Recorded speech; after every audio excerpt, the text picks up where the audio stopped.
Well, that's a maiden to start there for Pakistan. Early start today because we lost overs with the weather yesterday. 194 for 3 overnight, the West Indies. Chanderpaul out for 21, King out for 12 and Jangu out for 21. Hodge currently on 83, going along nicely. Hope on 39, struggled a little bit yesterday but dug in there, had an injured shoulder. But he's still there, and it's Muhammad Ali to continue. Hodge on strike.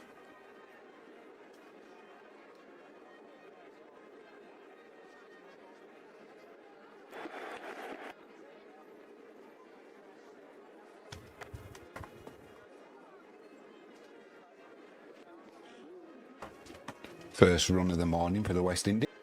So get your vote in. Do the West Indies win this test? 80% think that Pakistan win. Surprising. Hope on strike.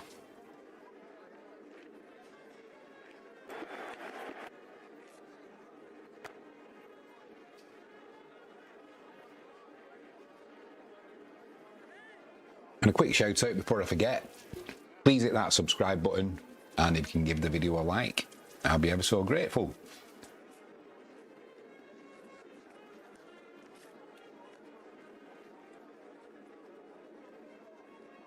'89 this partnership now between Hope and Hodge. From 196 deliveries, 2 slips in place. Ali into Hope.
I have got my webcam as well, but I won't put that on at the minute because I'm just eating my lunch. Sure you don't want to see that. Final ball of the over, Ali into Hope.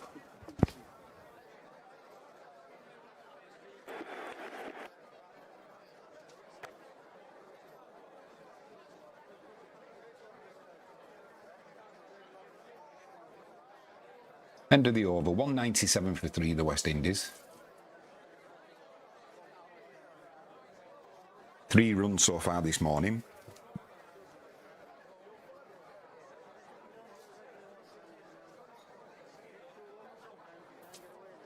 Live chat is open, so let me know your thoughts.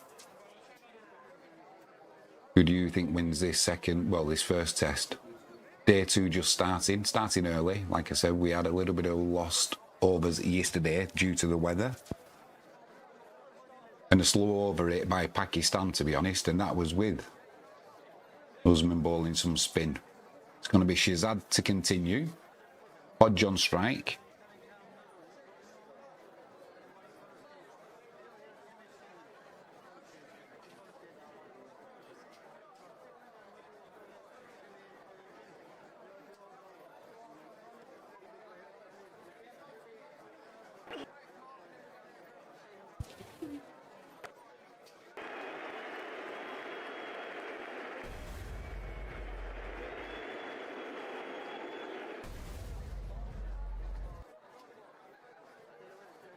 Well, that's not a good start for the West Indies. Kavem Hodge pushing at one outside the off stump there to Shazad. Caught at slip by Salman. He goes for 84. Not the start that the West Indies wanted. Greaves is the next batsman to come in. Looks like Hope's going to have to take over the mantle now. Whether his left shoulder will allow him, we'll find out.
That's a great start for Shazad. So Greaves on strike. Now there's 3 slips and a gully in place.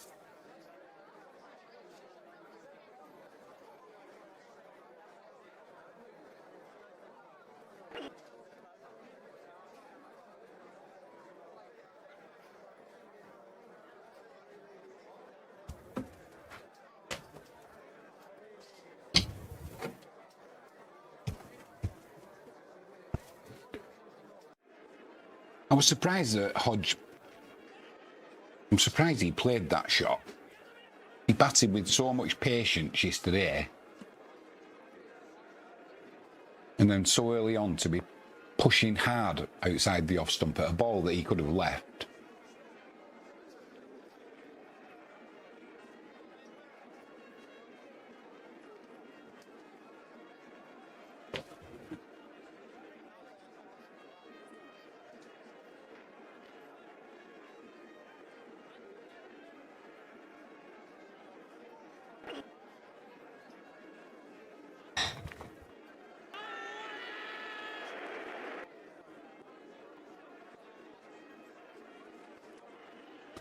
Well, that ball rattled into Greaves' pad. Big appeal, but going down leg side.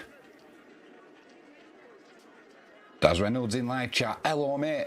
Hope you're well. This test is from the Brian Lara Academy Stadium, the first ever time that this stadium has held a test match, mate. Don't forget, Daz, join me tonight. Biswa Cracker, 7:15 kickoff. Hosting Katowice in the opening round of the extra classer. Hope you're doing well, Daz, mate.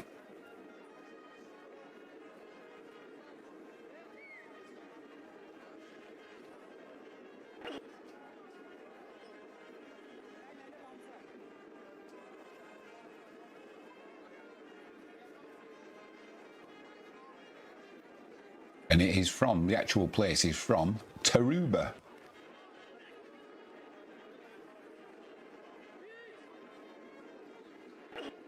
With a population of about 2,600. Just beat the outside edge again there. Greaves, lucky, lucky, lucky.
Daz Reynolds says he's watching the 100 now on TV.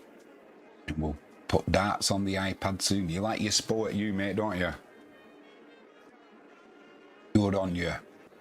Keeps you out of mischief. It's going to be Muhammad Ali into Hope.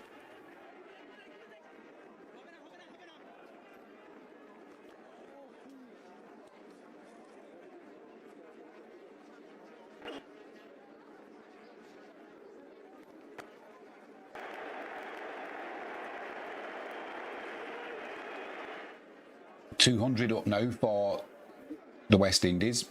Over pitch there by Ali. And Hope just beautifully timed. Didn't try and hit it too hard. That ball races away to the boundary.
Where were you hoping to watch the darts, Daz? What channel did you think it was on?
Daz, is it not on Sky Sports?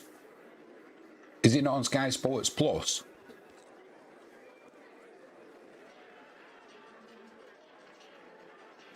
Yeah, that'd be a good one, that, Littler and Price. Check it might be on Sky Sports Plus, so they might be streaming it if they're a bit short on channels.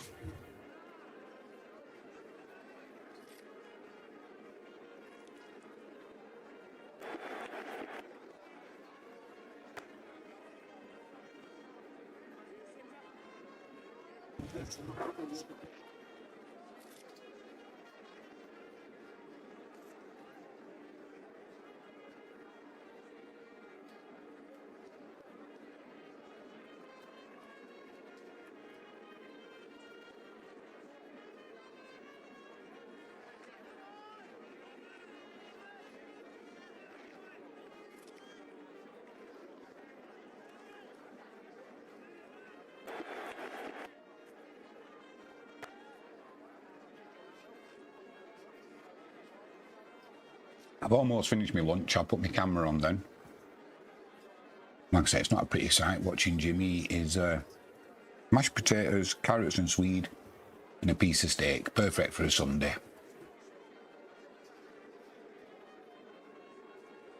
I tell you what, them bowlers won't be eating this when they have their lunch. They'd never be able to move after they've eaten it.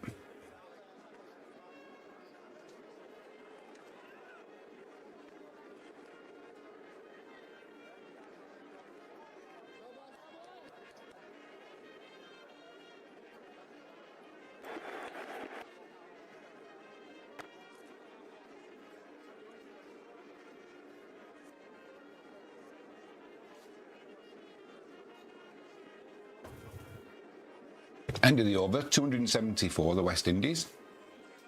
Hodge, the batsman, out this morning.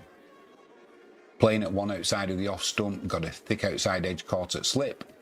Could have left it well alone, didn't need to be fiddling about out there. Couldn't carry on his great effort from yesterday. To be honest, it's just a start that Pakistan would have dreamed about this morning.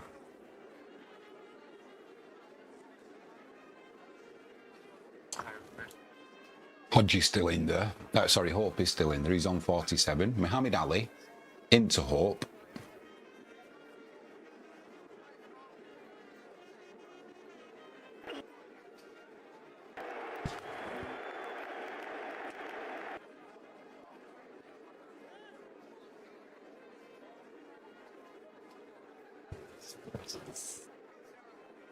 There we go.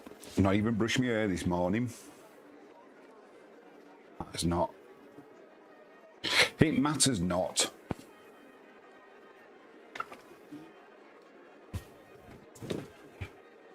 That's a bit better. Well, almost.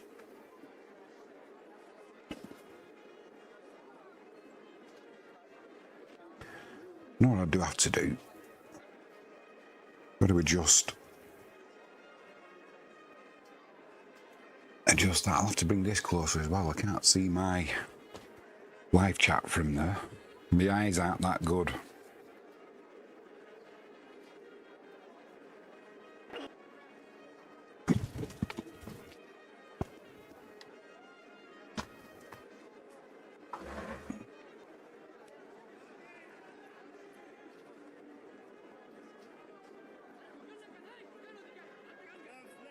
That's a bit better.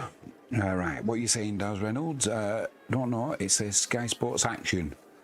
But I'm using a dodgy website as I don't have Sky.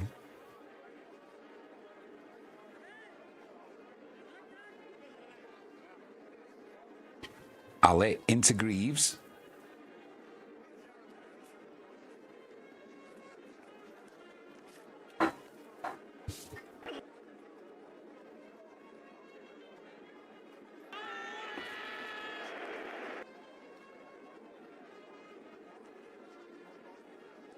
Well, that is a big appeal from Ali. Not out.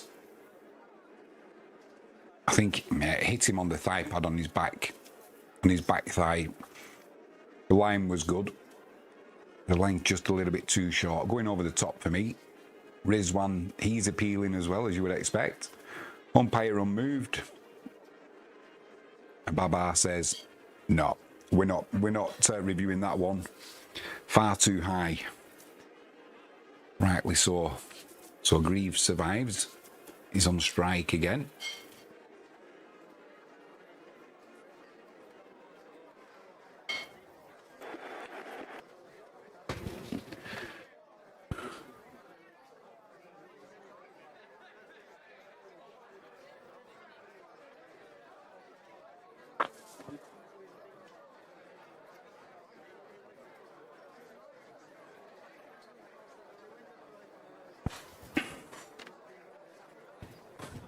Oh, didn't want to do that. That'll do. There we are. Sort the old Barnet out. Make myself pretty for you. So it's Greaves on strike. Ali runs in.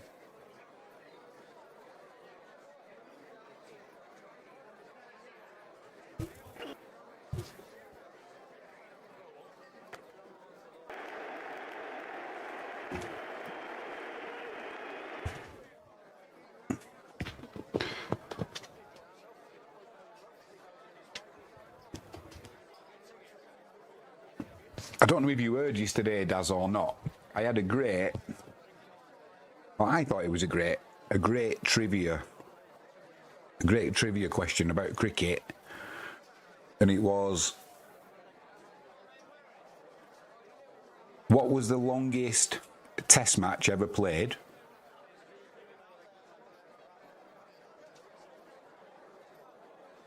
And it was England and South Africa, 1939. It was played for 12 days.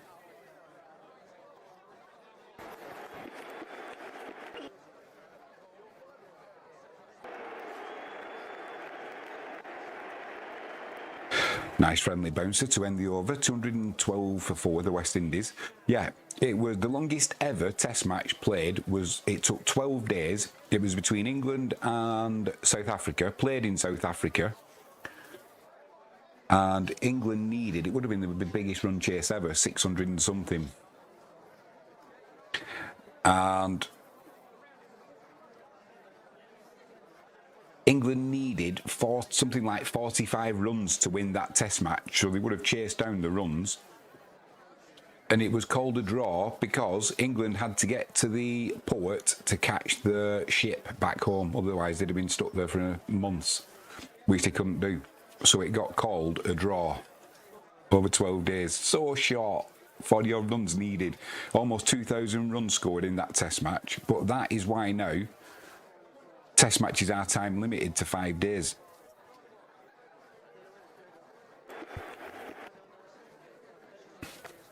Daz Reynolds says, I went to the roadie yesterday at races. What's that, mate? Which races did you go to? Oh, you had a good time. The weather was nice anyway.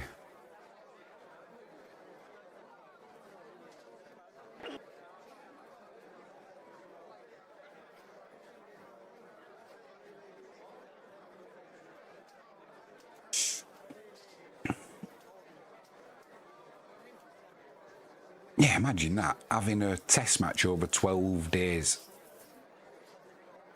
Chasing down 600 and odd.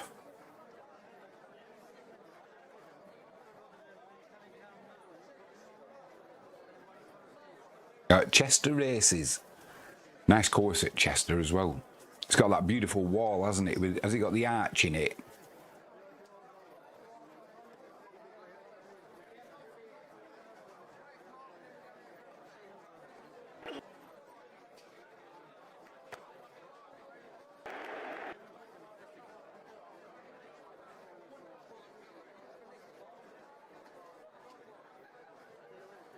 Yeah, chasing down 600 and something to win a test match after 12 days and calling it a draw 45 runs short because you've got to go to the port and catch your ship home. But that is the reason, like I said, that no, you have 5-day test matches. Back then, test matches were unlimited. You just played until somebody won. Greaves on strike. Jamal in.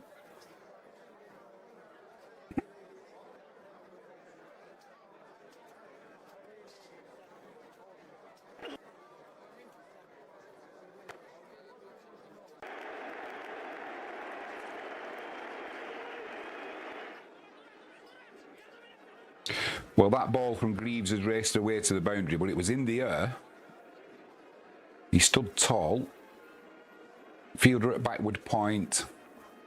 It's a good job for Greaves he wasn't stood at point, because he might have been in a little bit of trouble there, Greaves, but that ball races away for Fuller. Jamal runs in.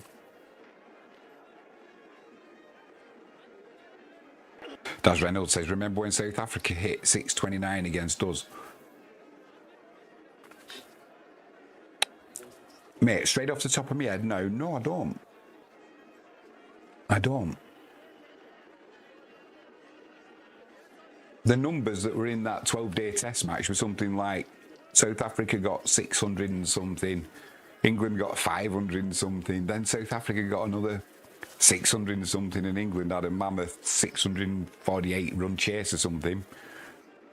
And when they called it a draw, England were only 45 runs away, and they had 5 wickets remaining as well.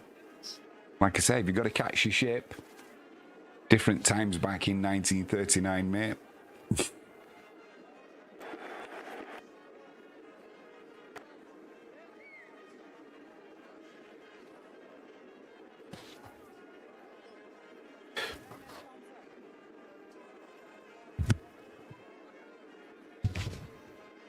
How did you get on at the races, Daz, yesterday? Did you back any winners?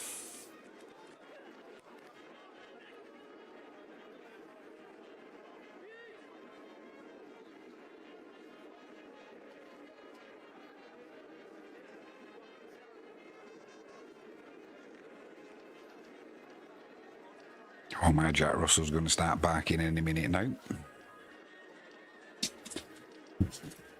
She's in the window poised, looking for trouble.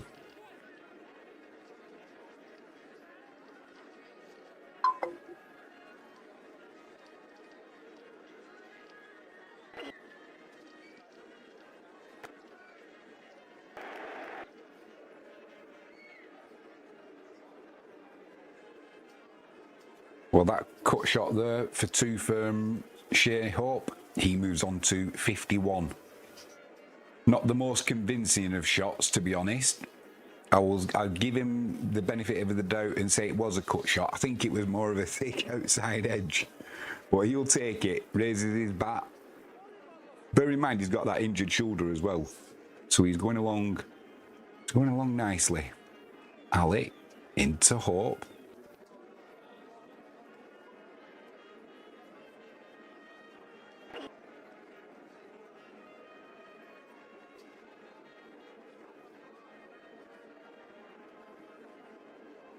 I beat the outside edge there, good and proper, did Ali. Shai Hope just says, it's too good for me. Also beat too good for the outside edge. Daz Reynolds says, a few years ago when it was on Channel 4, Smith was captain for them. Was it in England or was it in South Africa? Daz had 1 winner in a second. Nicely done, mate. Nicely done. If you can get a winner, it pays for the day, doesn't it, at the races?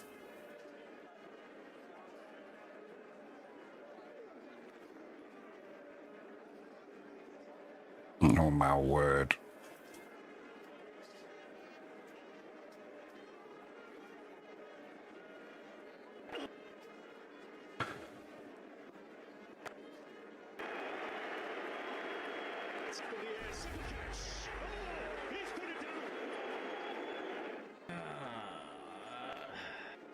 Oh dear, put down in the slip. Put down in the slip. Big outside edge, needed to get something on that because he would have been plumb LBW Hope. So he just got anything on it, got the edge. And it kind of was dropping short, so not the easiest of catch, but definitely should have been taken. And Ali, he's not happy.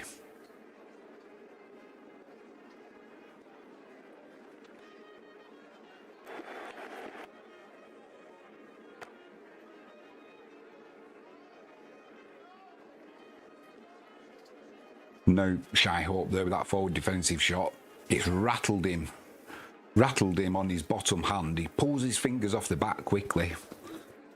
That looked like a painful one for Hope. So that's not going to help when he's got the injured shoulder as well. So he's got an injured left shoulder, and now he took a rap to the right hand. He's took his glove off and looks like he'll be all right to go. But it's been an eventful over so far. Just the 2 runs from it. Ali into Hope.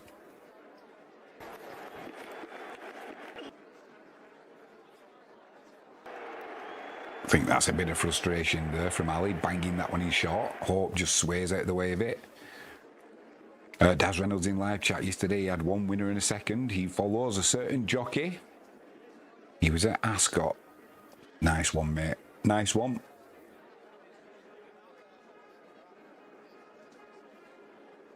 Well, the weather today in the Caribbean, it looks a lot sunnier than it did yesterday. We lost about an hour for a rain. I won't say it was a shower. Excuse me, more like a downpour.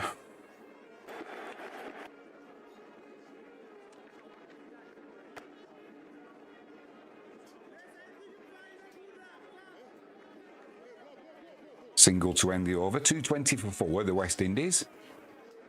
Hope on 52. Greaves, he's on 12. Yeah, what a fantastic location. Tarouba. I had a look yesterday. This is the first ever test match that's been held there. And when I checked the population, it's 2,000, about 2,600. So, and it holds, I think it's 15,000 it holds a stadium. 10 or 15,000. I'm going with 15. So it's doing well, Tarouba, to get that test match.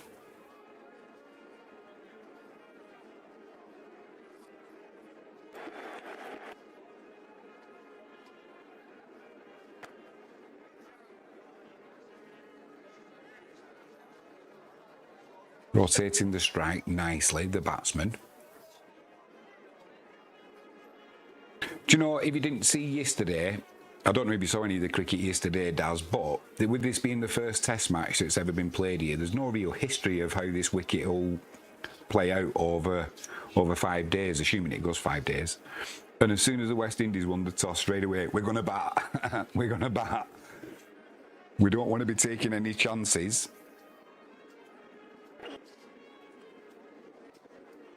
We don't want to be taking any chances as to what's going to happen sort of on day 3, 4 and 5.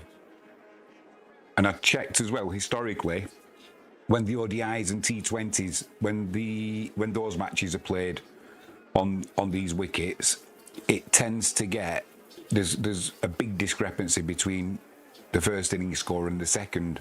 So it does look like these wickets slow down a little bit and they do become conducive to some spin, shall we say.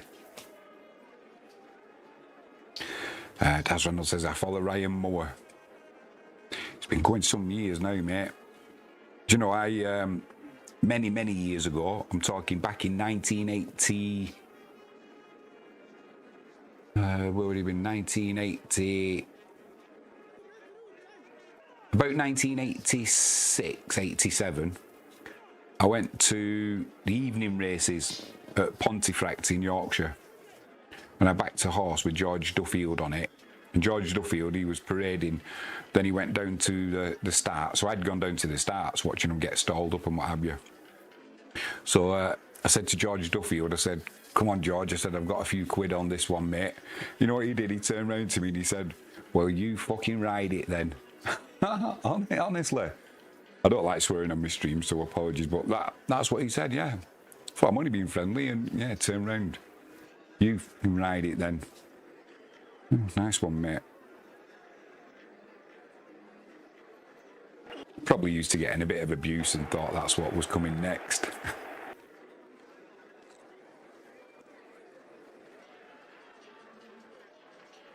Needless to say, it didn't win. And I thought to myself afterwards, I bet he's done it on purpose because I told him I had a few shekels on him and it upset him at the start.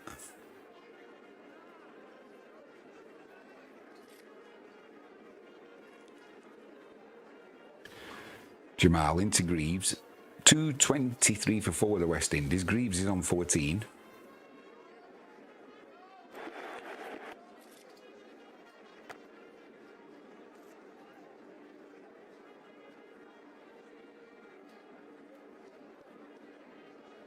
I'm trying to think of that test match you're on about now against South Africa, Daz. When it was on Channel 4. Channel 4's coverage, it used to be alright. I mean, Sky's coverage is a lot better. But when you think it's free view with ads on Channel 4, I thought the coverage was pretty good. The highlight shows were good as well. Channel 5 is a bit iffy at times. Final ball of the over. Jamal into Greaves.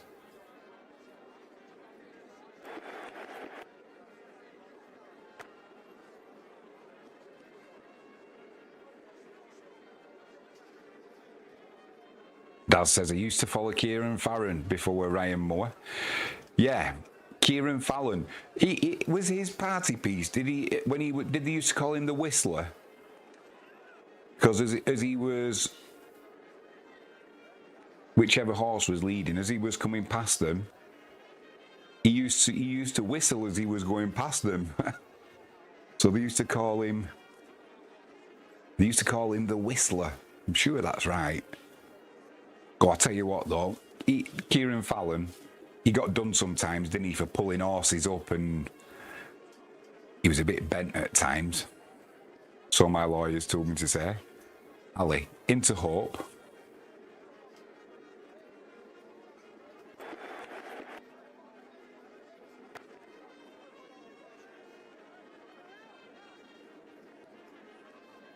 Good defensive shot there, good delivery.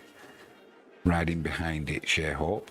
Yeah, Kieran Fallon, when he was a top jockey, no doubt about that. But he definitely got fined a few times for making sure his horse got boxed in and, shall we say, it didn't put its best foot forward. But yeah, the Whistler, when he was coming past, he used to give it a... So the other jockeys knew it was him who was coming, I think. He must have been fit to do that.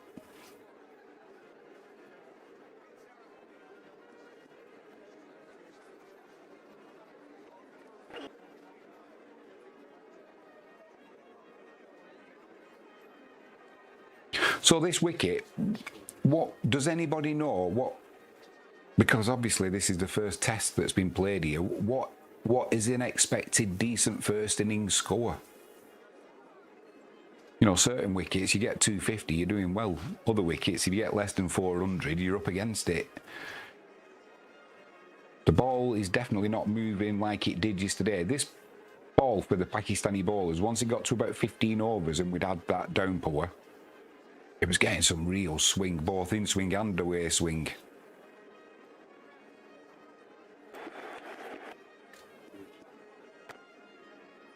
Then once the rain had passed, it started slowing down a little bit.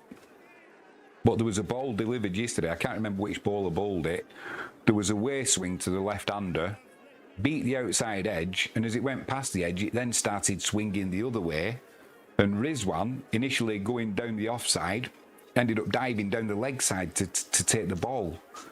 I mean, that make your mind up which way it's going to swing. Nightmare for the batsman. Not the best for Rizwan either. Ali into Hope, 2 slips in place.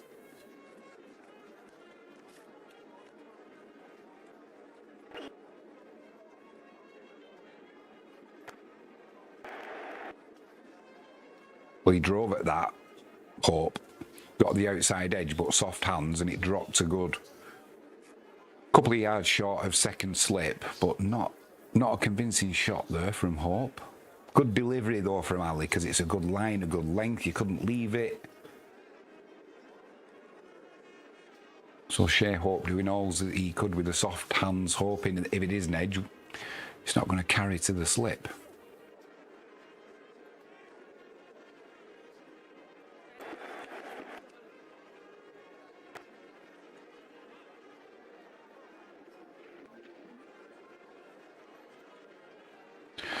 Daz Reynolds in live chat says, when do you think the squad will be announced for the series against Pakistan? That's Daz is referring to Pakistan when they come to England, when they've finished in the West Indies. I don't know, mate. I got caught out the other day because I saw a headline come up when I was doing a stream and it said, Pakistan squad. When Zimbabwe were playing India in the first T20, it said, Pakistan squad announced. And I thought, lovely, we'll see who's coming over to England. But it wasn't. It was for this test match. So I'm assuming that they'll wait till this test match is over and then they'll put the squad out that's going to come to the UK.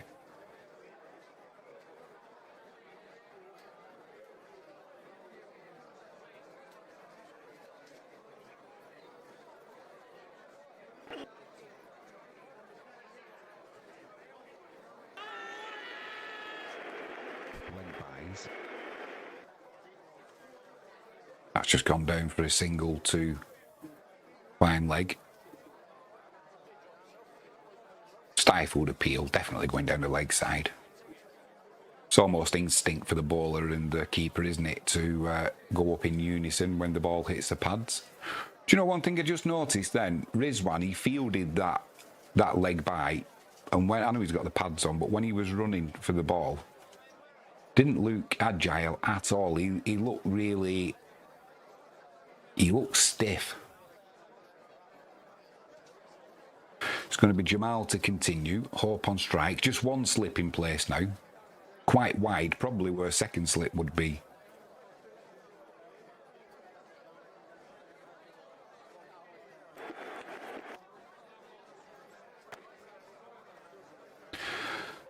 So yeah, to answer your question, Daz, I'm not sure when the Pakistani squad will be announced. They may wait until they've finished it. In fact, I'm pretty sure they will. They'll wait until they've finished this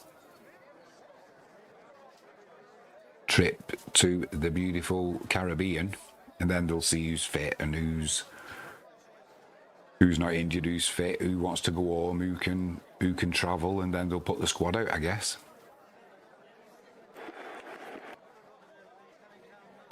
I was talking yesterday, Daz, about I know you brought it up the other day, about who's going to be the next coach for England for the test team.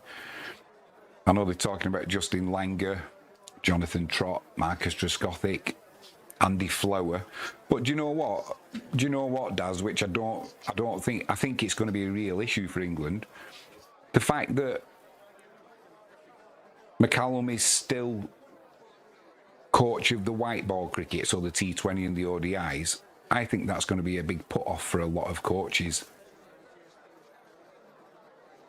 Because we need to get rid of this Bazball.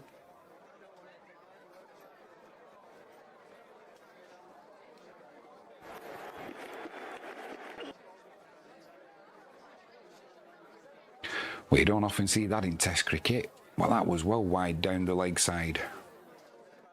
Yeah, I think whoever's going to be the next England coach is going to want McCallum out of the way on the ODI side and the T20 side, because he's going to still be instilling this Bazball, which automatically comes with T20 and ODI. But he won't want it if it's Langer for the Test team, that is for sure. And the likes of Harry Brook, I don't think can bat at Test level if they're not introducing Bazball.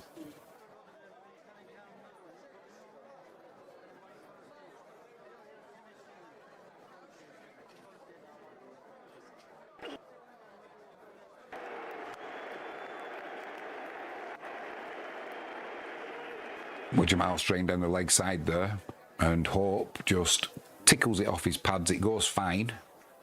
Fine leg can't get around or added to the total. It's been a little bit wayward, Jamal. But when he came into bowl, 1 for 67 his figures from 12 overs and 3 deliveries. When he came into bowl, he said, hey, it's first over, he managed to get the wicket. He did get the breakthrough that they needed, Pakistan.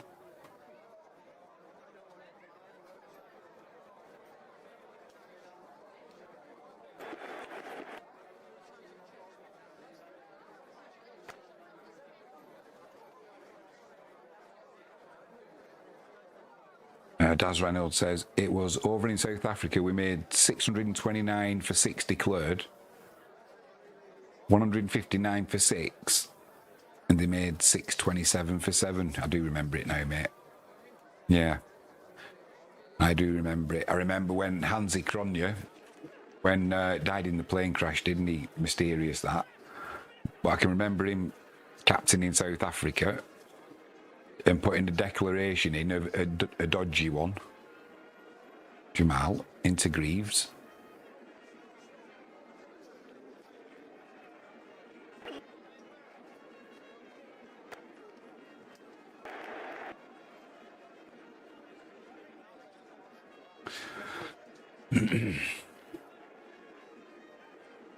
Yeah, I remember. I don't know if you remember it or not, Daz.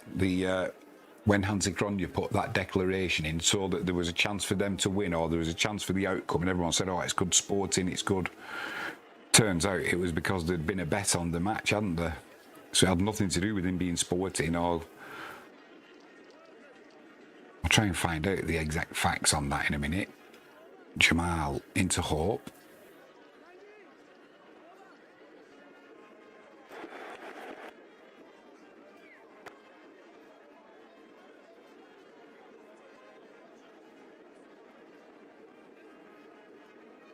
That'll be drinks.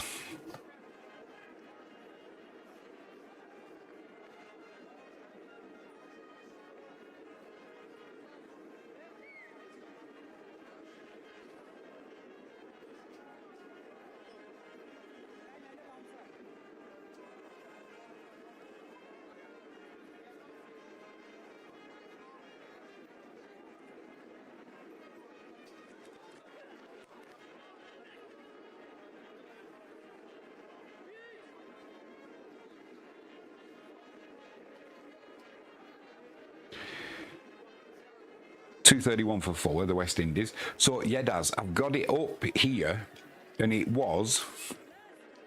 this is one of the most infamous episodes in cricket history, because at the time, almost everyone praised Hansi Cronje for trying to produce a result. Only later did it emerge that the declaration was connected to bookmakers. Here's what happened. The match was the 5th test between South Africa and England at Centurion Park in the year 2000. South Africa led the series 2-0. Heavy rain meant almost 3 full days were lost, so the match looked certain to end in a dull draw. Hansi Cronje's proposal: on the final morning, South Africa resumed their first innings. Cronje approached England captain Nasser Hussain with an extraordinary idea. Instead of batting normally, South Africa would declare, England would forfeit their first innings, South Africa would then forfeit their second innings, England would chase a target of 249 in around 70 odd overs.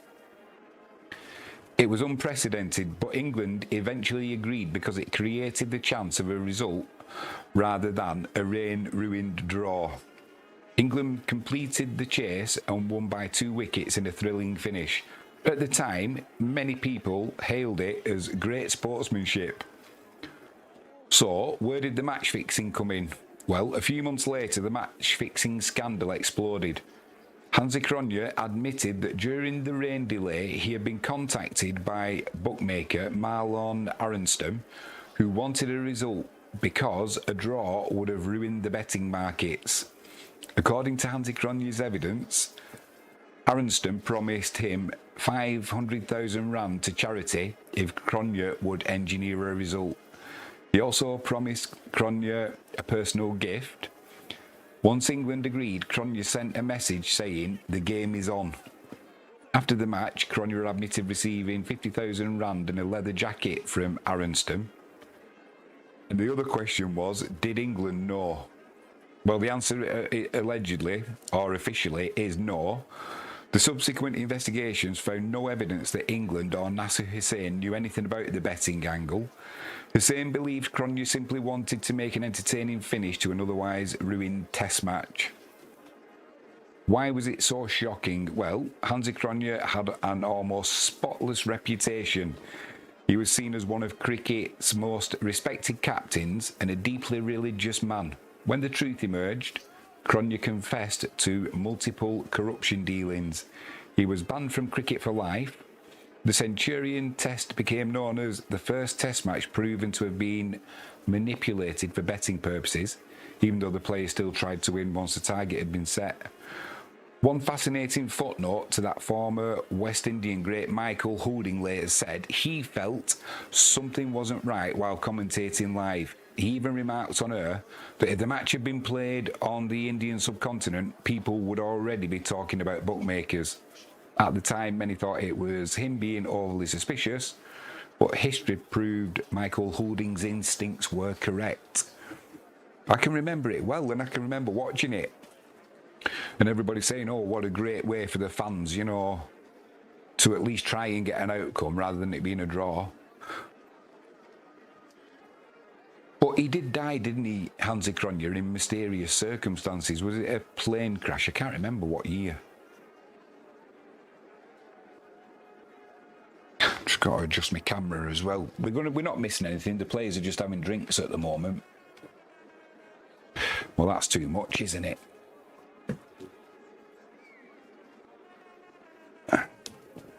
That's a bit better. Daz Denolds in live chat says, oh yeah, we've done that one. That was South Africa chasing down England. We're back up and running. Muhammad Ali into Greaves.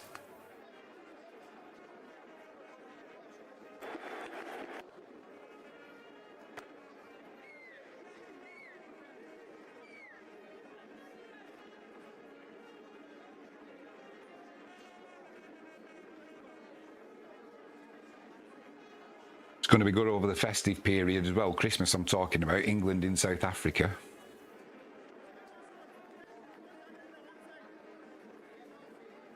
Ali into Greaves once again. 2 slips in place.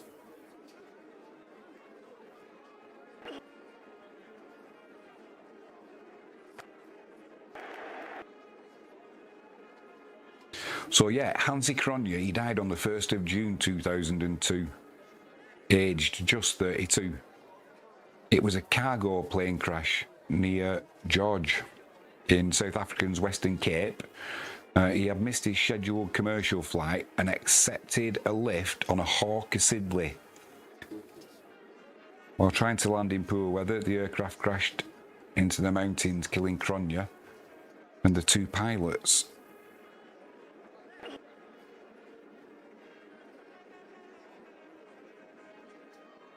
It's said because he'd recently been banned for match fixing, many believe he still knew far more about the betting syndicates than he publicly admitted, and conspiracy theories quickly spread that he had been murdered to silence him. However, an official investigation found no evidence of foul play. A judicial inquest concluded that the crash resulted from a combination of poor weather, pilot error, and navigation issues rather than sabotage.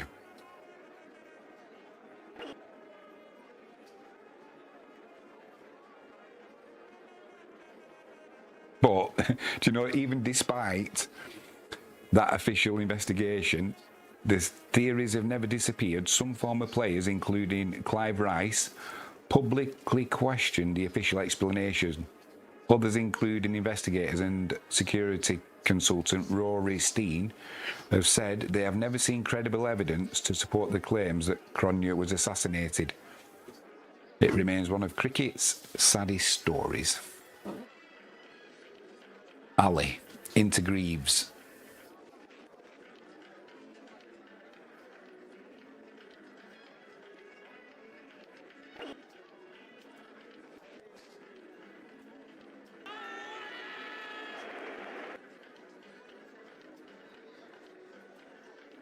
Well, a big appeal there from Ali to Greaves. They've only got one review left, Pakistan, so they're not going to put a review in there. For me, it was probably sliding down leg side, but be interesting to see once we do get a look at ball tracking. Yeah, going down leg side for me. He was trying to play that through the leg side.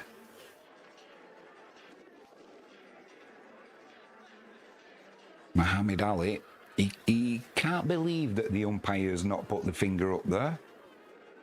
Can't believe it. He's not convinced enough to make Baba review it though. Final ball of the over.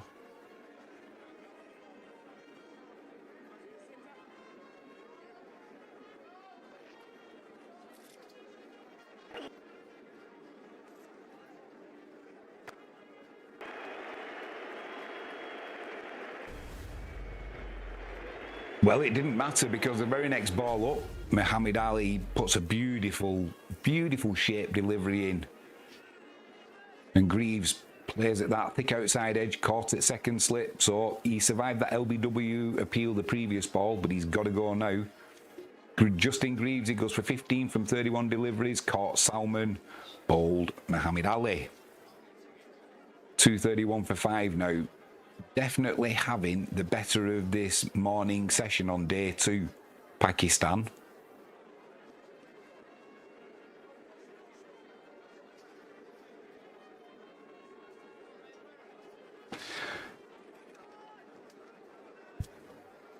Yeah, I'll try and find the scores from the 12-day test match between England and South Africa in 1939.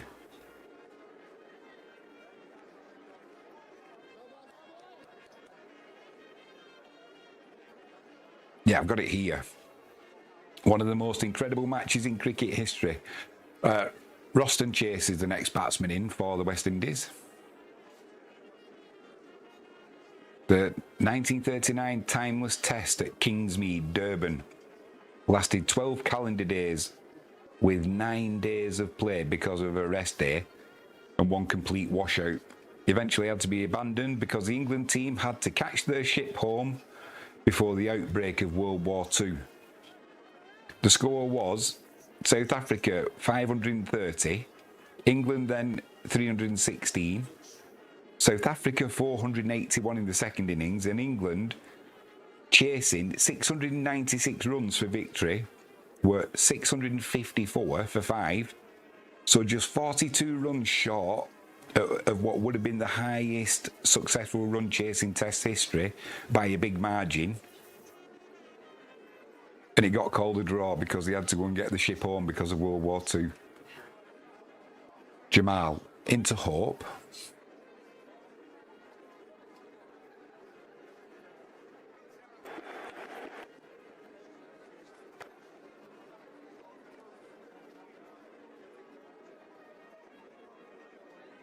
Yeah, 42 runs short.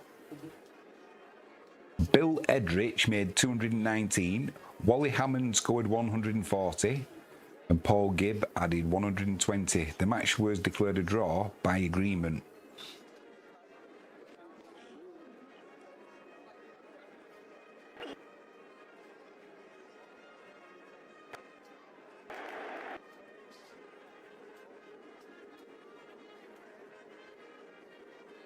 The match was declared a draw by agreement, not because it had reached a time limit, but because England literally had to leave Durban to catch the train to Cape Town and then their boat back to Britain. It's also the longest test match ever played, with over 43 hours of actual playing time and a total of 1,981 runs scored. Jamal into Hope.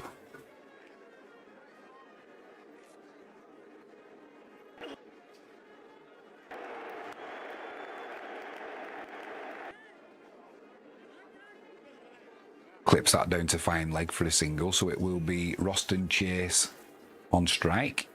He's still on naught, having not faced a ball yet. Yeah, after that test match, England-South Africa, that was 12 days, cricket authorities abandoned the idea of timeless tests because it was clear they could become impractical. Not with the likes of Joe Root and Harry Brook about. They love giving their wickets away in test matches.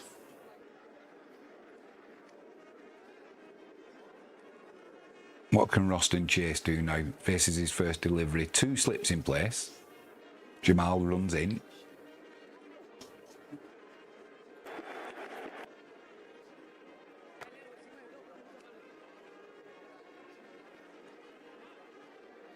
Good line, good length. And just to keep that one out.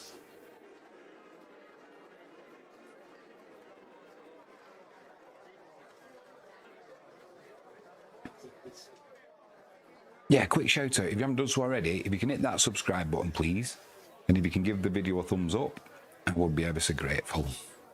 Join me tonight, 7:15, Bispa Cracker, hosting Gurkasa Katowice, round 1 of the extra classer.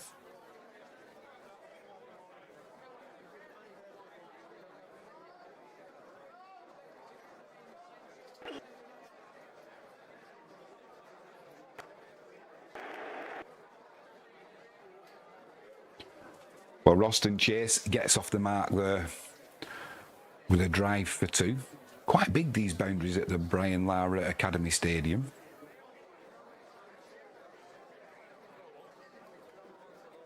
.234 for 5, the West Indies. They've added about 40 runs this morning so far, but they've lost them 2 wickets. Hodge going early on. Final ball of the over. Jamal into Chase.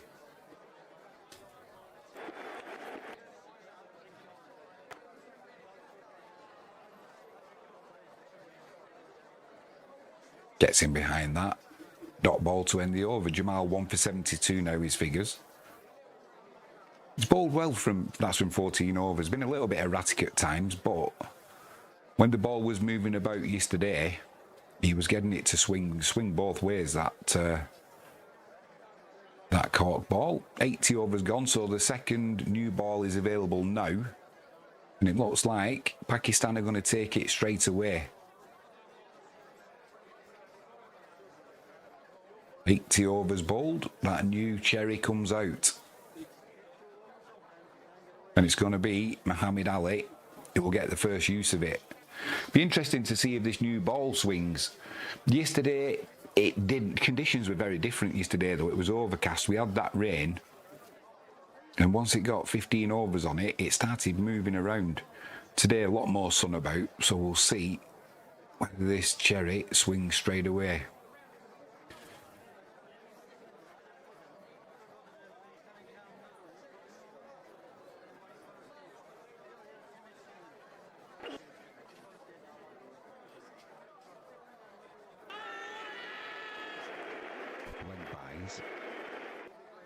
We can't tell off that delivery because it was wayward. Come off the pads, but definitely going down the leg side and kept going. 238 for 5 now. The West Indies.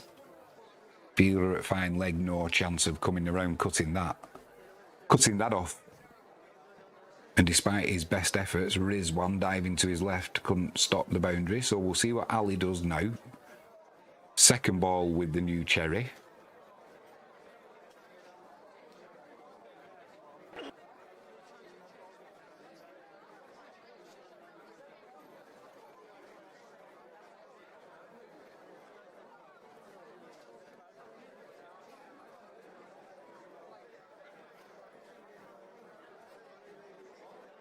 Beat the outside edge there. I pressed the wrong button then. I think I've corrected it. 234 for 5, the West Indies.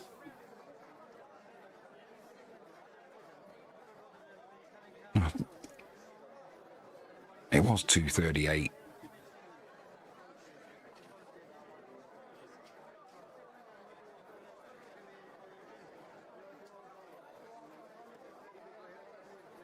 Now 239.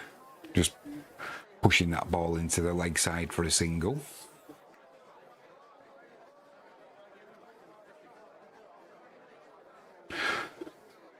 So yeah, not made best use of this new ball so far. Just 3 3 deliveries with it, but the first one fired down leg side. Second one a good delivery. Well, the third one down leg side again.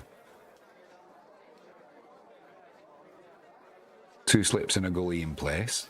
Chase on strike.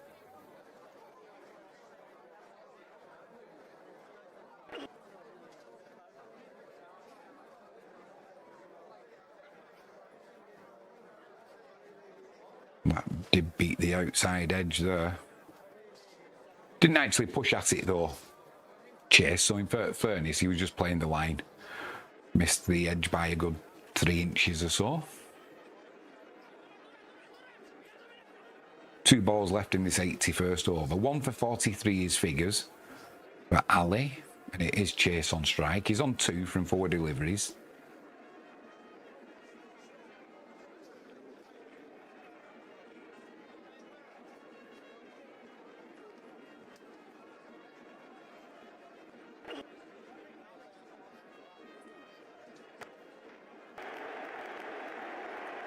Beautiful straight drive there from Chase. That's a good thing about having a new ball.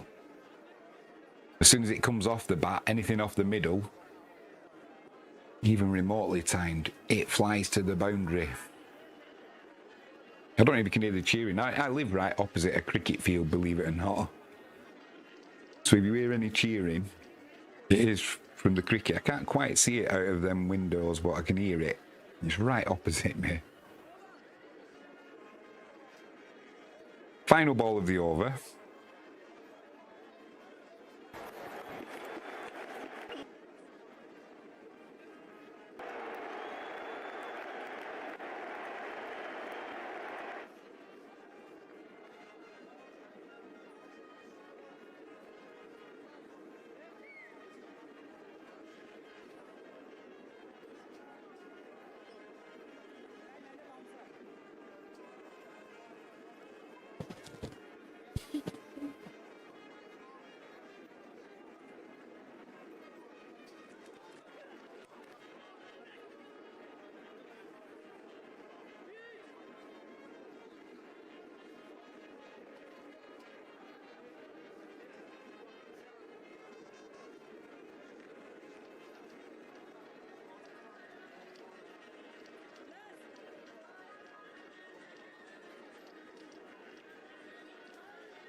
Let's have a see what's going on. Spend most of my life entangled with wires.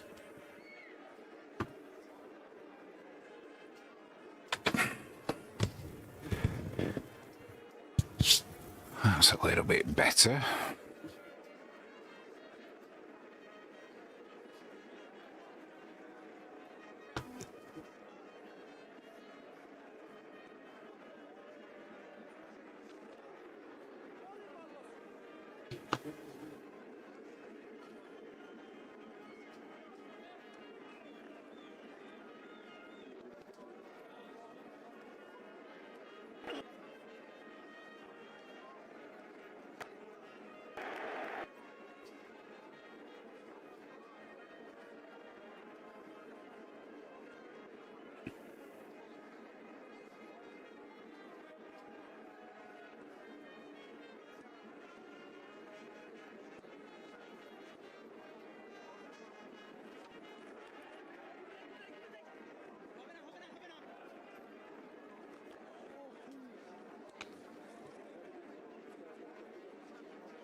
Hope on strike.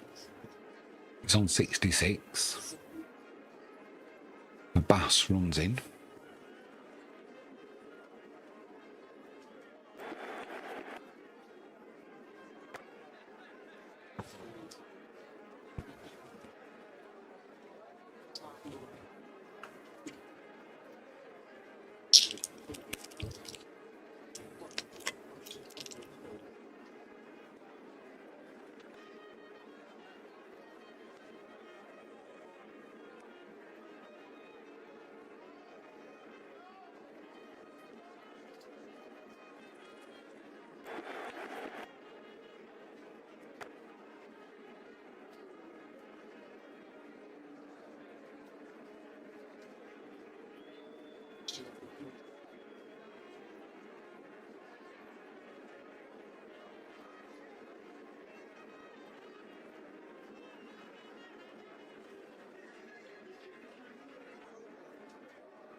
Final ball of the over.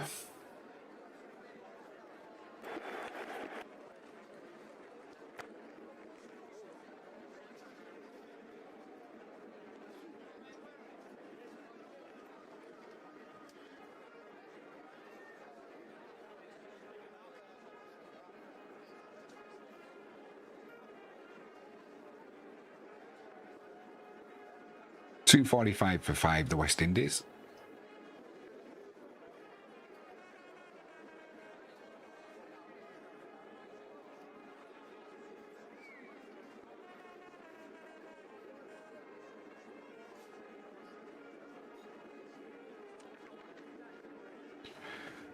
Ali to continue, chase on strike.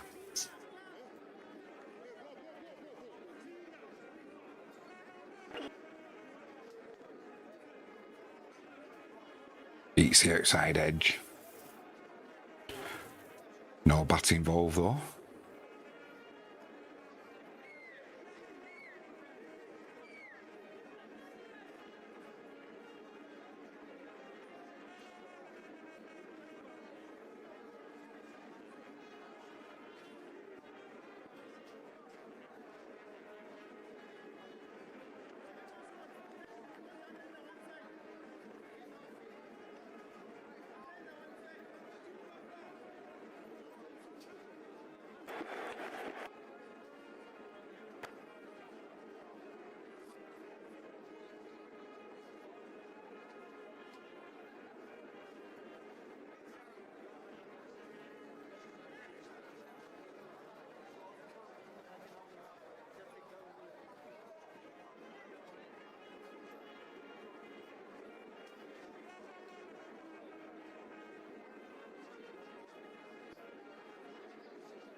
Just got to get on the move, but I can still do my commentary and the animations will still be up. So just saw a little bit of a way swing there in that last delivery from Hamid Ali.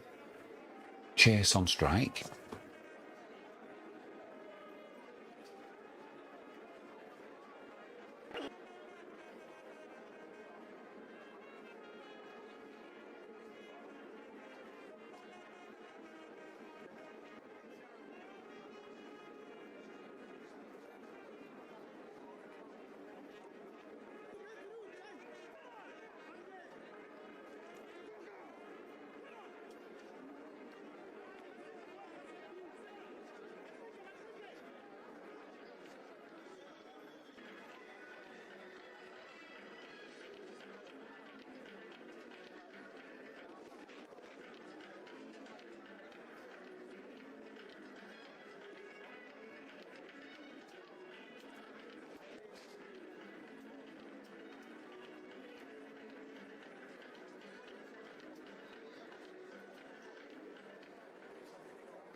Maiden over, 245 for 5.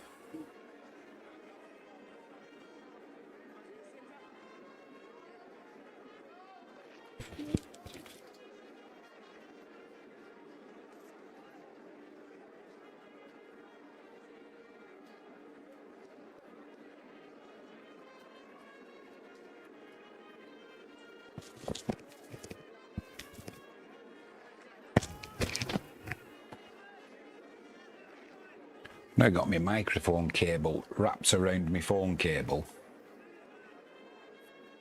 Blimey. Nightmare, Jimmy, nightmare.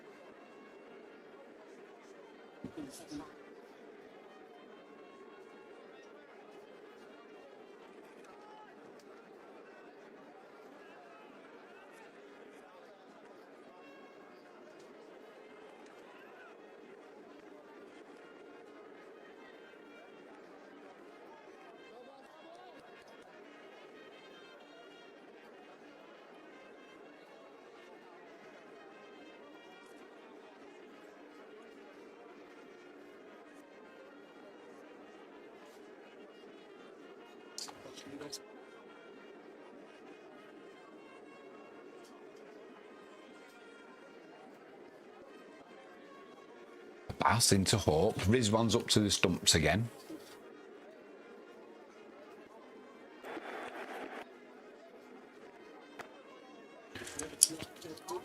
Caused issues for the West Indian batsmen yesterday when Rizwan came up to the stumps. Jangu was the one who I'm thinking of.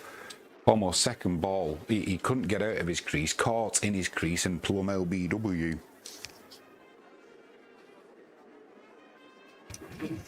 A beautiful setup by Kistan.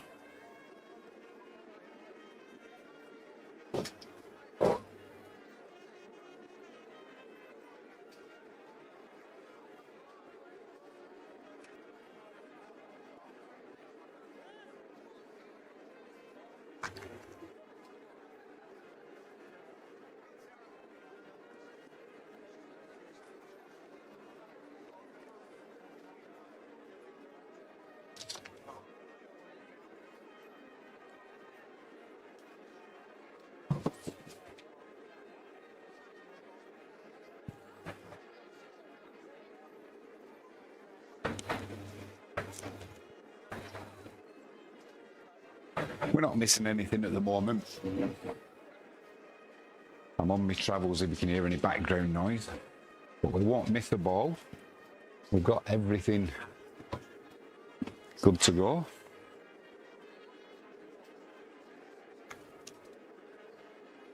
Frankie James is at the side of me, sat in the garden, looking lovely as always.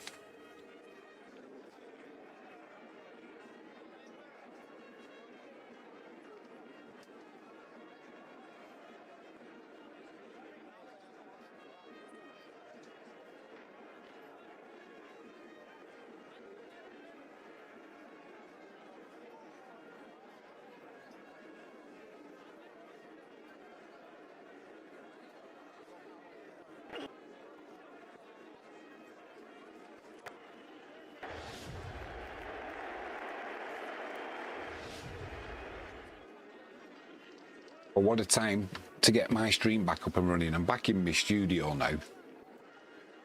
So I've got great internet. I've just got to set a few things up for tonight's stream with Viswa. So we will multitask. But Hodge moves on to 73. Fantastic shot.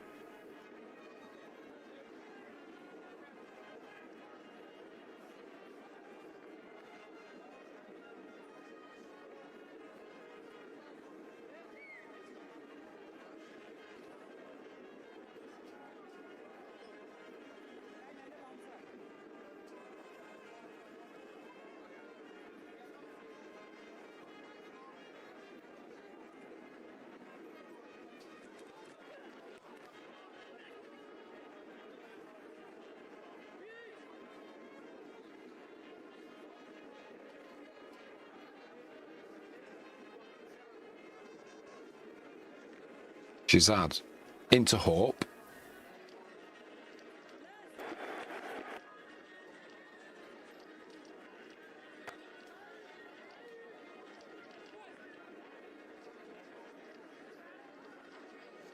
Well, that was a great drive. Unfortunately,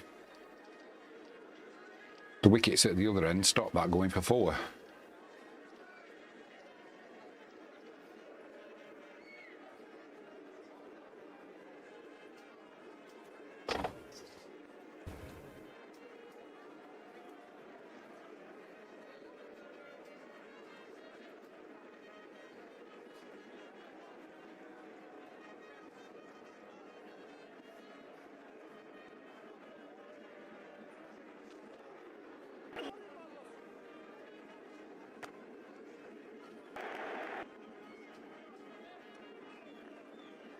Fielder at backward point there with a good stop. Keeps it to a dot ball.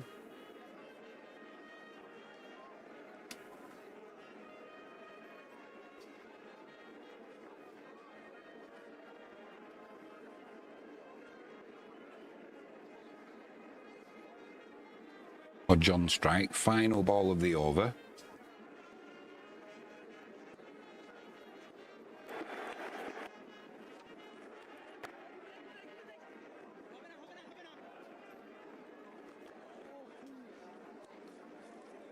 $253 for 5, the West Indies.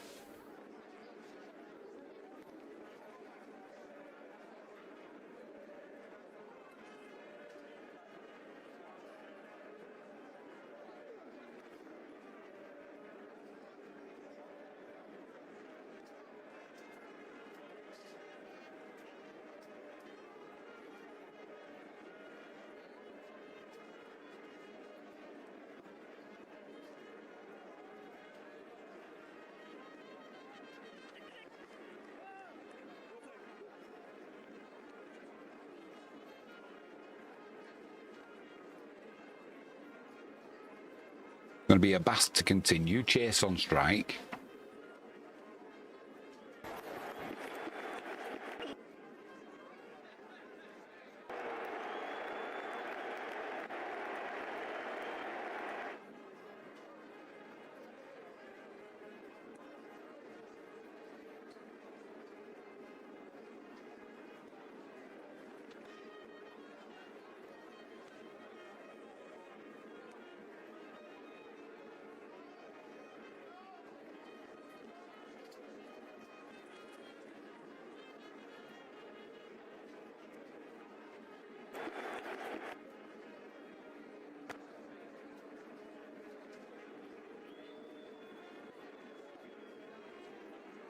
Bass's figures so far: 21 over 6 maidens, 2 for 48.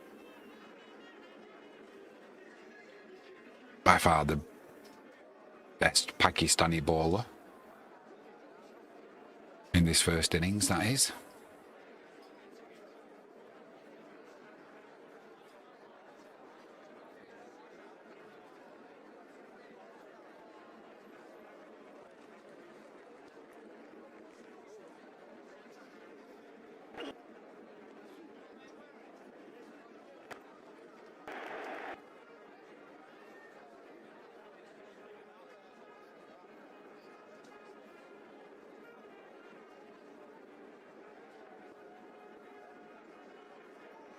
Yeah, I'm back in my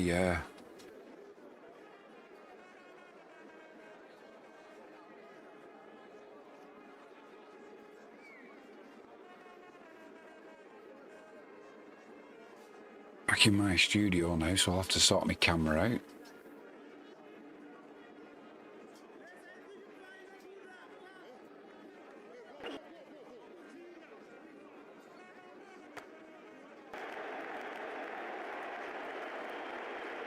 Beautiful shot there, beautiful drive by Greaves. Yeah, it's picking up on my green screen to take that off in the settings actually.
Well, Chase has gone there, pushing at one outside of off stump. It's come off the shoulder of his bat. And a good take by Rizwan. No problem at all for him. Sorry about this. I'm on the move. Come out into me, I've come out into my studio now because I've got to get set up for tonight's Vispa stream as well. So we can do the two. We can do the cricket and we can do the setup as well. We don't need to miss anything. 257 for 6 now, the West Indies.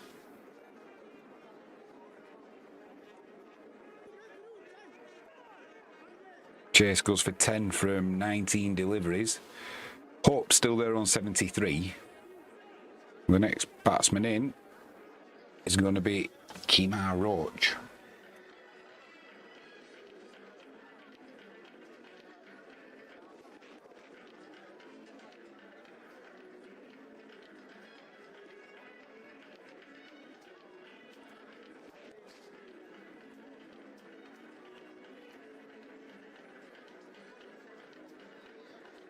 Just make a few adjustments, so apologies.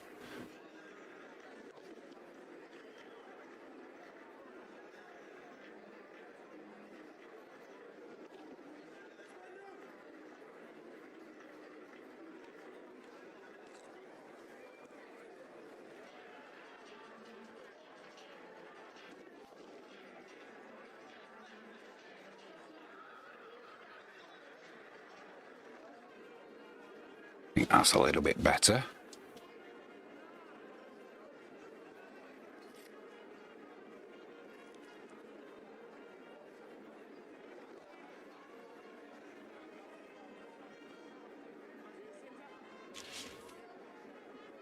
Perfect.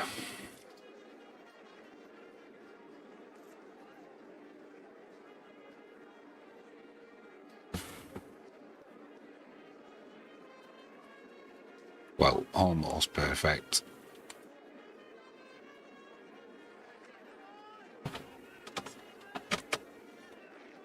See what happens now when you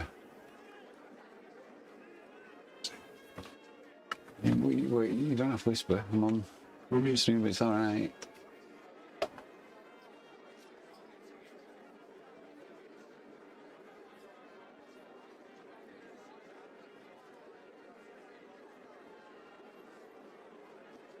You ready for this for tonight? Yeah. I'm muted. No. Oh. Yeah. Be a good one. First game of the season. Yeah. Very nice.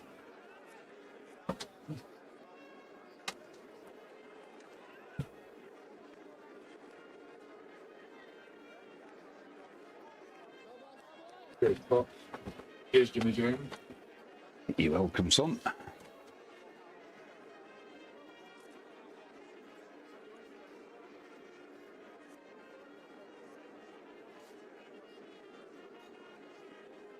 So Abbas now, his figures 22 overs, 6 maidens, 3 wickets for 52 runs.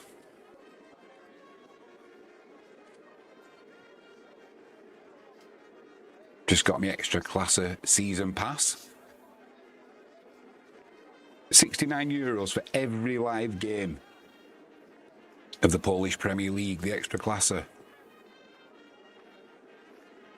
I think that's a bargain, that. And you don't have to be in Poland to that passes for people outside of Poland. Well, I'm in the UK, in England, but my team Vispa Krakow back in the extra class, so we'll be doing that live stream tonight. Don't worry though, we'll keep updating the cricket as well, so we'll be doing the 2 streams. I obviously won't have audio, but we'll have the visuals and keep the score updated.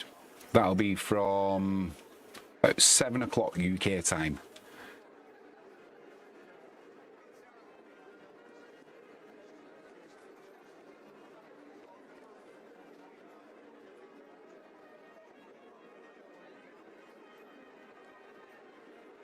Roach is at the non-striker's end. That was the final ball of the over, so it'll be Shazad into Hope. Hope's on 73.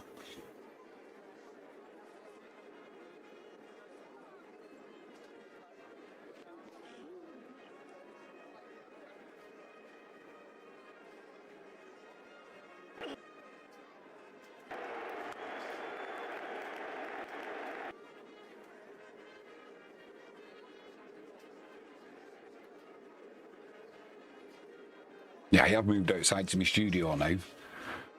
So that's why the background's a little bit different. Shazad into Roach. First ball he's faced.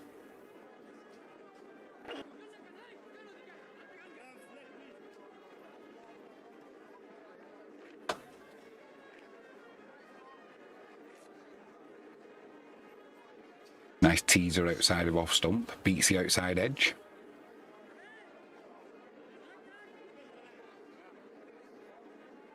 Yeah, if you missed it earlier on, we were talking in live chat and we were talking about the 12-day test match between England and South Africa in 1939.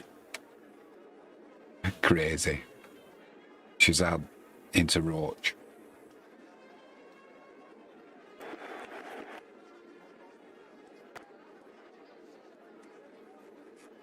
Gets riding behind that one, just pushes it back to the bowler.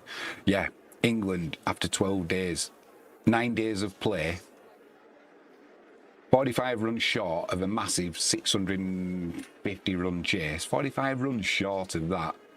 And they called the test match a draw because they had to get back to the port from Durban to get the ship back to England because of the outbreak of war. So that was the final test match where they were unlimited time. After that, the 5-day test match came into being.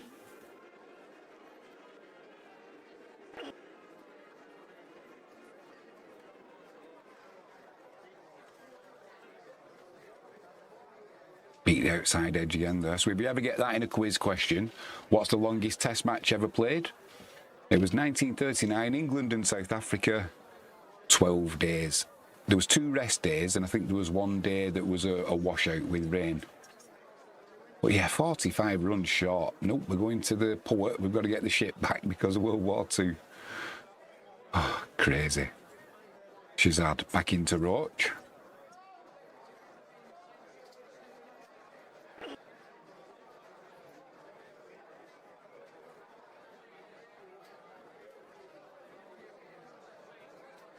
Well, Roach is faced, I think it's 4 deliveries now, and I think all 4 of them, apart from, 3 of them, they've all gone past the outside edge of his bat.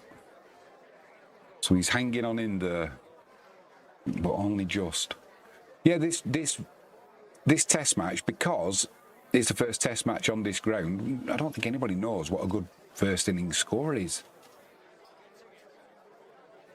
Final ball of the over, Shazad into Roach.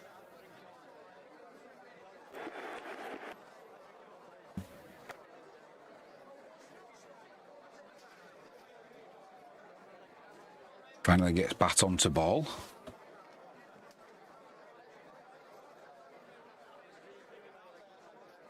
.258 for 6, the West Indies. Yeah, what is a good first innings score on this? I mean, I said it earlier, some wickets, you get 250 first innings, and that's a good total. Others, anything sub 400, and you're up against it. What is the expectation for this wicket? What is a good first innings total? From what I've seen of it so far, it's not done anything exceptional. The ball's moved a little bit in the air, but not so much today. Hope on strike, Abbas runs in.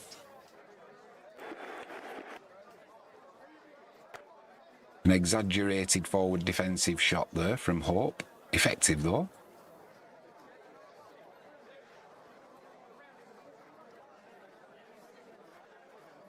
Two slips in place.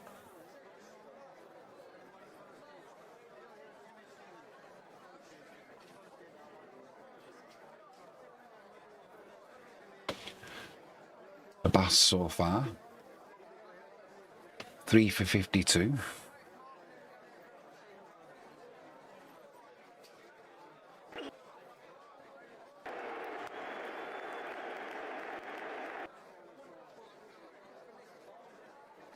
Nice pull shot there from Hope.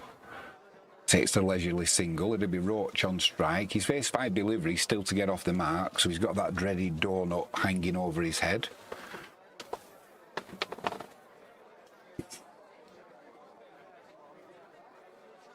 %58% think that the West Indies win this game.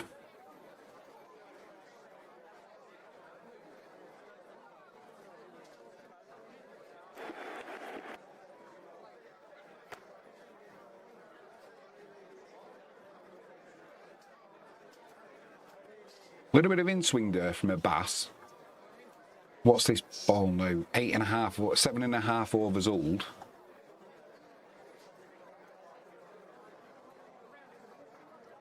It was probably about 15 overs yesterday before the new ball started to move in the air. Well, like I said yesterday, there was moisture about. There was that downpour of rain. Today it looks a lot sunnier.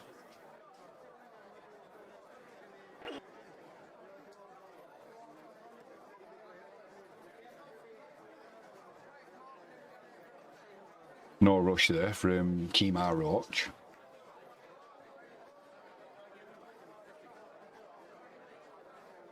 He's faced, what, 7 balls already. I think 4 of them have beat the outside edge, so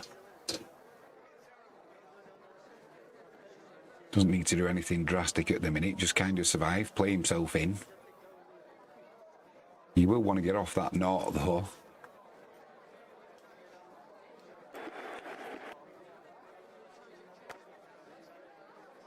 Straight in behind that delivery. Full-on forward defensive shot.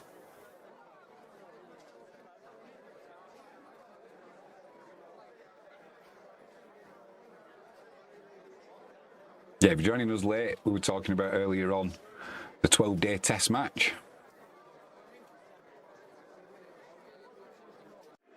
If you ever get that in a quiz, it was between England and South Africa in South Africa.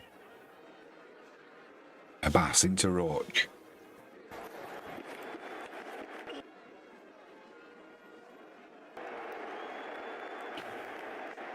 Pings one around his earlobe to end the over.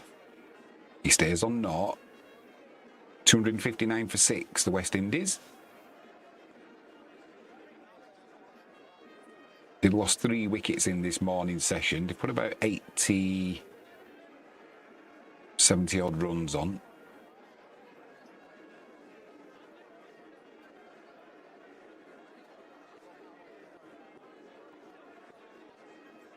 Still got another 39 minutes as well before lunch today.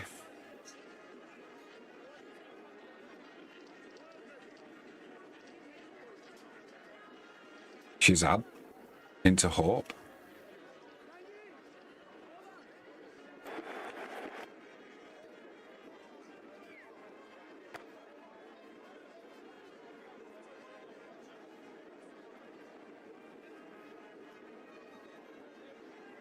To drive to mid-wicket, takes the single.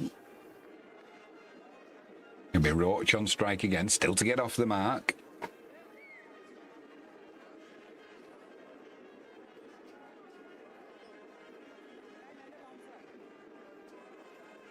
Shazad runs in.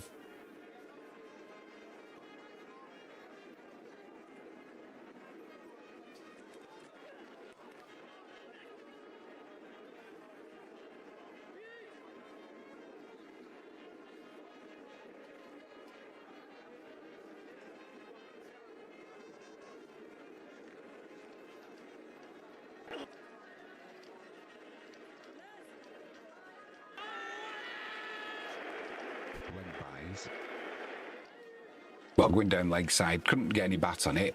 I thought he'd got off the mark there, but no, leg bye is given. So he stays on naught. Aamer Roach, and it's Shazad into Hope.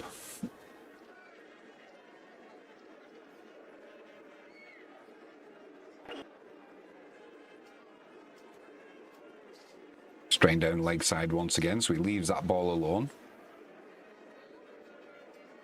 He's on 76. Shai Hope going along nicely. He had that injury to his shoulder yesterday, so I think he had it before he came in to bat, his left shoulder, so he had some treatment on that. Then he got wrapped on the bottom hand, so his right hand took some damage as well, but he's hanging on in there.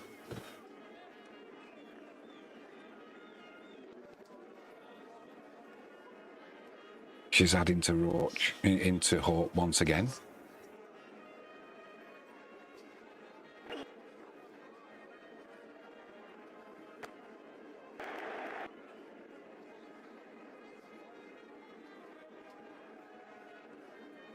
How long's he been batting for? Let's have a look. 300 minutes he's been at the crease.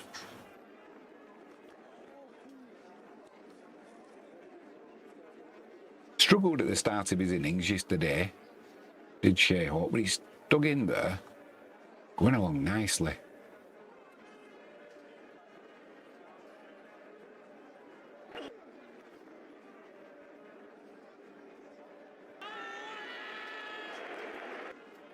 Big appeal there.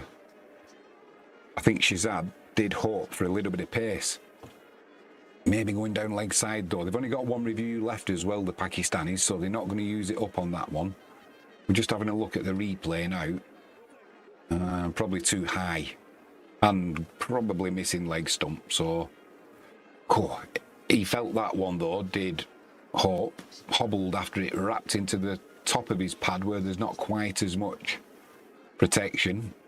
Just having a look at that again. Yeah, missing wickets down the leg side and a little bit too high. So good decision from the Pakistanis not to review that. Worth an appeal, but...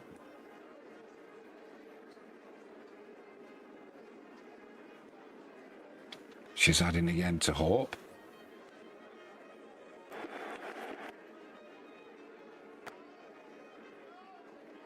Gets right in behind this one. Dot ball to end the over. 261 for 6, the West Indies. Shazad's figures now are...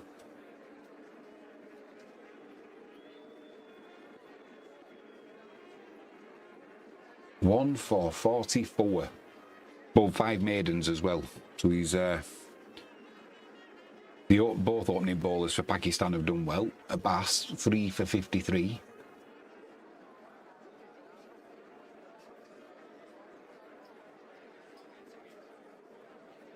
It will be Abbas to continue. Roach on strike, still on naught.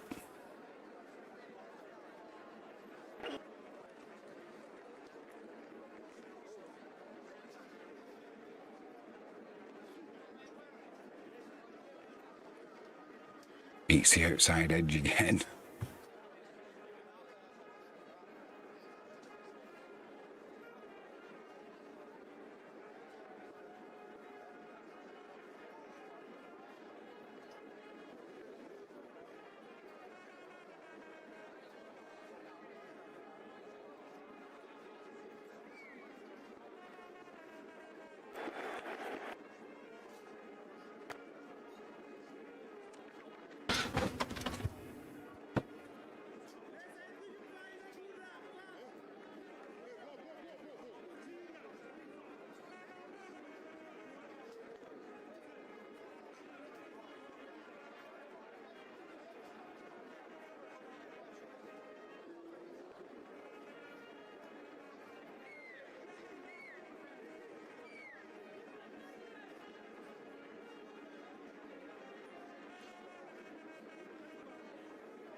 Well, finally, Kemar Roach, he gets off the strike.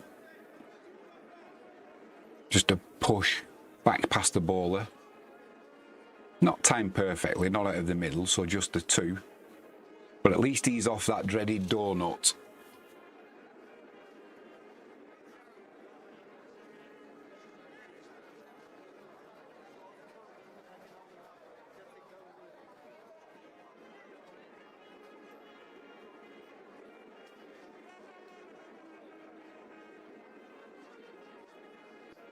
Two slips in place. Abbas into Roach.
Dot ball to end the over there. It's 263 for 6, the West Indies. Hope on 76 and Kemar Roach, he's on 2.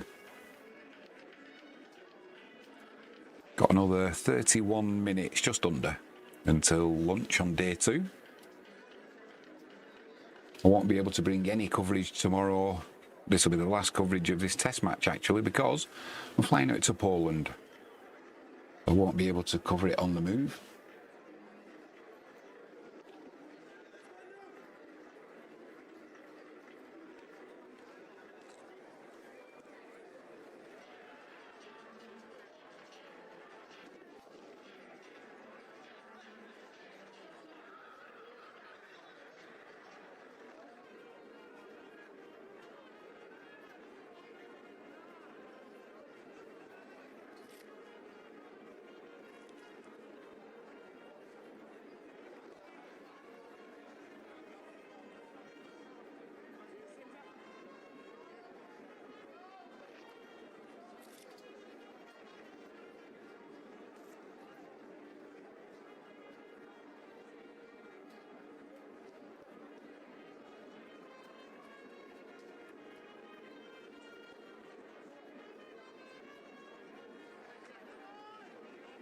It'll be Shazad to continue.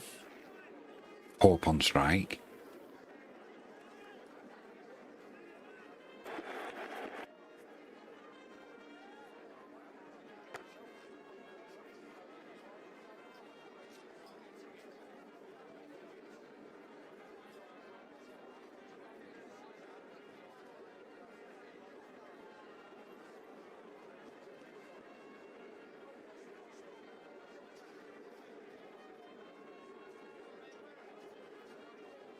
Just a single there, leg by.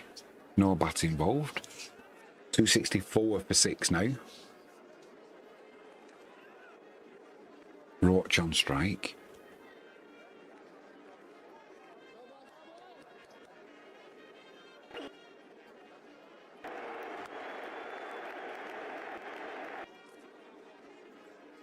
Finds the fielder at mid-wicket, so that's just a dot ball.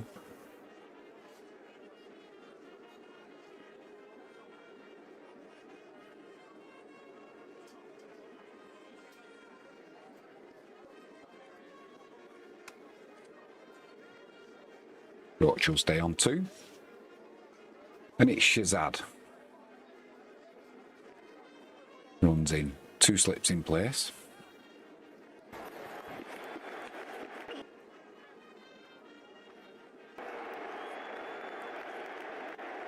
Well, he bowls a short one there, Roach. Ways out of the way of it, but didn't get the height that he expected. And it bounced once before it got to Rizwan, the keeper. Strange delivery.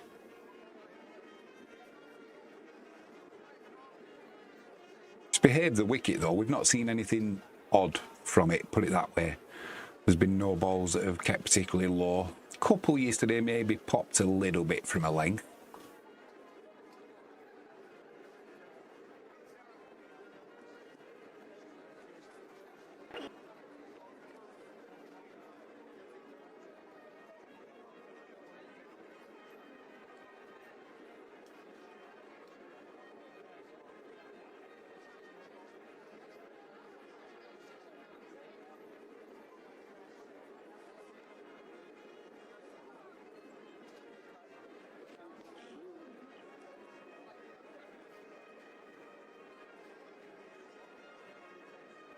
Two balls left in this Shazad over.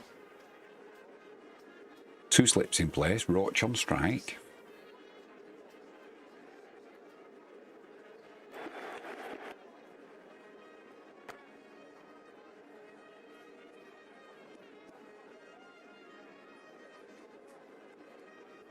Well, guilty of it again now, the Pakistanis. That is 1 added to the total.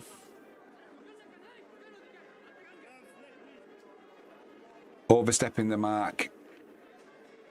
I don't know how many no balls that is. 9 no balls in this innings so far now. And they were guilty of it in Bangladesh as well. I think they bowled 28 no balls in 2 tests.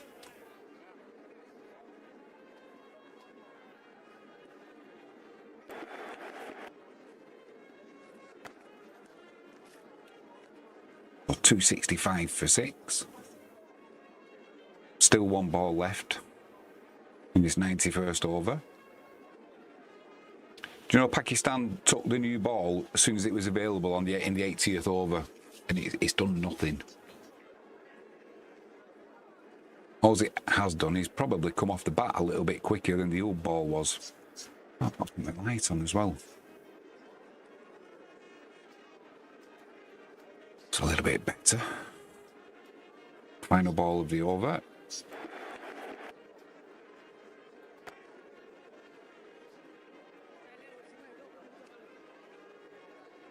Dot ball.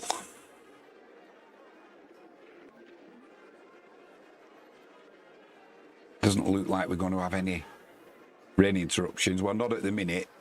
No, this is the Caribbean, so it can change quickly. But at the moment, it looks like there's blue skies with some white fluffy cloud. Yesterday, you could see the rain coming in. The ground stewards, the ground staff, they were hovering around the Super Soaker and around the covers from the start of the test match pretty much. And when it finally did come the rain, you understood why they were hovering. It comes down quick. And it didn't just rain, it was a full-on downpour.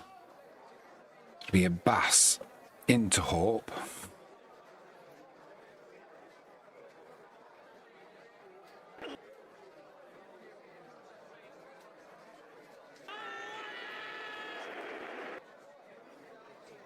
Rattles that ball into the pads of Hope. Appeal for LBW. Given not out, and it would have mattered not one jot because once again, overstepping the mark.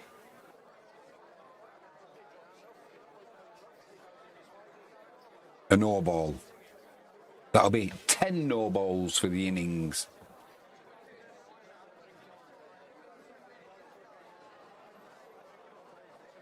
So a bass, he'll run in again. Hope on strike.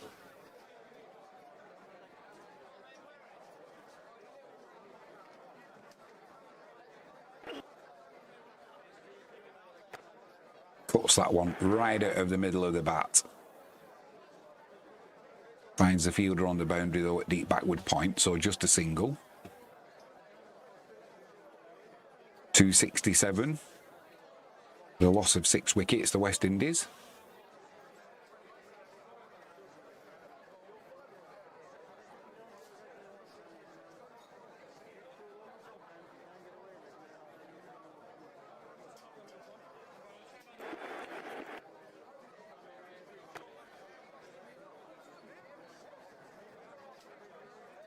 Is there anything more sedate than watching, if you were to watch a cricket match live, is there a more sedate setting than to be watching it in the Caribbean? Lots of rum, lots of fruit, lots of food. You can almost smell it through the screen. A bass into Roach once again.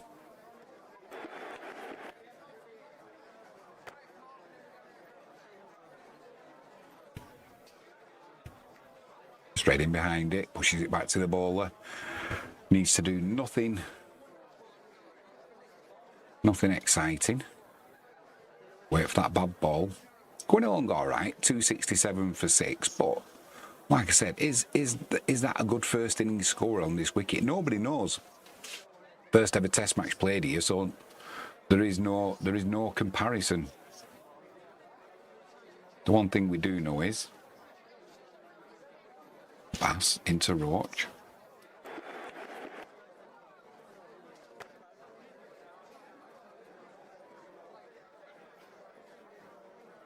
Yeah, the one thing we do know is that in the ODIs and the T20 matches that get played at this Brian Lara Academy Stadium, the second innings always it's harder to score on. So maybe the wicket does get slower, maybe it turns a little bit more.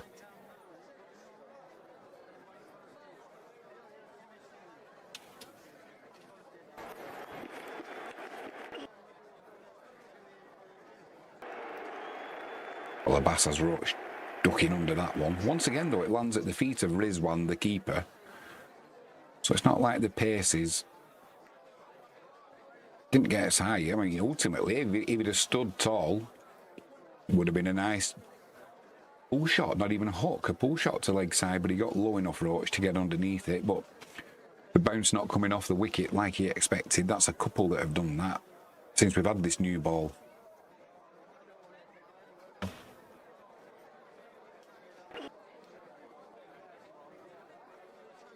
Final ball of the over. Leaves that alone outside off stump. 92 overs gone. 267 for 6 the Windies.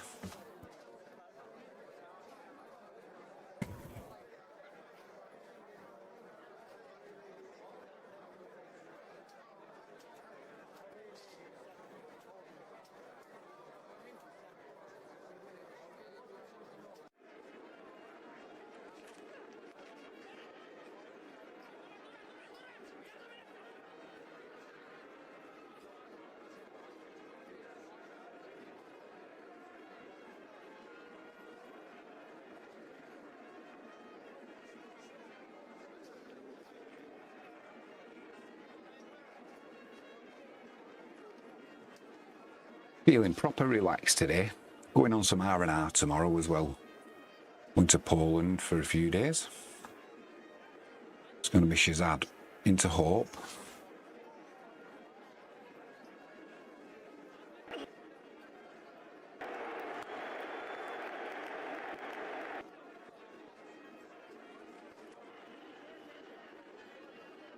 Pulls that to the leg side for a single. Fielder at mid-wicket coming around.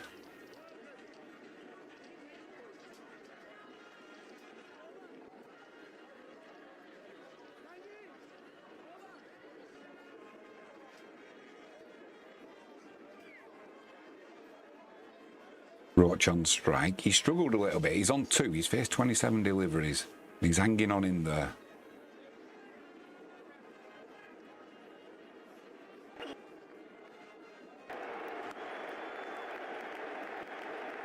Just pulls that one to the leg side for a single. He moves on to 3. I suppose his main job is, though, to play support to Hope, who's on 78. He's going along nicely, Hope. So Roach doesn't need to do anything apart from play that supporting role to Shai Hope.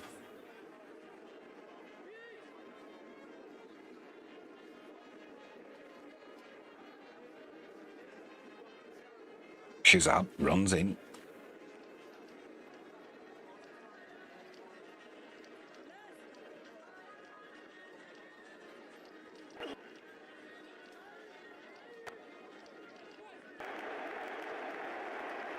Well, that's a thick outside edge. Raced away past, well, between gully and second slip.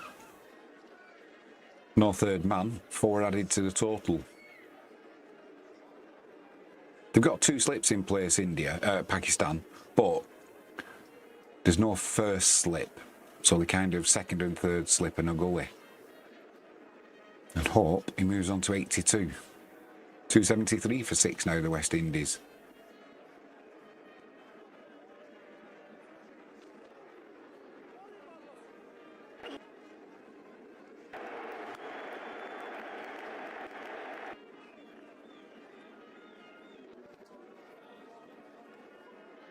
Full shot there, fielder on the square leg boundary.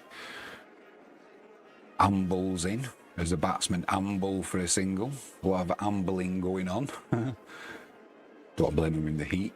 274 for 6, the West Indies. 2 balls left in this Shazad over. It's Roach on strike.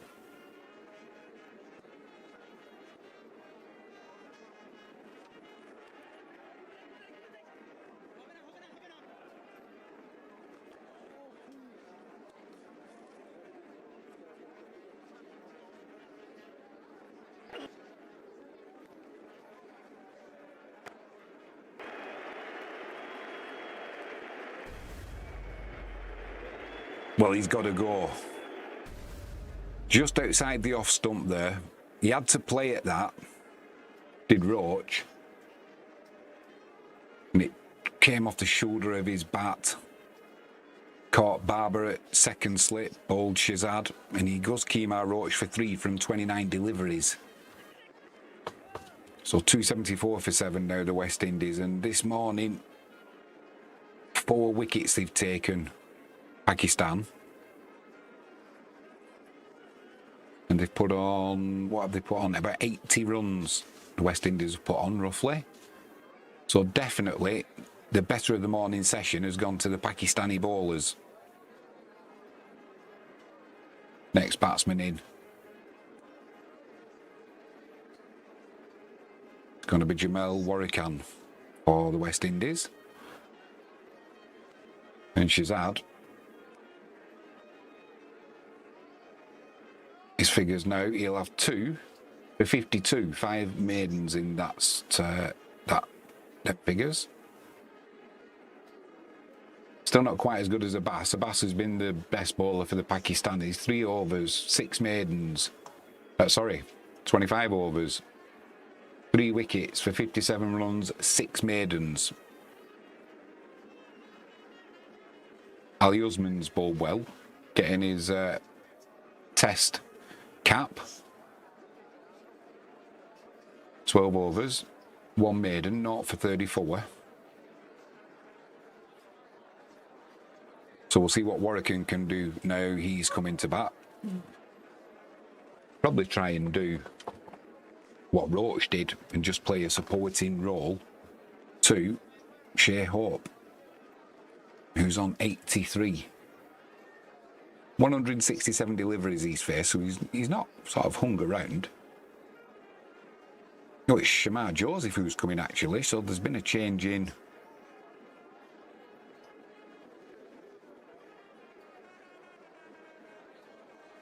So it is Shamar Joseph on strike.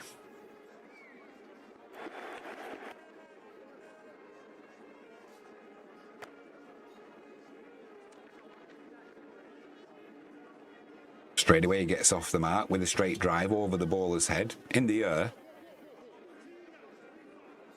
So just for a split second, the fielder at mid-off would have been interested, but it went too straight. And it would have gone over his head anyway. But Shamar Joseph, he's not going to hang around, is he?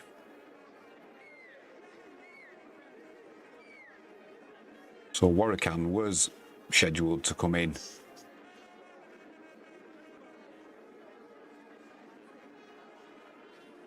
Number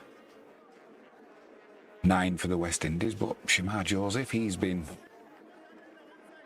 promoted by a position. 2 slips in place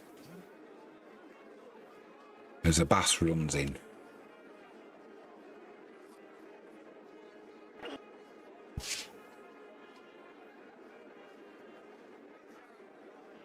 Swing and a miss from Shamar Joseph. So he's not going into bat and support Shai Hope as I expected him to. Maybe that's why Warrican has dropped down a place. Abbas into Joseph.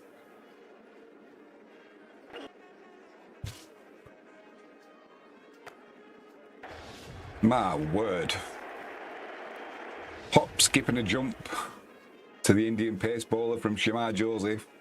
Rattled that back over long on and it's gone for 6 right out of the middle of the bat. Just shows what I know about cricket. He'll come in and try and support Shai Hope. No. Deep long on. Abbas looks at the batsman as though to say, guess what's coming your way next, young man? I think this next one might be around his ear hole. We'll find out. Abbas runs in. Joseph on strike. Left-handed batsman. Right-handed bowler. No.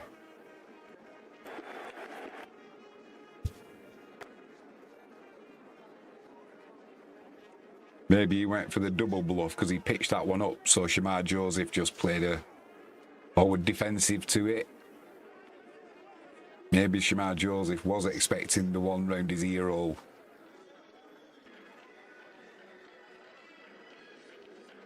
3 balls gone this over.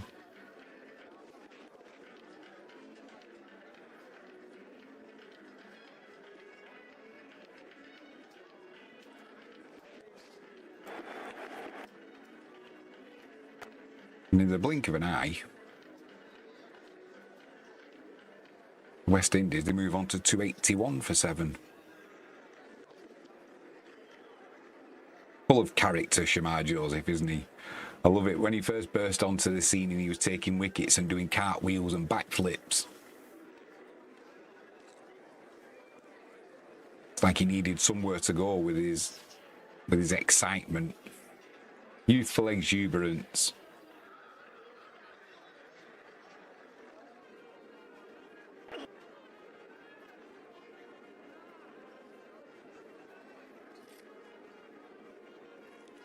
Too good there, Abbas for Joseph.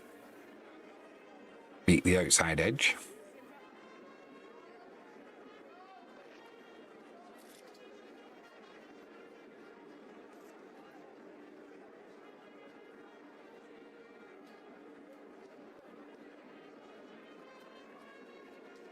Final ball of the over. Abbas turns, runs in. Joseph waits. 2 slips, gully.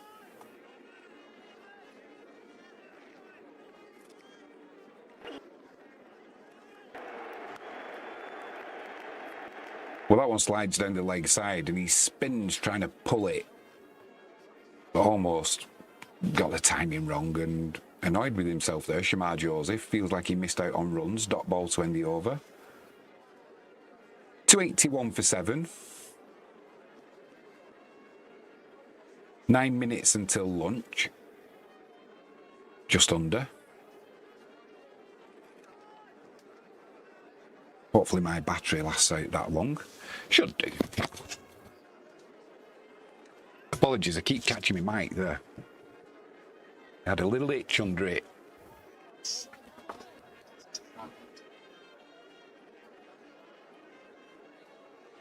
So I can get plugged in. It's going to be Hope on strike. She's had to continue.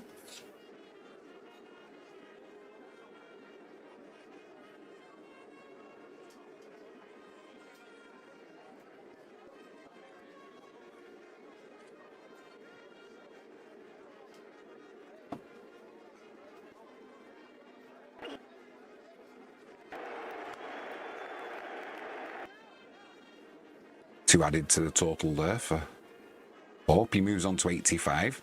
West Indies 283 for 7.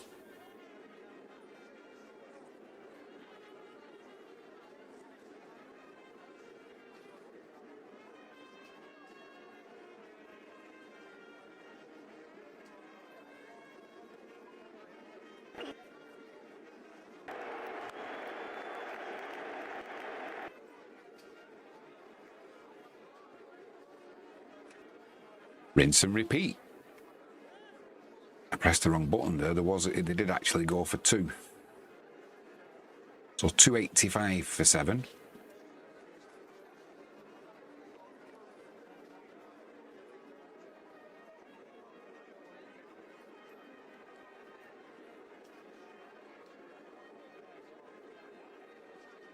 Just a 1 slip in place now.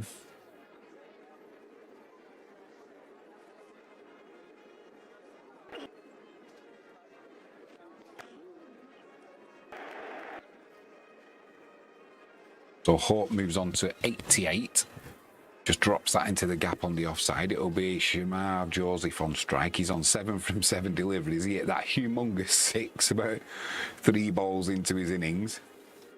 I wonder if he'll calm down a little bit now because we've got just over 6 minutes to go before the lunch break. We'll find out. Shazad starts his run up. What's he going to do, Joseph? Nobody knows. Probably not even him.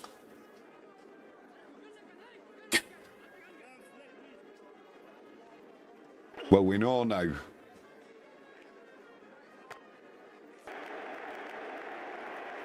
Beautiful drive through the covers from Shai Joseph as that ball's pitched up. He got it on the half volley. Right at the middle of the bat. Full swing. As soon as it beat the fielder in the cover, that's racing all the way to the boundary. 290 for 7 now, the West Indies. Just over 5 minutes until lunch. It's not going to affect Shai Joseph whether it's coming up to lunch or not. 2 slips in a gully. Shazad runs in.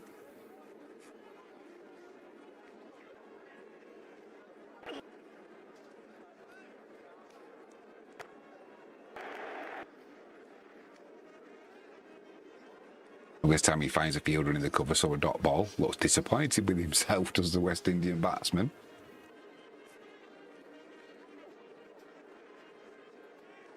One ball left in this over. 4 and a bit minutes until lunch. 2 for 62 his figures, Shazad. Shai Joseph on strike. He's on 11 from 9 deliveries. Shazad runs in.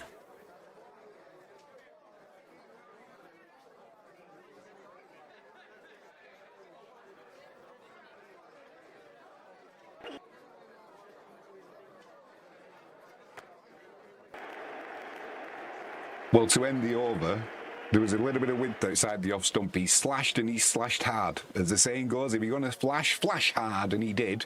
Big top edge, flew over the slip fielders, and all they could do, it was comical. You saw the slip fielders, 2 of them, and Rizwan, the keeper, all just watched the ball go over the head, and the only question was, is it going for 6 or 4? Well, it landed just inside the boundary ropes. So 294 now for 7 for West Indies. And Joseph, he moves on to 15 from 10 deliveries. Definitely not hanging around, is he, for lunch? 3 and a bit minutes to go. Came off the bottom of his bat, out of the middle. Hope on strike, Jamal runs in.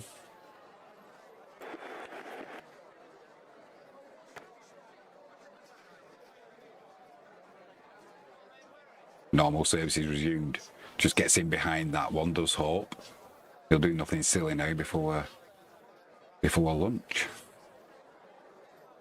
Yeah, we had an early start today because we lost some time yesterday due to the downpour. Slow over rate as well yesterday from Pakistan. Jamal into Hope.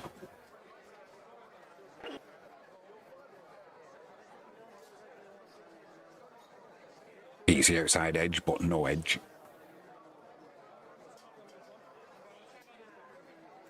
Four balls left.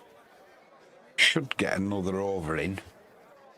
Obviously, unless there's a wicket, we should get another over in before lunch. Be good to see what Shai Joseph does. He's come out of swinging. Jamal into Hope.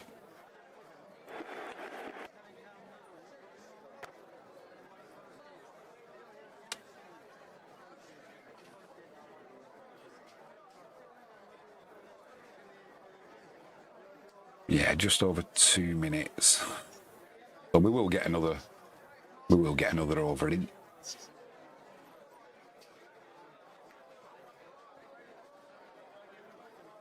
Although Jamal, he does take his time when he walks back to his mark. Starts his run up. Just one slip in place now.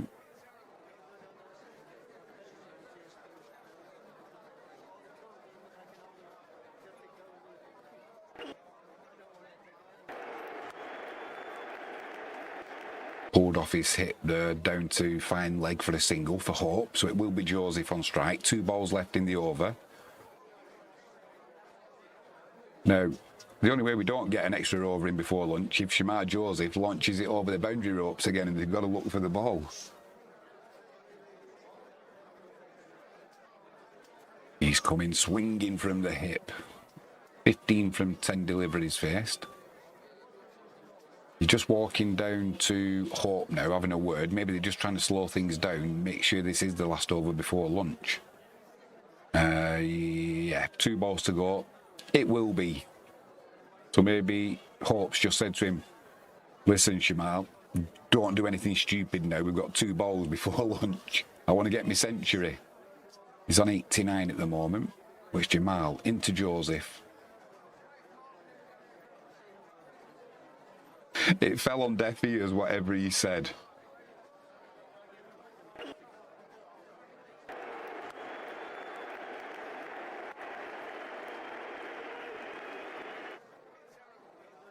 He was bowled a short delivery. He tried to pull it downwards actually, but got a top edge, but it raced away down to fine leg. It's a good job he got some bat on that, otherwise his grill was going to be taking some punishment, and it went really fine. So fine leg couldn't get around. 4 added to the total. 299 for 7, the West Indies. Final ball before lunch.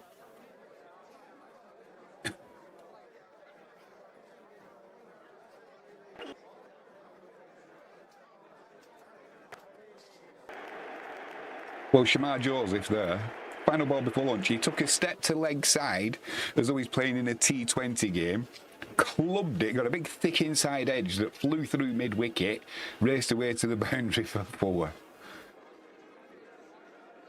So unless I'm missing something, why are we not on lunch now? Have I peaked? Have I gone an hour early? Have I been talking rubbish?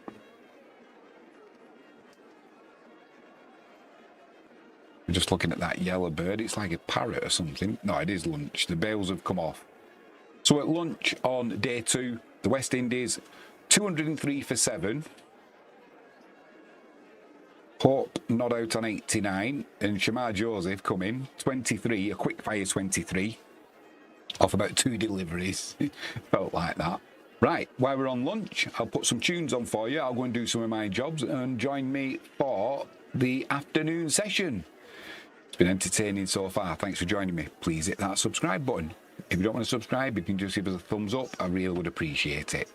I'll be back soon. Enjoy the tunes.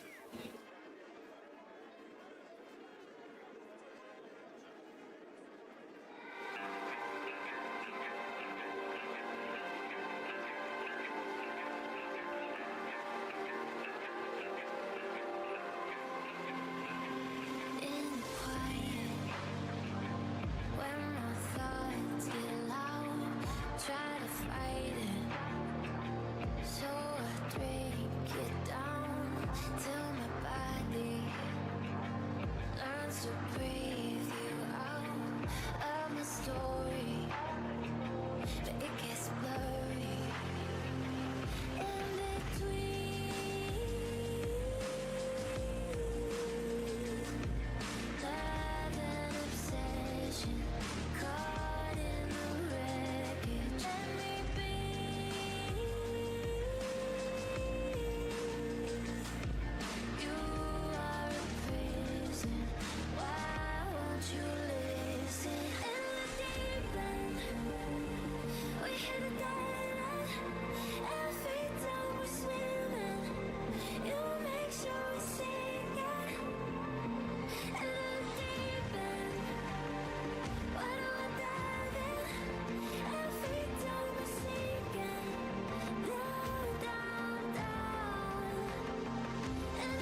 make me feel alright. Jump right back into my heart. Cause we could dance the night away. Make me love you through the haze. Ain't no need to be afraid. Still hear your voice at night. Make me feel alright. Jump right back into my heart. Cause we could dance the night away. Make me love you through the haze. Ain't no need to be afraid. Still high. I want you bad. You coming back.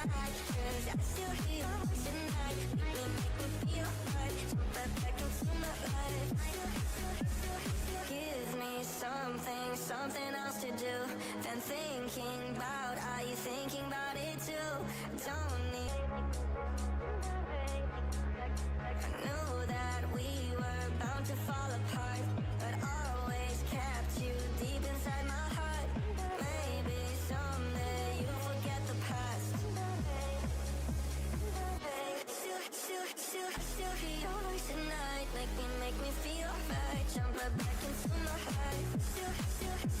Cause we could dance the night away. Make me love you through the haze. Ain't no need to be afraid. Still high. I want you bad. I do.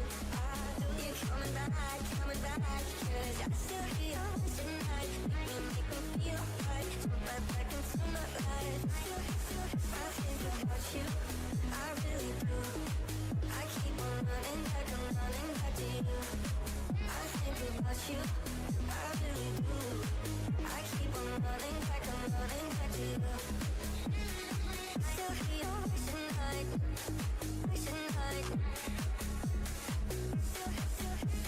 I still hear your voice at night.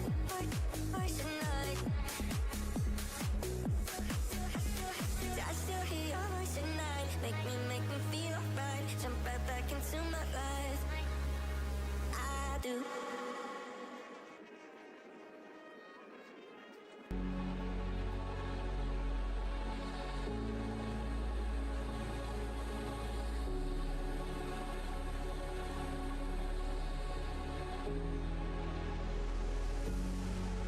Where did you go? My heart's on a mission. Search of my soul, cause I feel you slipping. Don't fade away to memory. I can feel you calling out my name. Somewhere in the galaxies, I feel you waiting.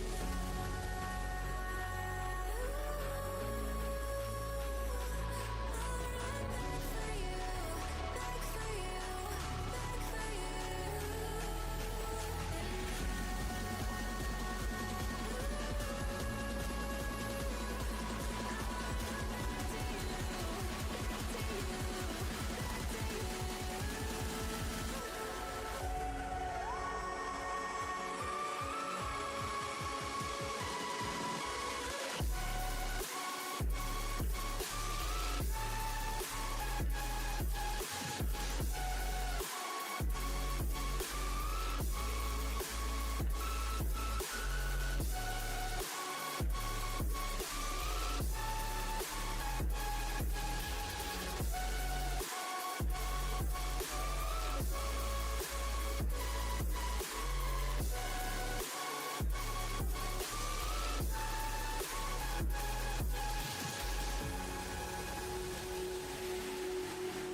High up in a tower, my retreat from the hood. I charted the grounds upon which one day I'll have stood. I wanna be never be alone. I so believe I really could live like I should.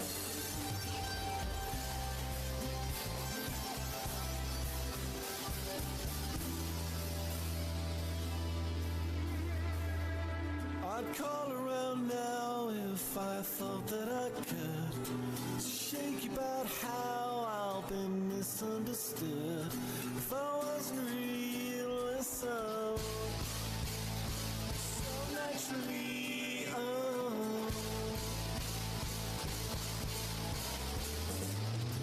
Tongue-tied I was.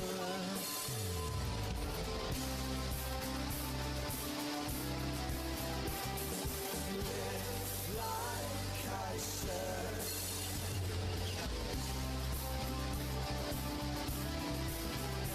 Would you mind if I could?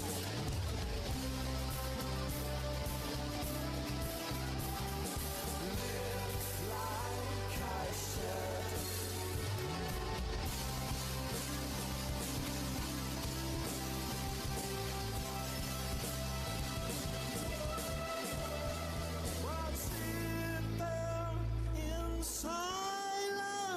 Make yourself known for signals and guidance. Let yourself go.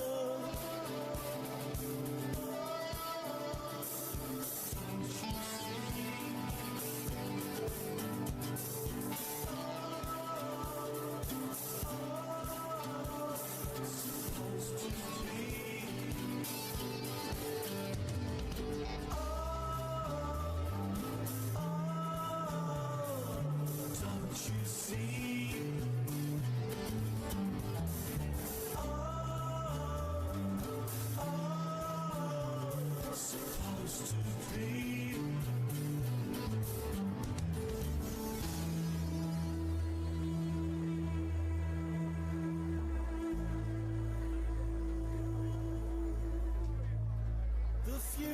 Is how we made promises good.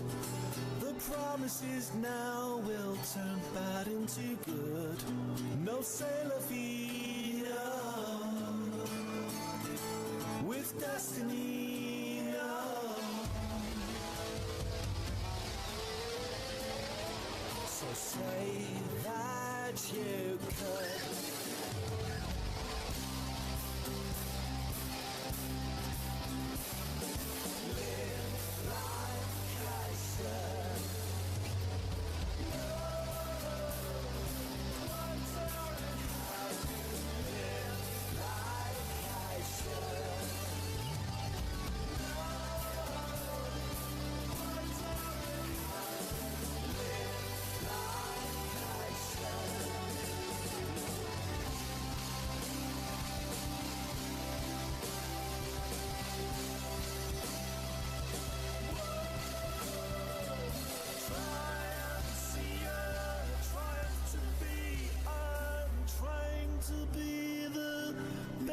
I can become.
back into my heart. Cause we could dance the night away, make me love you through the haze. Ain't no need to be afraid, I still hear your voice at night, make me feel right. Jump right back into my heart. Cause we could dance the night away, make me love you through the haze. Ain't no need to be afraid. I want you bad, you're coming back, cause I still hear your voice at night, make me feel right. Jump right back into my life. Give me something else to do than thinking about. Are you thinking about it too? Don't need reason, my reasoning is you. I knew that we were bound to fall apart, but always kept you deep inside my heart. Maybe someday you'll forget the past. Still hear your voice at night, make me feel right. Jump right back into my heart. Cause we could dance the night away, make me love you through the haze. Ain't no need to be afraid. I want you bad, I do. You're coming back, cause I still hear your voice at night, make me feel right. Jump right back into my life. I think about you, I really do. I keep on running back, I'm running back to you. I think about you, I really do. I keep on running back, I'm running back to you. Still hear your voice at night,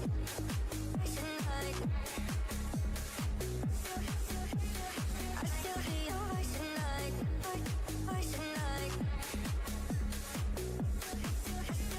I still hear your voice at night, make me feel right. Jump right back into my life. I do.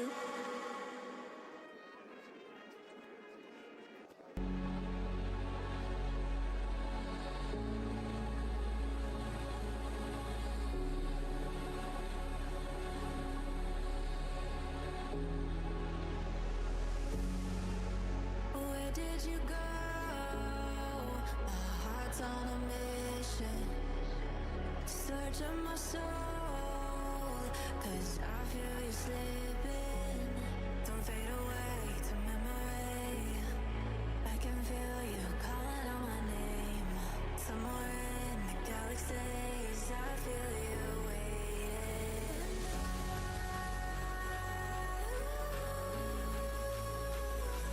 I'll run back for you, back for you, back for you.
For you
the tower, my retreat from the hood. I charted the grounds upon which one day I'll have stood. I wanna be alone, to never be alone. So believe I really could live like I should.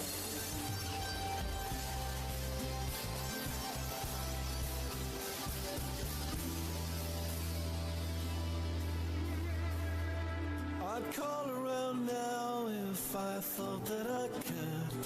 Shake about how I've been misunderstood. If I wasn't real, so naturally,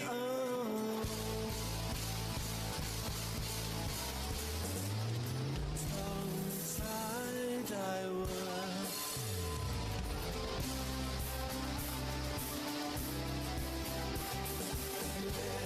Like I should.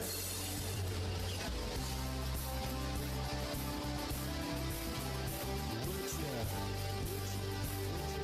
mind if I could?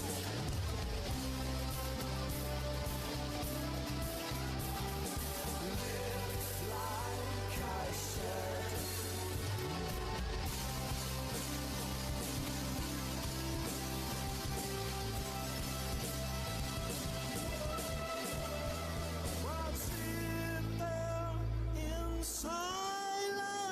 Make yourself known for signals and guidance. Let yourself go.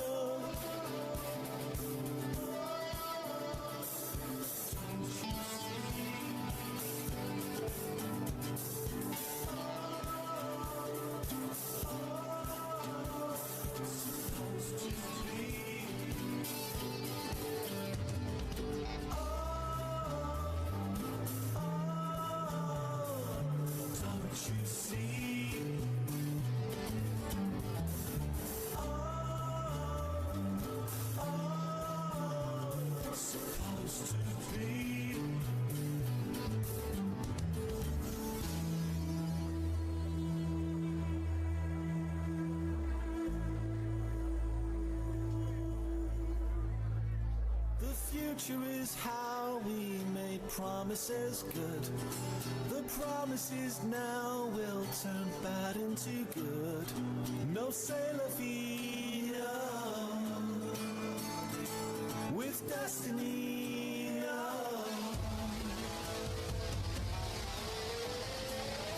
So say that you could.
Well, he got himself in a right mess there, Shamar Joseph.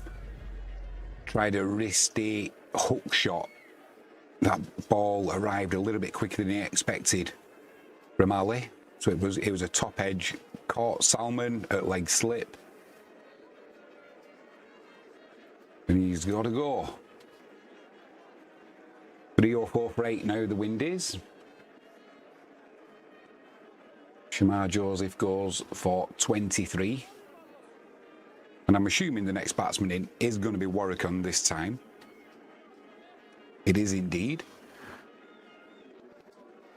Hope's at the non-strikers end. He's on 90. Hopefully he's not going to, no pun intended, hopefully he's not going to run out of partners before he gets to the century. He deserves a century because he struggled early on yesterday. He dug in there.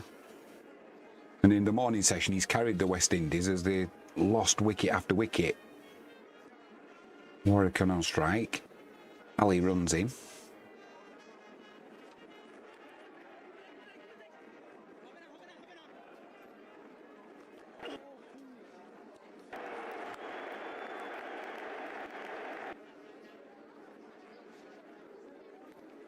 Full shot down to fine leg there for Warwickon, so he gets off the dreaded donut. Hope will be on strike. 305 for 8 now the West Indies.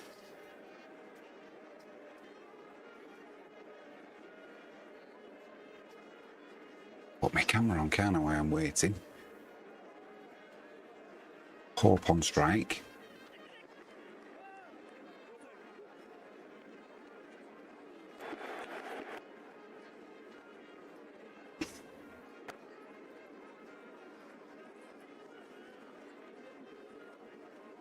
Just a single.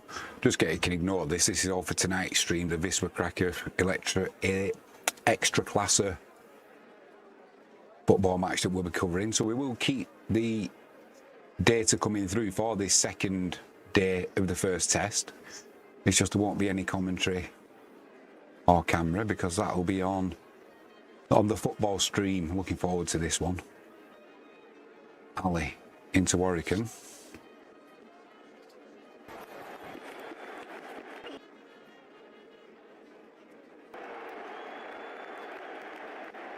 And Muhammad Ali says, "Welcome, Warwickon," as he pings one round his ear hole. For a number 10, he got out of the way of that really well. Yeah, Hope's on 91, Warwickon's on 1 and he's on strike. 1 ball left of this Ali over. Got to say, I do hope that he doesn't run out of partners, Hope. He deserves his century. 2 slips in place. Ali into Warwickon.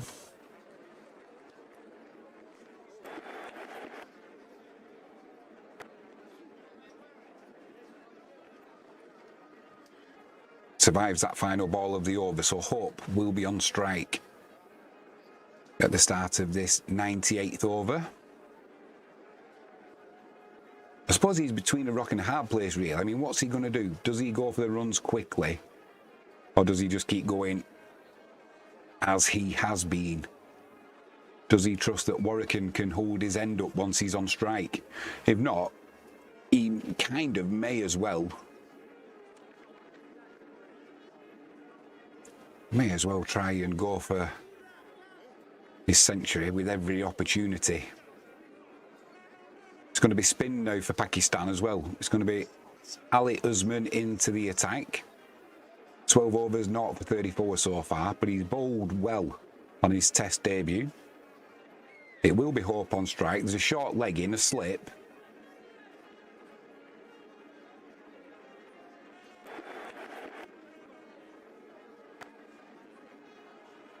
Well, there's no runs being scored off that delivery. Bang on the money straight up there for Usman. Runs in again.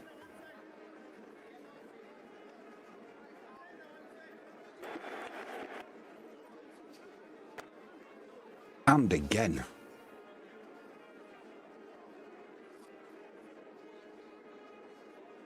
He's put them first 2 deliveries almost in the exact same spot, and all that Hope can do is just keep Keep defending those.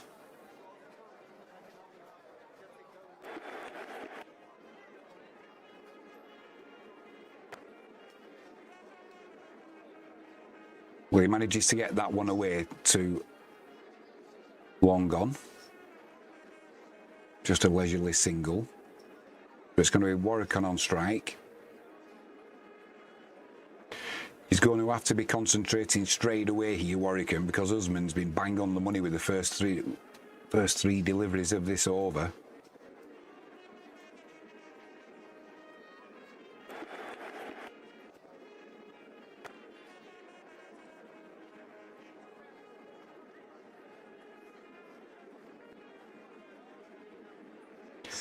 In live chat,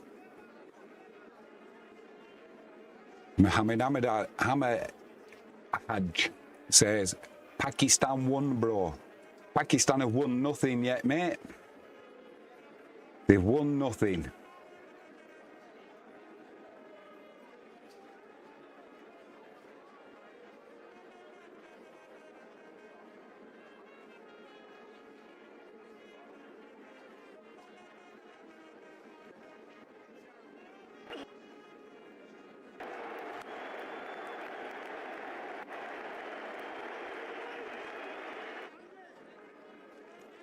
But buys added to the total there. I don't think there was any bat involved. No, there wasn't. 311 for 8 though.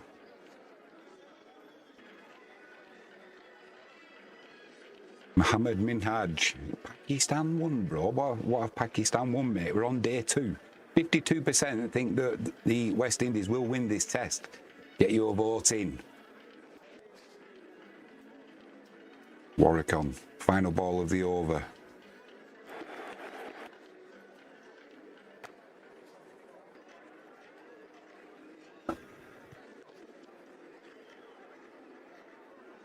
Just a defensive push.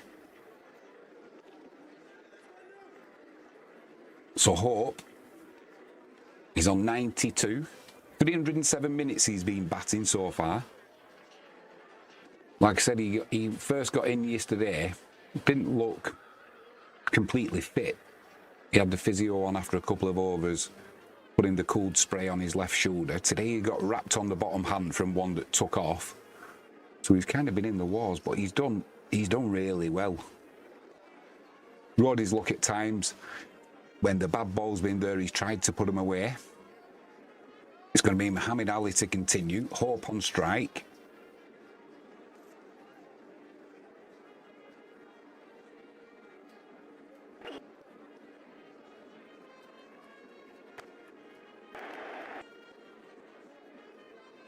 If you missed it earlier on, we were talking about the longest test match ever played. It was 12 days between England and South Africa in Durban. I think it was in Durban. In 1939. And England chasing down 650 or something like that. Just 42 runs short. They had to call it a draw because they had to get to the Poets to catch the ship home. The outbreak of World War II was imminent. Can you imagine that playing for, well, over 12 days? Then you call it a draw needing 45 because you've got to get to the Poet. But that was the last ever time limitless test match. After that, it was introduced 5 days. If you ever get it in a quiz question, what was the longest test match and who were the teams? It was 12 days. England and South Africa. Ali into Hope.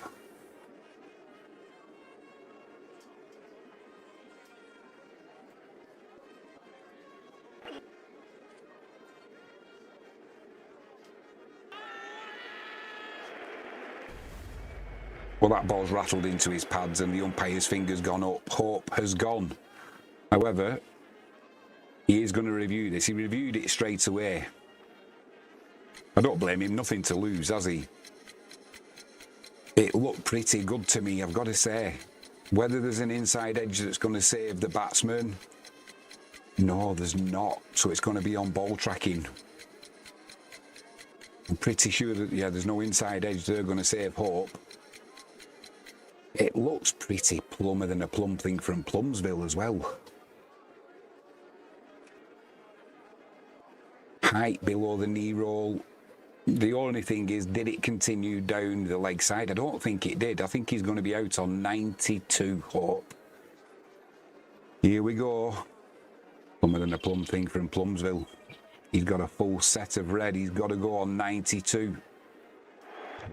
Well batted by Shai Hope.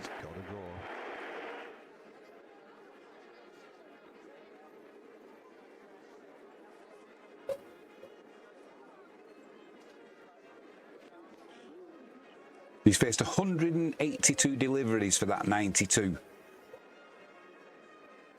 Does anybody actually know? I was saying earlier on, because this is the first test match at this stadium, does anybody actually know what a good first innings expected total would be? Said it before, some wickets you think 250 is a good first innings total. Others, anything sub 400, you're up against it. But with this wicket, what is it? I know in the ODI and the T20s it normally, well, there's a comparison, isn't there? The second innings are usually there's far less runs scored than the first. And the West Indies, as soon as they won the toss, we're batting, no hesitation. So the expectation is that it is going to get harder to score runs on, shall we say, but it doesn't give us any clue as to what a good expected first innings total is. Seals on strike, Ali runs in.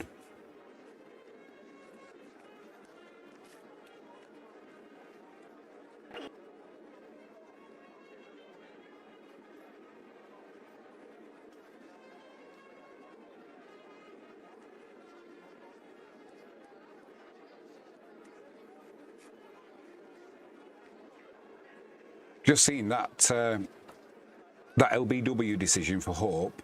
Warwick on down the other end said to him, it was going down the leg side, mate. Give it one of them. Couldn't have been plumb. Halfway up middle stump. Seals on strike.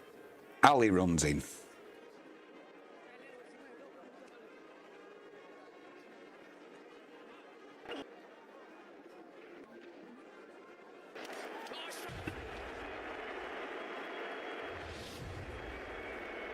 Well, that's it, ladies and gentlemen. The West Indies all out for 311.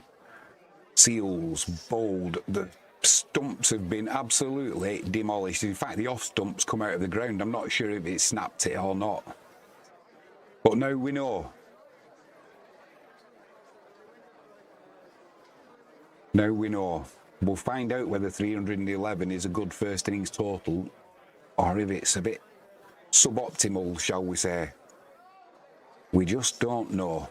But it'll go down in the history books that the first ever test match at this ground, the West Indies were all out for 311. We'll have a quick turnaround now. While we do that, I'll get a quick drink and we'll get ready for Pakistan's turn to bat. What can the Windies bowlers do? We'll find out. Stay tuned. If you haven't done so already, please hit that subscribe button. And if you can give the video a like, I will be ever so grateful. We'll be back shortly.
Pakistan getting ready to start the first innings.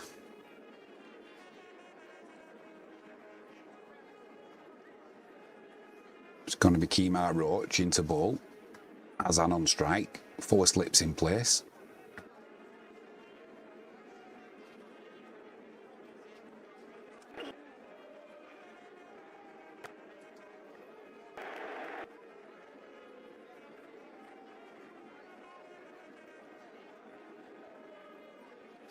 Unlucky in that first innings. Shai Hope getting out on 92. Batted well though.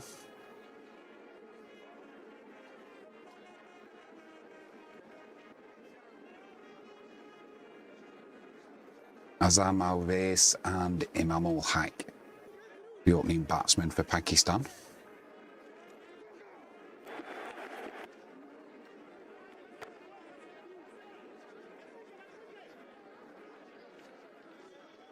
%55% think that this is West Indies test match to win. Maybe a bit of local knowledge coming into effect there, setting that first innings target of 311.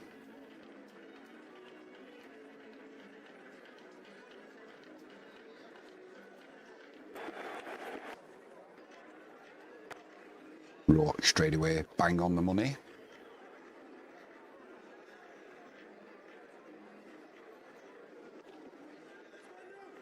Commentator's curse.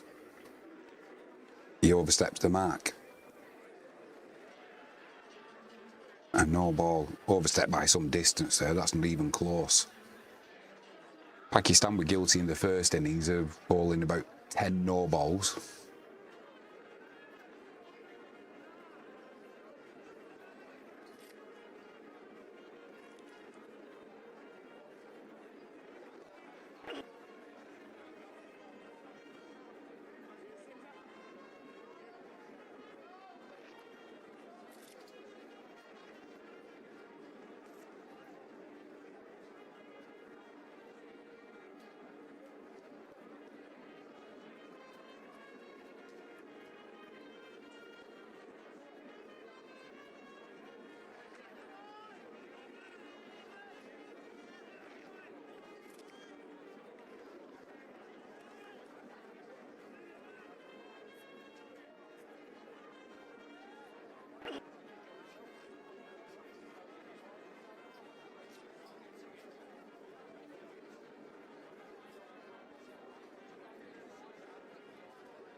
Well, that should be the end of the over, but there's still a ball left.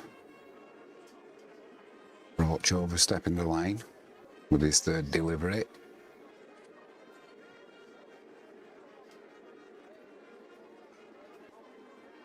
Don't forget, tonight, 7 PM, we've got the football stream. Wisła Kraków hosting Górnicza Katowice, round 1 of the Polish Ekstraklasa.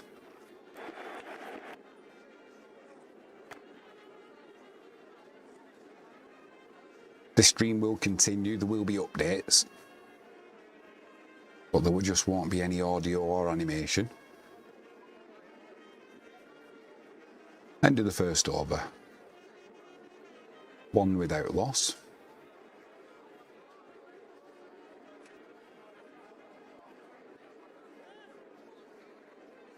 "29 extras when the West Indies batted. 10 no balls and 3 wides. 10 byes and 6 leg byes. Nice little tally onto the total, isn't it? 29. all out for 280s doesn't sound as good as all out for 311. That's where them 29 extras takes you.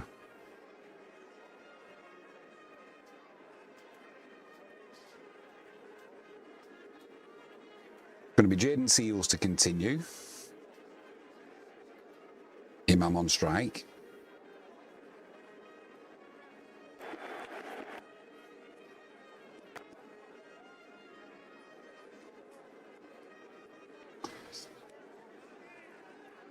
Just like Roach, bang on the money straight away.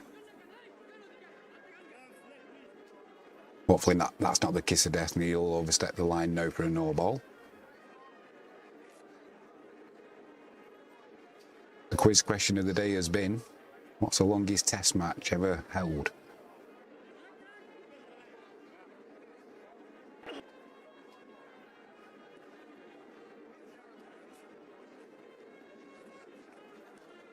Beat the outside edge there. Imam trying to defend that, couldn't get any bat on it, thankfully for him.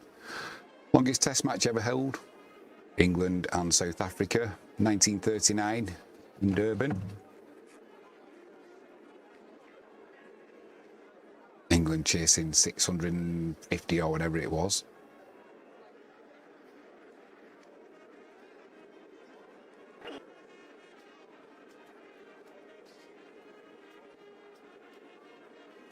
Didn't quite get there. They were 42 runs short, 5 wickets in hand.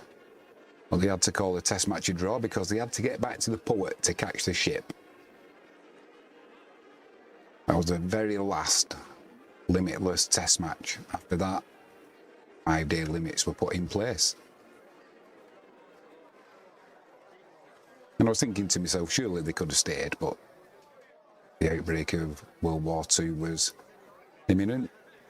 So they couldn't miss the ship.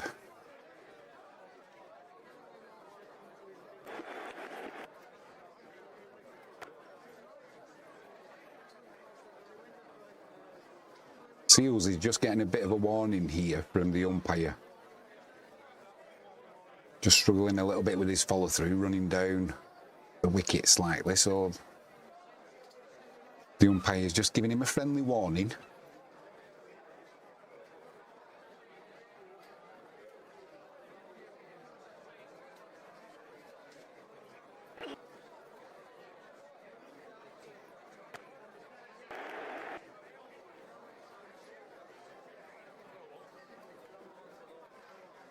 Both umpires from England.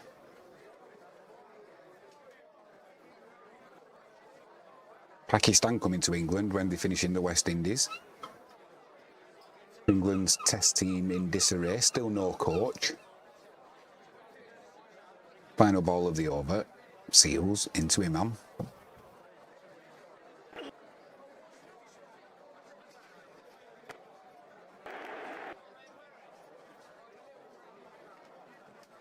Maiden over to start off with.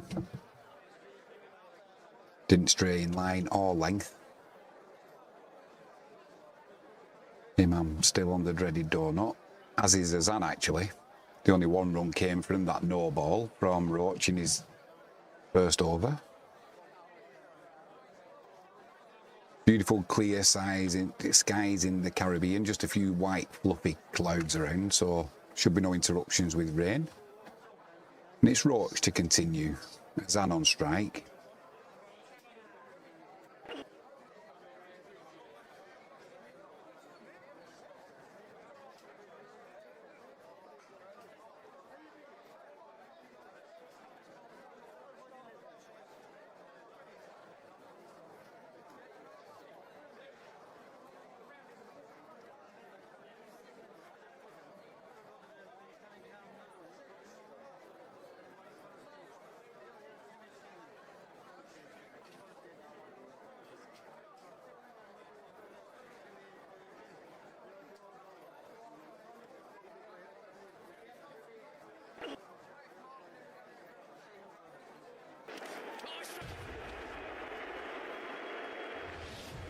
Well, Roach into Azam.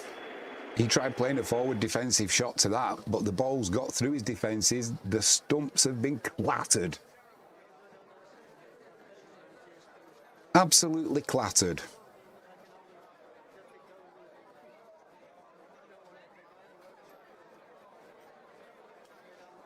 There was a gap there.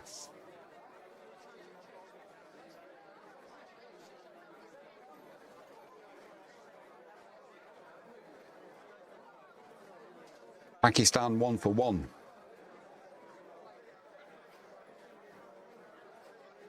Mohammed Minhaj. He says Pakistan 1, bro. You might be a bit premature with that one, mate.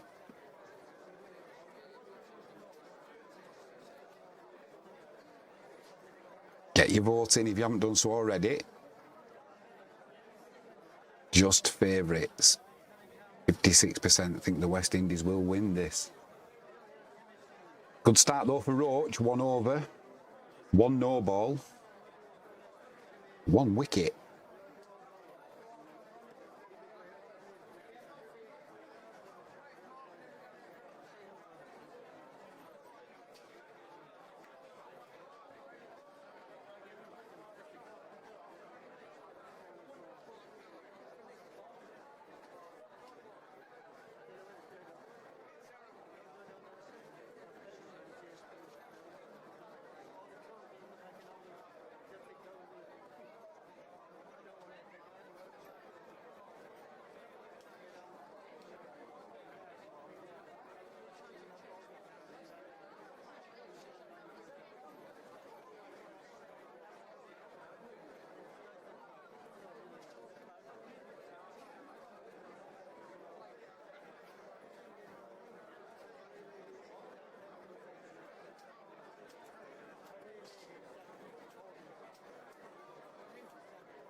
Inside edge off that pull shot.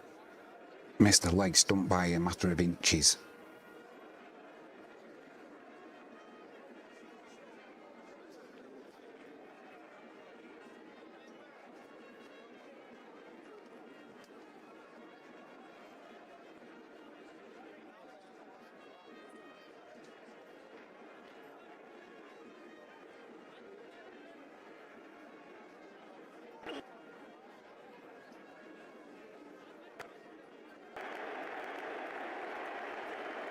Well, Imam's off the mark, driving that one through the covers. Raced away to the boundary.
Full toss there, giving the treatment outside off stump. Crash to the boundary. Noticeable, there was movement in the air though.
In there from the batsman, just clipped that off his pads right out of the middle of the bat, races away through mid-wicket to the boundary for 4.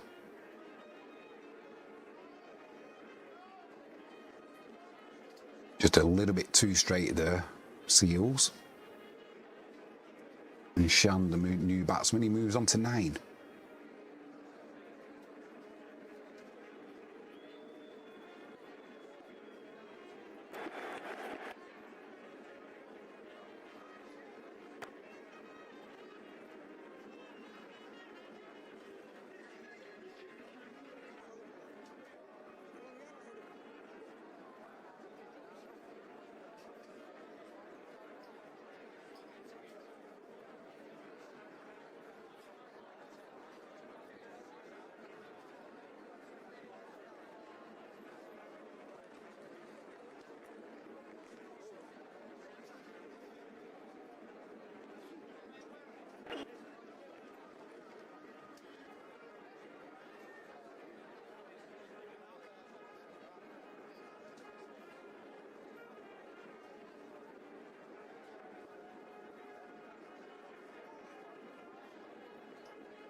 We're back.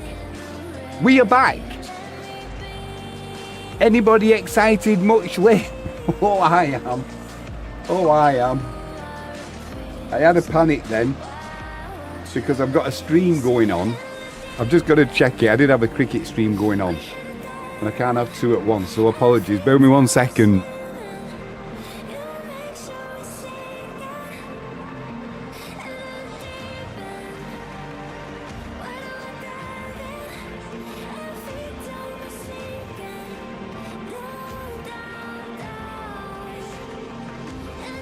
We're good to go. We are good to go. Woo.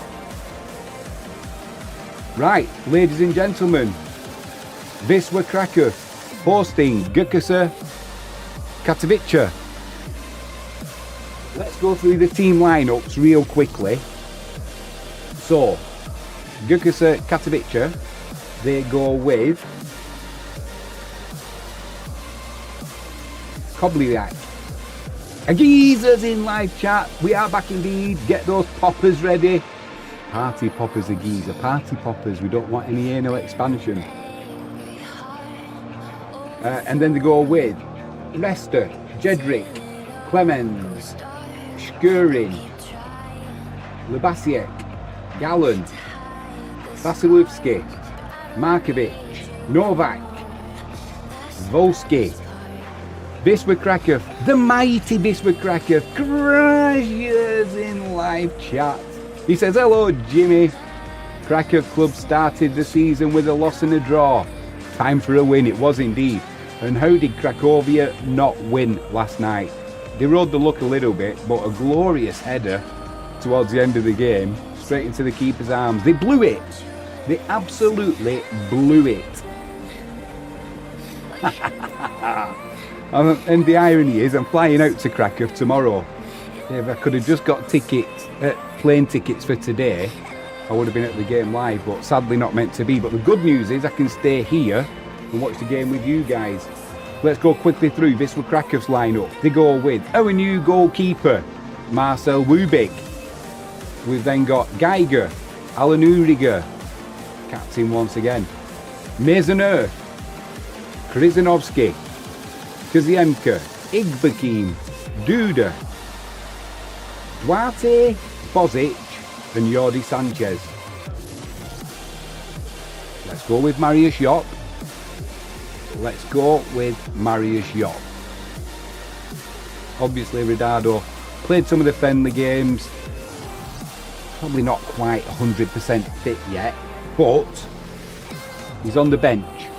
So the bench for Wisła tonight, we've got Lukiewicz in goal. I'm not concerned about that at all. Lelyveld. Ertehala's on the bench. Adrian won't be happy with that. I hope he's at the game tonight. I'm going to meet Adrian on Wednesday. We're going to have something to eat with him and a pint. So yeah, Ertehala's on the bench. Cabo Belapart. Angel Ridado, as we've mentioned. Irvin Omic. Irvin Omic is going to have a big season for Wisła. Marius Cutwer. Eli Yuan from our new signing from Hibernian. Don't know too much about him, we've got to be honest. And number 97, Victor Biedrzicki. So, new signings since the end of last season. So, the obvious one is Marcel Wubik, goalkeeper from Augsburg. We've got him on loan. Ah, boy, am I glad we did get him on loan after the drama we had with our goalkeepers. We don't need to go through that anymore. We've got Maxence Maisonneuve, centre-back from Ral La Luvia. That was a free transfer. Good bit of business this from Wisła, from what I've seen of him. We just mentioned the left winger come striker from Hibernian, free transfer, Eli Yuan. We've got Julian Guillemino, centre forward, free transfer. Don't know anything about him, we'll see how he pans out.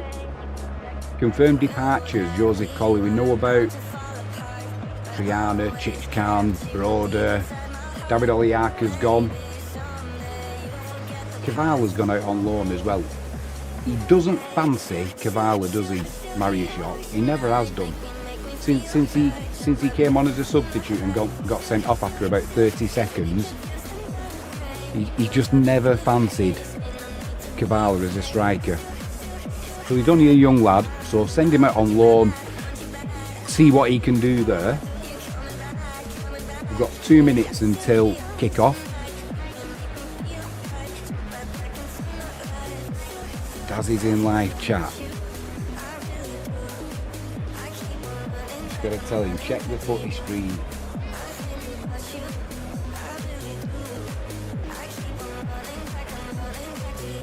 Sorry guys. So, in our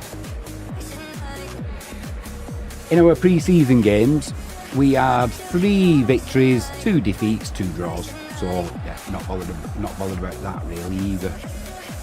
Can't really tell a lot from that. I just want to know, because the players are getting ready to come out,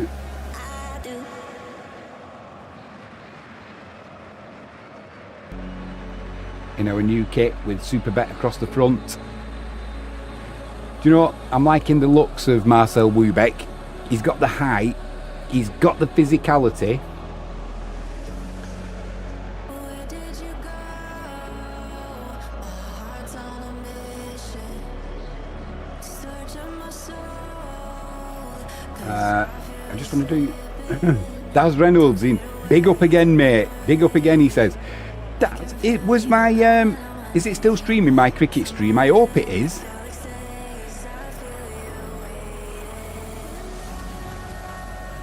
I really do hope it is, and it doesn't cause me a problem with this. Yeah, it's not, no problem at all. Fingers crossed.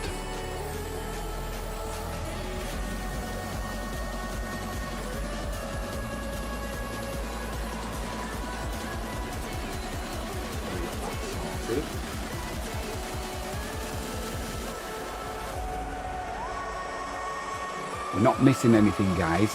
I'm just getting I've got my new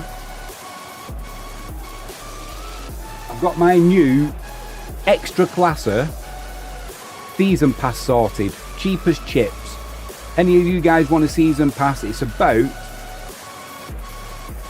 60 quid, 50, 60 quid, something like that. For every single extra classer game. Absolute bargain. Right, live chat. Oh, I've missed this live chat. Graja, a geezer. Where is Frankie James? Daz Reynolds is in. Daz Reynolds is in live chat. Good to see you in here, mate. Everybody, Daz Reynolds, he always follows me and talks to me with the rugby and with the cricket. So if everyone can give Daz a big welcome, he's a top guy. Top guy. Hopefully everything's going along with this stream as well. Everything in live chat should be okay. Can you just let me know in live chat if it's working, please, pretty please.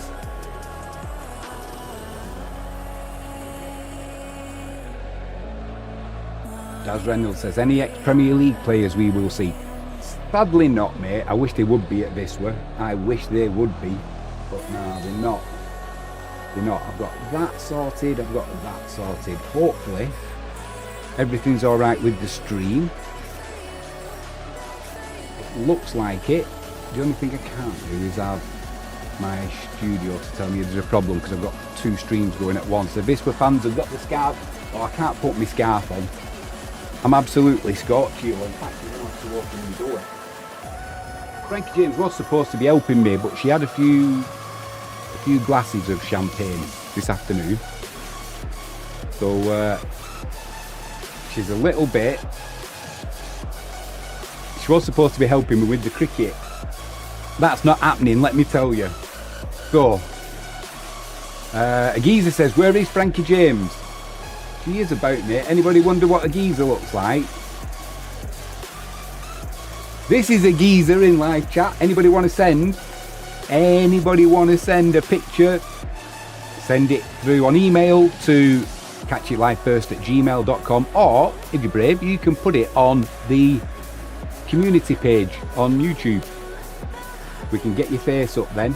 We've also got this is Frankie James. There's Frankie, looking beautiful as always. We've got Adrian and Magda. That's who I'm going to go and meet again on Wednesday in Poland, in Krakow. We'll go and get a few beers together. He's probably at the game tonight. I've not got time to check my phone to see if he's messaged me, but hopefully he's there. We've got Jaden from Australia. He's the one in his middle. His father-in-law's from Krakow on right, and his dad from the Aussies on the left. Hopefully everything's all right with the volumes. My voice is not too loud. If it is, just let me know in live chat, because I've got to get my mic sorted still. Middle son's going to sort it out for me. I've just not got around to doing it yet. What are you guys thinking about tonight's lineup? Any surprises in there for you?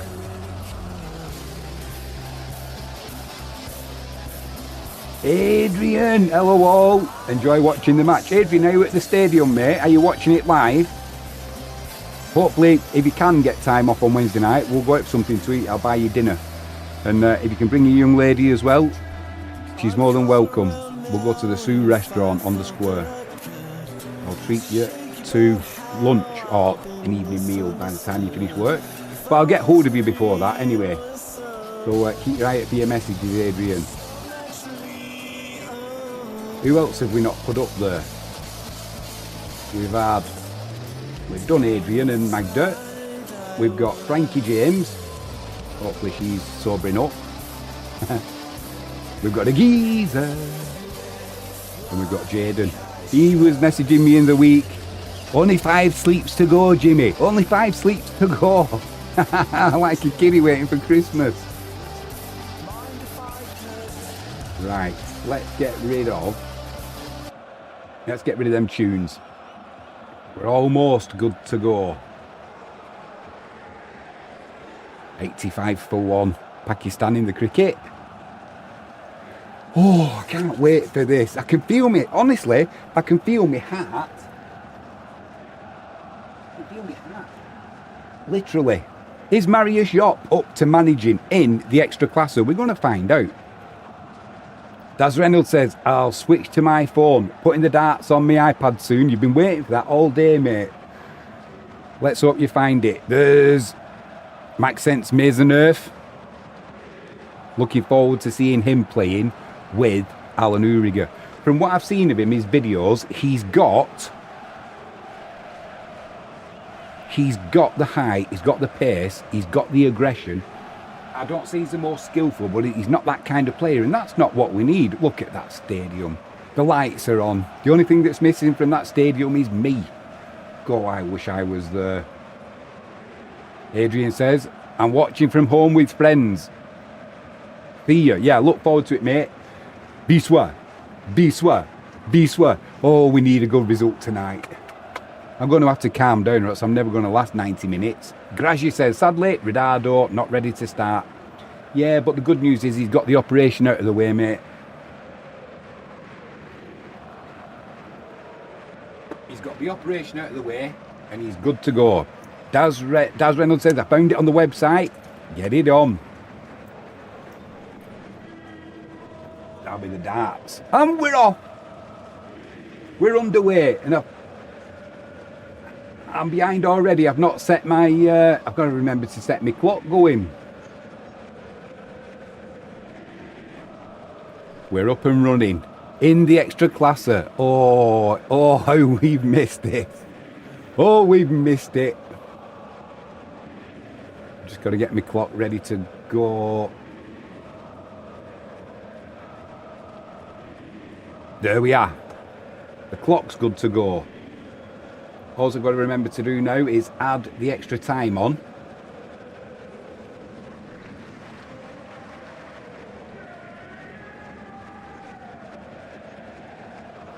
Can't even see that now. I'm not quite set up as I'd like to be.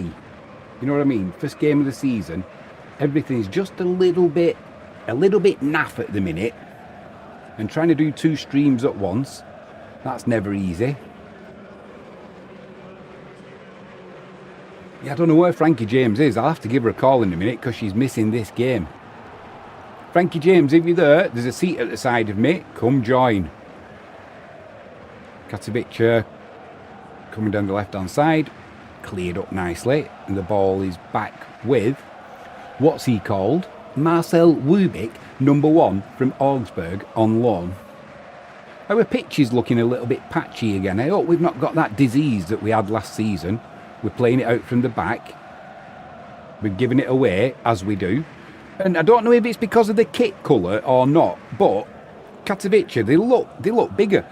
Sanchez is in round the back here. It's just going to run to the keeper. Keeper edge of the box, slides in, clears it. It'll be a throw into Visser on that right-hand side. Kobilak, Katowice's keeper is called. Yeah, I'm liking the new colour of Visser's kit. But like I said, our pitch is looking a little bit like it's got them patches all over it. Like it's picked something up. The geezer says, come join and bring the bottle. You don't need to tell Frankie James to do that, that's for sure. She always has a bottle ready. Duda wins the header there. Duarte floats one into the box there. Looking for Bozic, who was floating in from this left-hand side. And somebody from Flashgoer has had an absolute shocker. Because when they put the team lineups out, once again, they only gave us an hour. It's not enough time to get all the paperwork sorted and all of the graphics, but there you go. Can't moan. I will. And they had Alan Uriger at left back, Krizanovsky playing alongside Max Sense. Are we going to call him Max Sense or Mason Earth? He'll probably get both, won't it? We'll see what happens when we're under pressure and what verbiage comes out of my word hole. Hopefully it is his name and nothing too expletive because he's dropped a clanger. Oh, it's good to have the team back. Agiza, Graja, Adrian.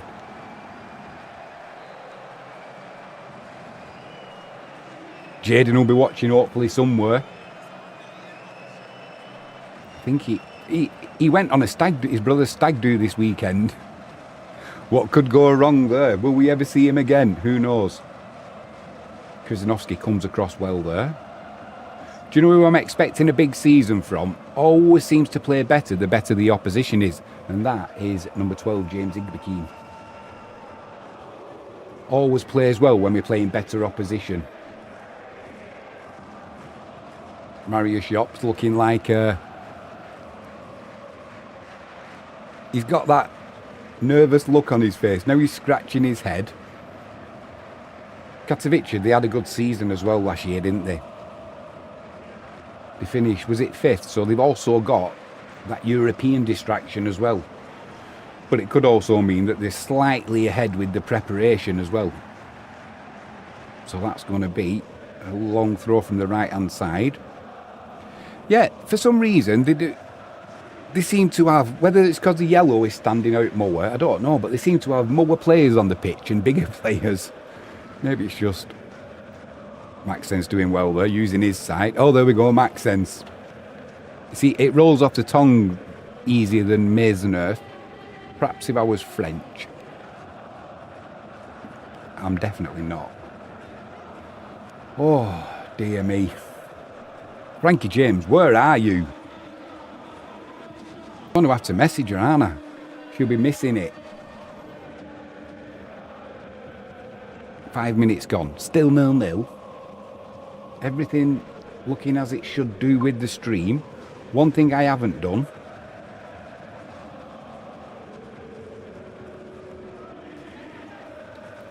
I'm not touching it at the minute. Yeah, we'll forget that. Oh, down the right-hand side, because I think he was offside, actually. The flag is going to go up any minute now. He's surely offside. Was it Duarte? It was Duarte. Plays the ball in the middle. Krizanovsky at the back post unmarked. He's slashed across it. And almost a complete miss hit. From about 8 yards out, just to the left of the 6-yard box. For his sake, I hope the offside flag went up, because he was definitely offside, Duarte, down that right-hand side. Yeah, he's got 1 foot inside his own half. He needed 2, and his torso was also offside. So Krizanovsky gets away with one there, but he didn't half slash it that We know he can finish them. We've seen him do it. Where is Frankie James? Daz Reynolds says, what highlights are on behind you tonight? None, mate. I can't put anything on. Now we're in the extra classer, the stream will just get scrutinised within an inch of its life. So it's it's nothing. It's just a football stadium, and that's all I can have, sadly. I'm still waiting for the extra classer to get back to me in respect of highlights. Once we get the go ahead, hopefully, fingers crossed, we get the go ahead to put the highlights on, I can put them behind me. They've got a break on here. We've got players back, but they're in the penalty area down the left-hand side. Shot comes in. Good save there from Wubik. First shot in anger, and they're still in. It's been put behind by Uriga. They had an overlap down the left-hand side there. Did Katowice. And it was Novak, I think, with the shot. You'd expect Wubik to save that, as he did, but the good thing was he didn't push it back into play. He kind of got it going in the direction it was coming from and away from danger. Corner swung in, headed clear by Maxence. Uses his height well. That's one thing we are not short of in the centre of defence, especially when Biedrzyk is on the pitch. Both well over 6 foot.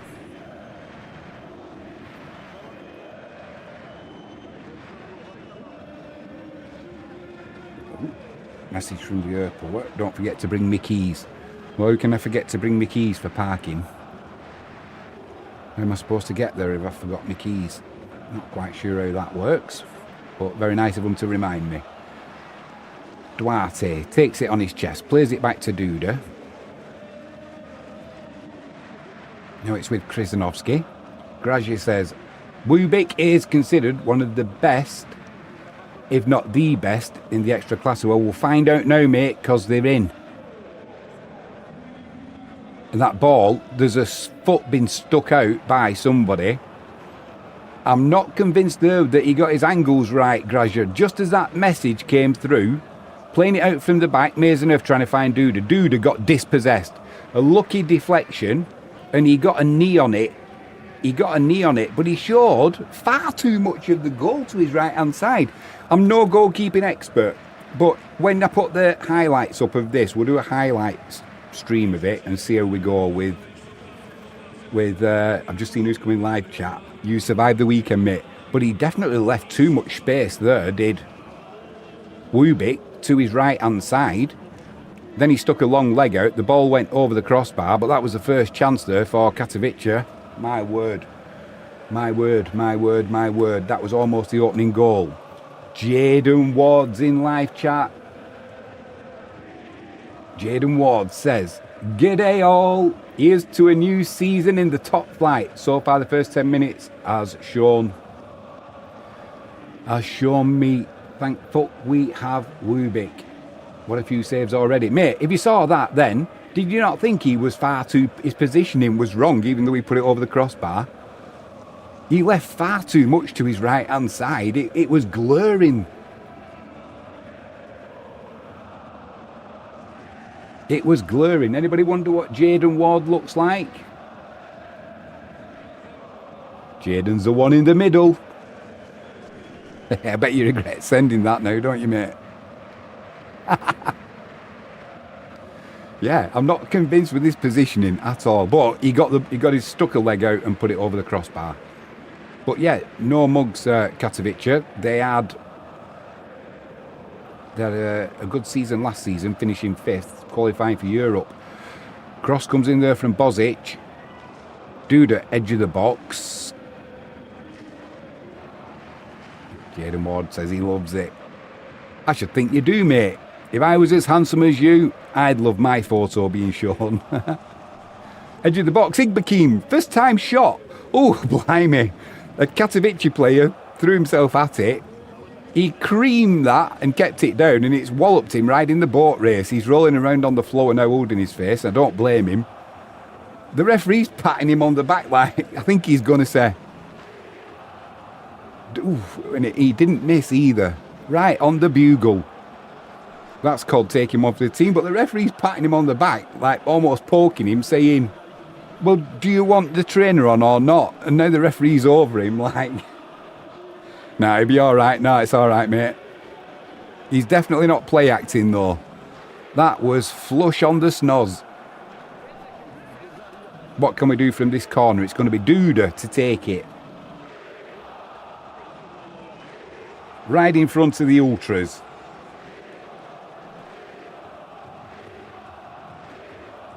He's come back out to Duarte. Puts the cross in. Maxence is in there. Then a first time shot from, I'm not sure, Kaziemka with the volley outside the box. High, wide and not very handsome. But at least it's an attempt on target.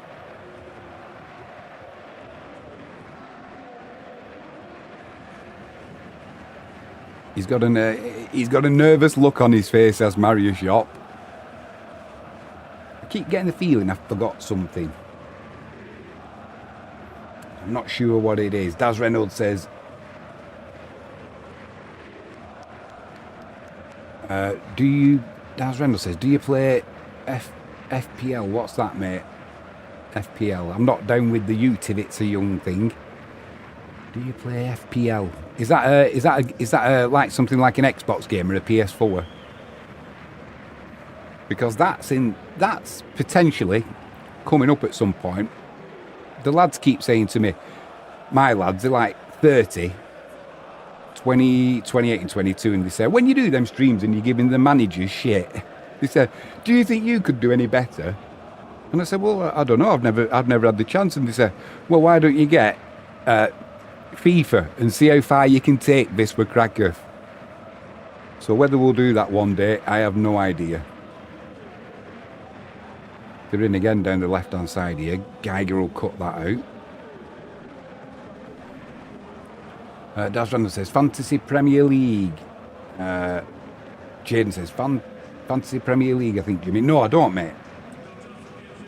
At the minute, I've got no time for anything apart from streaming on YouTube and trying to set up animations and doing all sorts of stuff. The time it's taking me, we've got a real push coming on now to grow the channel, and it's going quite nicely. It's just so time consuming. Do you know what? I haven't worked since, I don't know, it's got to be months now. The last trade, well, that's not true, I put a trade on last week, but I've not traded the markets for, it's got to be 8 weeks. I've been enjoying the summer off. I just keep putting the odd one on, but if I'm ever going to buy Wisła Krakow, I've got to get cracking. I think they had something like a 25% stake that Kavisium was gonna buy, and I was asking Frankie James. I says, "Do you think we should do it?" And you better get some work done then, Jimmy. So, yeah. Cross comes in from the left. Oh dear me, who was that who won the header? But he's put it to the keeper's left, but also wide of the post. I don't know what Jordi Sanchez was doing there. As that ball came in, there's a melee of players. Jordi Sanchez, he's put his hand up and then pulled it away at the last minute. Whether he's trying to put the forward off, I don't know. But it's a good job he pulled his hand away quick enough, because otherwise that would have been a penalty. Can't be doing that. Then he's moaning to the referee like, I'm being pushed.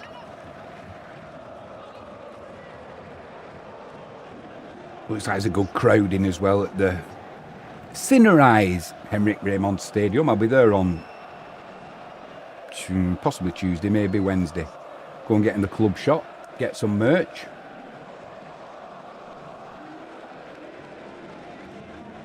And that ball's gone out for a throw-in down the right-hand side for Kavicha. Krizanovsky just taking his eye off the ball there. Jaden Ward says, how good is extra class of TV? Thank goodness, no more TVP, LOL. Mate, in it good. And it's an absolute bargain. The cost of it, absolute bargain. The quality of stream is superb. All the games are live. You get videos.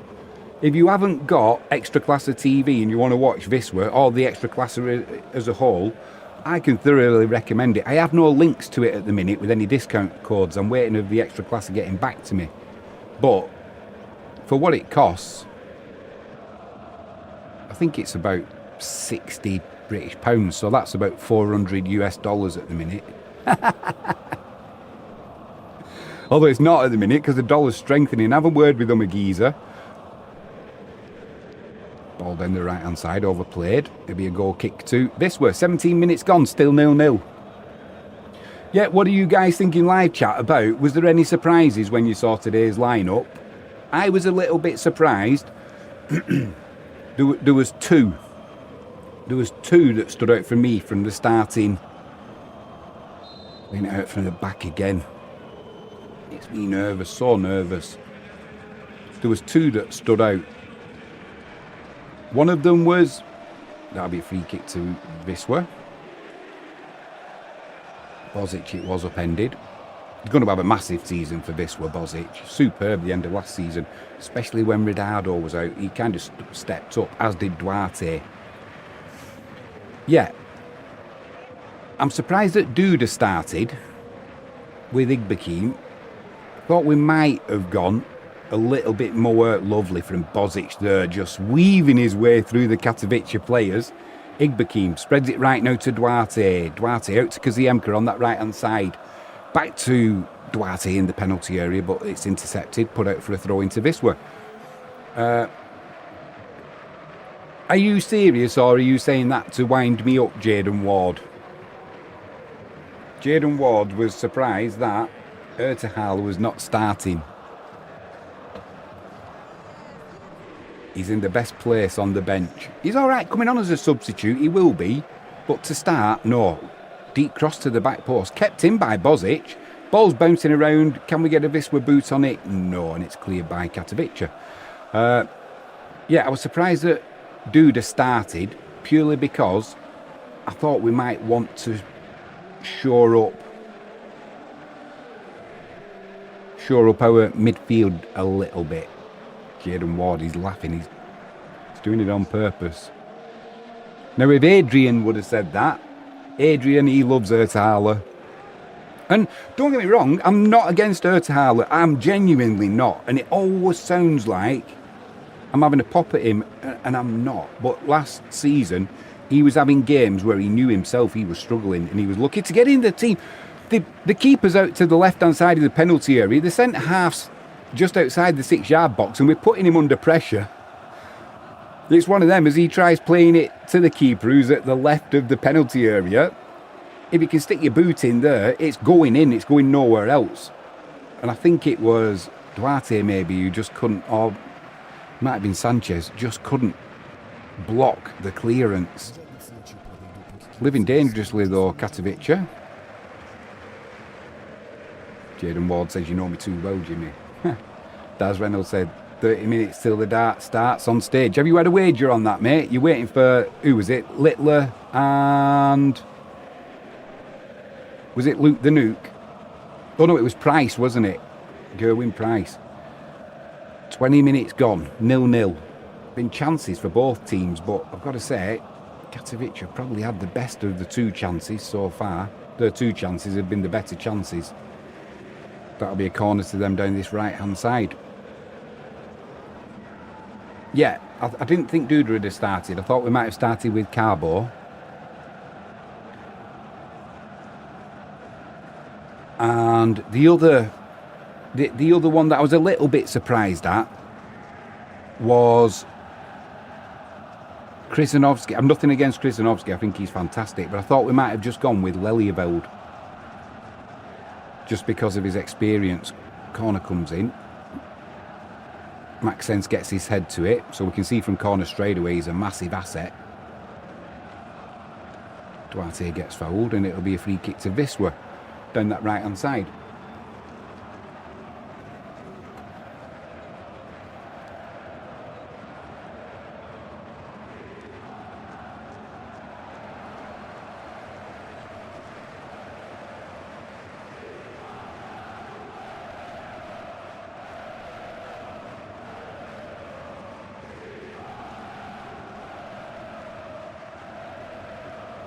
told you, she's away with the furries.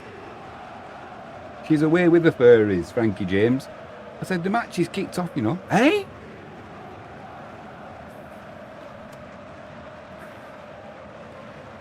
Daz Reynolds, oh, we've done that one. Grazier says, Price is the backside of the PDC, although he's been behaving better lately. Does have that bit of arsey attitude, doesn't he, mate? Edge of the box shot comes in. High wide and not very handsome from Igbekeem. Jaden Ward said, I think it's good to give Krzyzanowski a start, 20 years old, and give him more experience. Bright future, the lad. No, totally agree with you. And like I said, I have nothing against him at all. I genuinely don't. I think he's a wonderful player. And the fact that we were going to sell him, and it was only the fact that he said, no, I'm going to stay, that's why he's still here. But I just thought, for this game, for the first 60 minutes, do you put Lelyeveld in just for his experience? That was the only two. Yellow card for Frankie, says a geezer. Yellow card indeed, mate. Yeah, they were the only two that really... I saw the lineup and I saw Biedrzycki on the bench and I thought,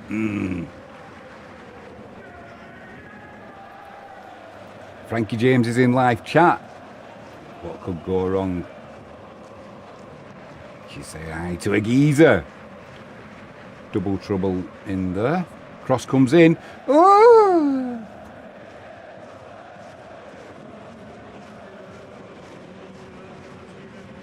Cross comes in. Who was that? If he'd have got a better touch on it, that could probably have been the opener. What do you think of that, Jaden? I need to sharpen up. Either stop the cross at Soas or mark a little bit better. Wubik goes long. Kaziemka just couldn't quite get hold of that ball. Liam's in, says, love Frankie, Jimmy. Hello, everyone. Hello, Liam. Good to see you in live chat, mate. Hope everything's going well.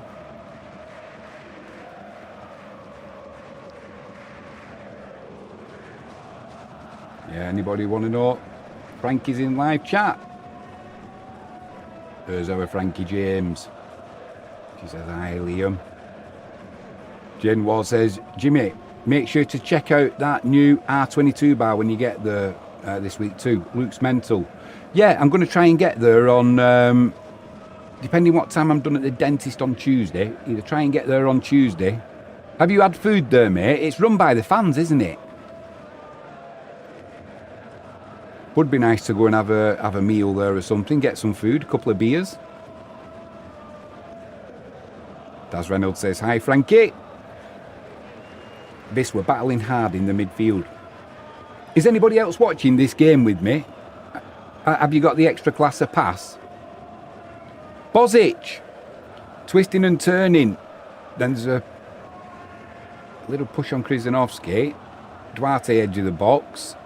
Igbekeem spreads it left to Bozic. We've got numbers in the box. Back post looking for Kaziemka. Just too much on it. Goes out. Grazier says, typical extra classer finish from the man in yellow. Grazier, yeah, it was a good chance, wasn't it?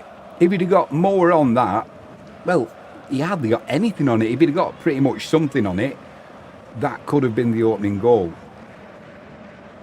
Jaden Ward says, mate, it opened up after I left. Right. He's saying, hi, Daz. Jaden's just sent me a photo. Anybody who wants to get hold of me on WhatsApp, if you send an email to catcheatlivefirst@gmail.com, you can get the email on off the YouTube page or Facebook, I think it's on as well. If you want to send me an email, I'll send you my mobile number, then we can get a group chat going on WhatsApp if you want to. If you don't, that's fine. But if you do, Jaden's fell for it already.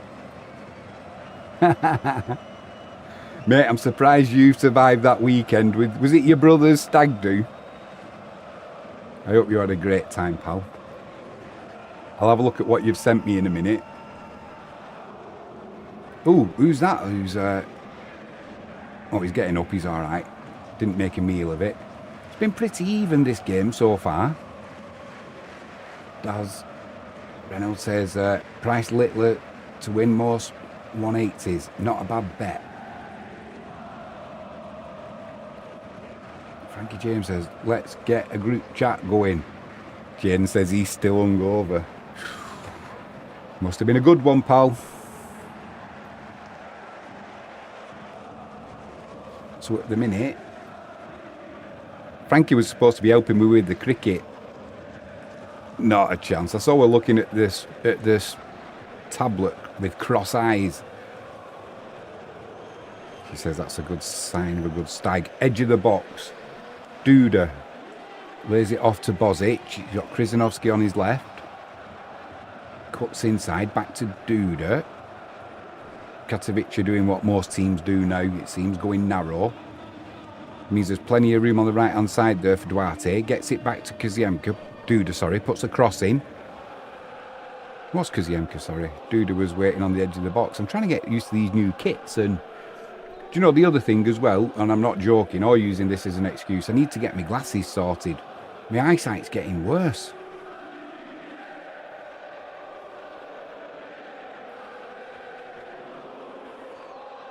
Duarte puts a shot in, keep it down to his left. Turns it around for a corner. Yeah, if anybody's watching this with me, with your extra classer, it's let me know what you think about Wubik's positioning for that good save he made. For me, he was out of position. And also, what do you think about Maxence so far? I think he's been pretty good. Live chat. Frankie says our middle lad went on a stag do a few weeks ago. Oh yeah, one of the lads jumped into the sea, missed and hit a boat, got carried off in an ambulance. Yeah, he did. Jay Bourne, if you're watching, he won't be, but if you are, mate, I wish you a speedy recovery.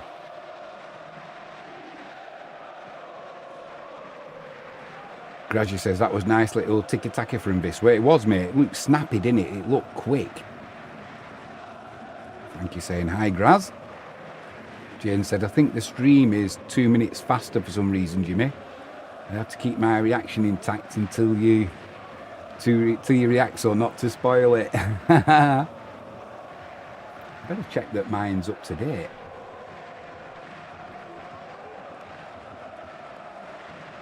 Oh, it is now, mate. For some reason. Yeah, look at me clock. Oh, Jaden. You could have told me earlier, mate. You could have told me earlier.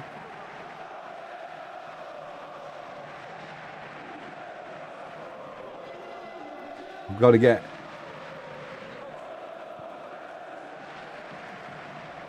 I just had a feeling something wasn't quite right, you know. Now I know what it was. I've always been a bit sore. Like a sloth. I forwarded it on now, Jaden. Thanks for the heads up, mate. Just do it as Jaden. Jimmy will catch up. Thanks, Frankie. Yeah, for some reason, I was a couple of minutes behind.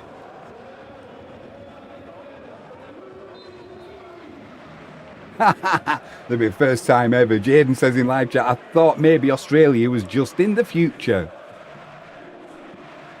Could have been Bruce. Corner to Katovic down the right hand side.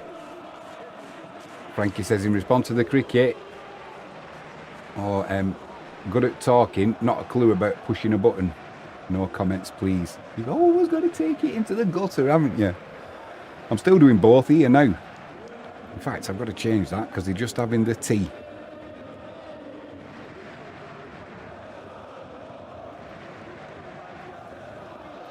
Right, let's see what Maxence does from here. He's marshalling the troops well. Cross comes in again. Uriga blocks it. It'll be another corner, this time down the left-hand side for Katovic. Good to see Uriga back. Yeah, we've got plenty of aerial ability. Graji says, chat's off then.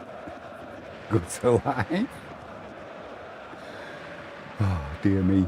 Oh, it's good to have everybody.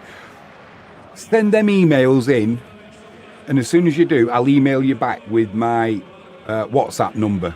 We've got to get a group chat going. We have to do it. Corner comes in. Wubik with a good punch clear. Shot comes in. That's not going to bother anybody apart from the photographer. We're underway quickly here. Kaziemka down the right hand side. Needs support. Gets it from Igbekin. We've got plenty of space here. Igbekin plays one into the box. Just couldn't get hold of it there, Duarte. If he could have done, he would have had space to turn and pick out a pass. Yeah, he grimaces Igbekin. He knows. The execution there as well. Not the most difficult pass.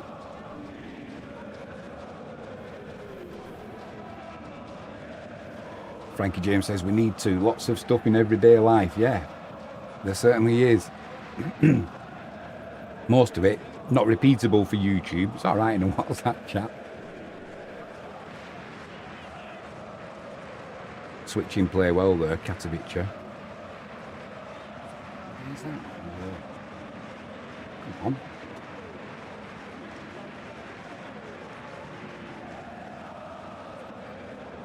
"34 minutes gone, I think. Jaden will tell you how long's actually gone.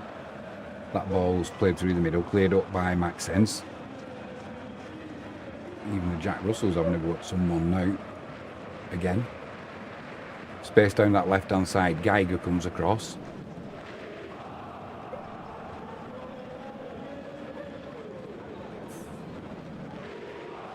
Chance. Chance. Don't let him turn. Oh, well done. Bozic getting a foot in there. Frankie says the dog's on one. I can hear him. What's it? There's a couple of birds flying around, keep trying to get it on. And whenever they're trying to get it on, he goes barking at them. Cock block. Crossed into the middle. Maxence did enough. And Wubik didn't fumble. Oof. What are we happy with today, guys? Obviously, we want to win. But does a draw set us up? We're up and running with a point for the season. I don't think so. I think we need 3 points.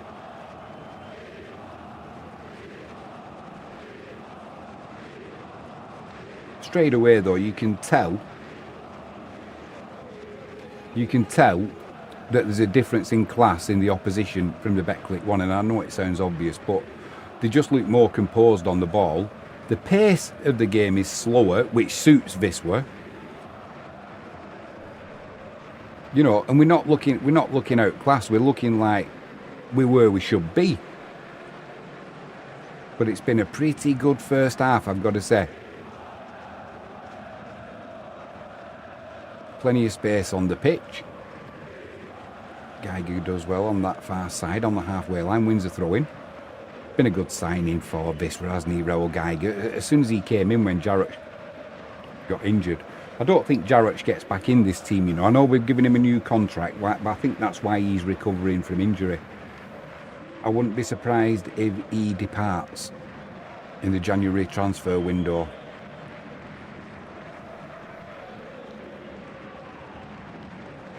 Edge of the box, Kaziemka puts a shot in, it's blocked.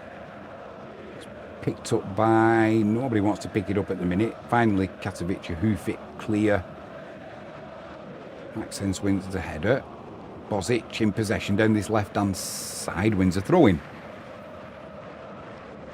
Yeah, I'm not convinced that Jarrett has got a long-term future at the club. It was unlucky that he got injured when he did, but Geiger's come in.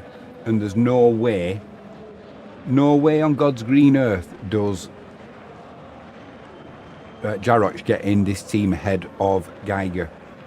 Now, whether we keep him because we need cover for Geiger, maybe. But Lelyvel can play right back as well as left back, so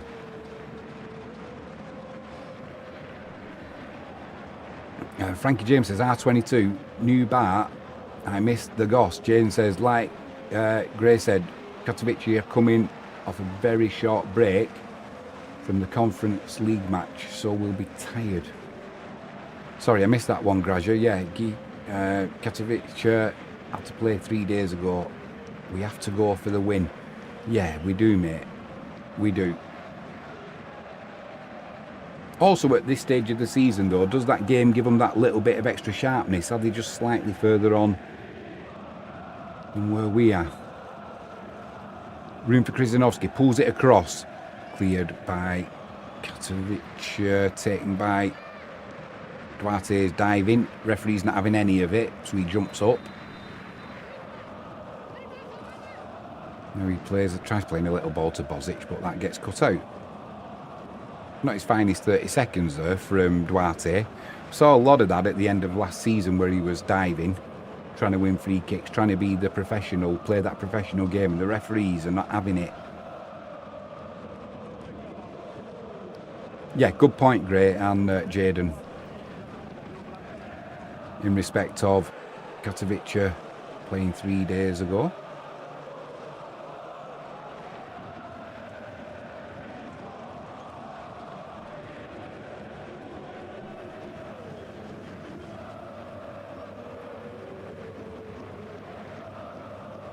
What are your thoughts on Jarroch?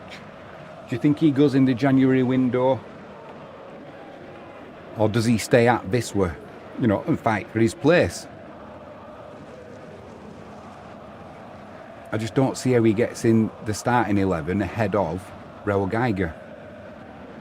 But as we've seen, as what happened to Jarroch himself when he did his knee, it's just that one jump, the one dodgy landing, and you're out for 6 months, 12 months. If that happens to Geiger,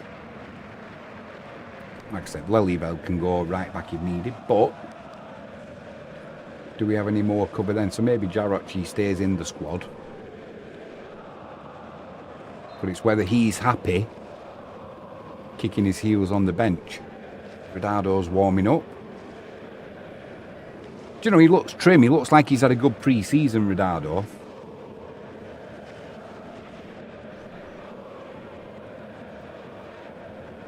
Jaden's talking about the new bar at Wisła. Frankie says, I went to Boots Chemist today to buy some hair products. They gave me a free cosmetic bag with some pumping lipstick.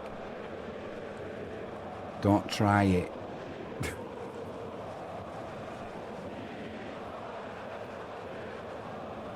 Shot comes in from the edge of the box from Kaziemka. It's blocked. It's trickled out to Bozic on this left-hand side. He's gone on his own. Pulls it to the back post. Duarte takes it on his chest. Drills it across. He's come off the post. Oh, my word. Oh, dear me. He took it on his chest. We'll have a better view here. Wasn't under any pressure, brought it down lovely. Drilled it, the keeper moving to his left. Too much pace on the shot and it's come off the outside of the post. If that's just in the post, the keeper's not saving that, and we've got the opening goal for Wisła. As it stands, it's still 0-0. 3 minutes until half time. I think that's right, isn't it, Jaden? Whew, Jaden says, bloody hell, that was close.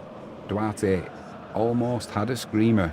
Yeah, it would have been a good opening goal of the season, that's for sure. Yeah, this new kit of Wisła's I'm liking. It's a darker coloured red. It's going more burgundy than the usual red, which goes back to the older kit, I think. Gradual will know more about that. What's Gradual saying in live chat? Although Yop dismissed our way of thinking at the press conference, but if we put Ridardo out there in the last 20, yeah.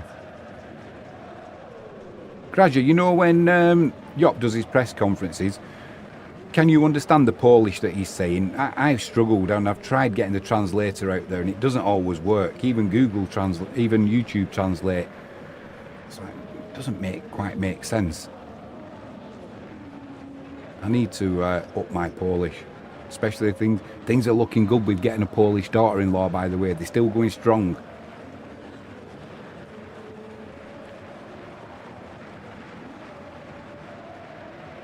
And I inadvertently called Jaden's missus Anya the other day. It should have been Adriana, so apologies, Jaden. Duda pinches that ball. Kaziemka in the penalty area. He's got space, floats one in there to nobody in particular, but the clearance comes to Duarte. Duarte goes down again looking for another free kick. The referee tells him to get up. He's still on the floor. If it was in the penalty area, do we look for a VAR? I don't think it was anyway. Now Duda commits the foul. And it'll be a free kick midway inside their own half down the left-hand side for Katowice. Grazi says, he doesn't say much. The questions are much longer. You know, so he's a man of few words, is he? The cricket's back.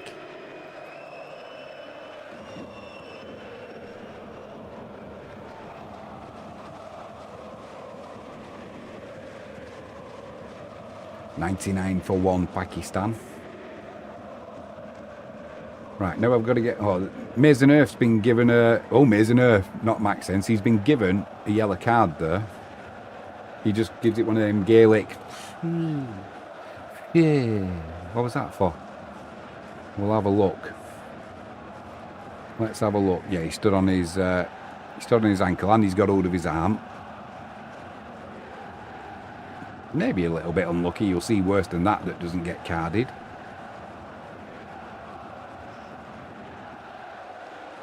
Right, so I've got to go now to my screen because we're going to have... How much extra time's coming? 45 minutes is up. Go on, give us a clue. I think we'll only have about 1 minute, if that. There's not been any stoppages, has there? There's been no goals, no... Well, it's not come up yet.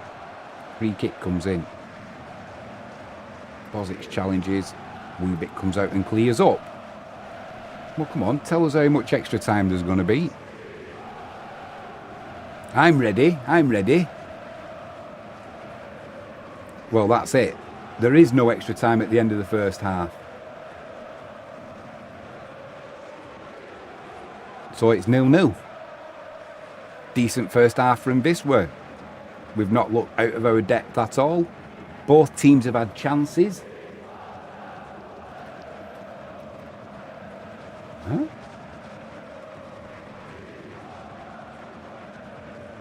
Why has that happened?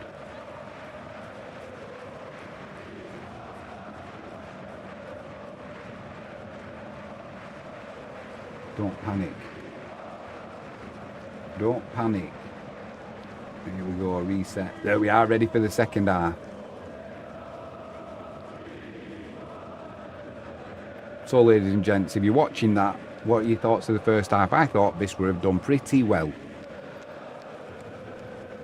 100 up for Pakistan now for the loss of 1 wicket.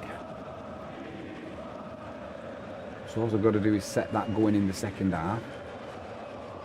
And we're laughing.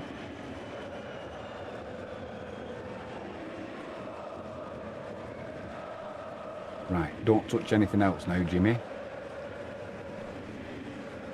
Right, what's been going on in live chat? I've been missing out because this is the...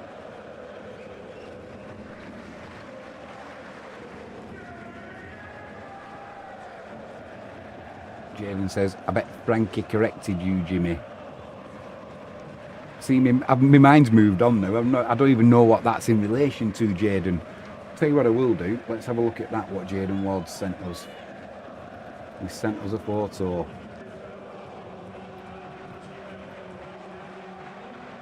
Look at that setup, mate. Jaden, that's a good setup, I've got to say. Impressive.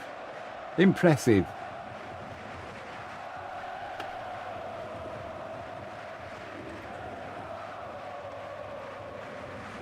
Let's have a few tunes while we do the pre-match. So,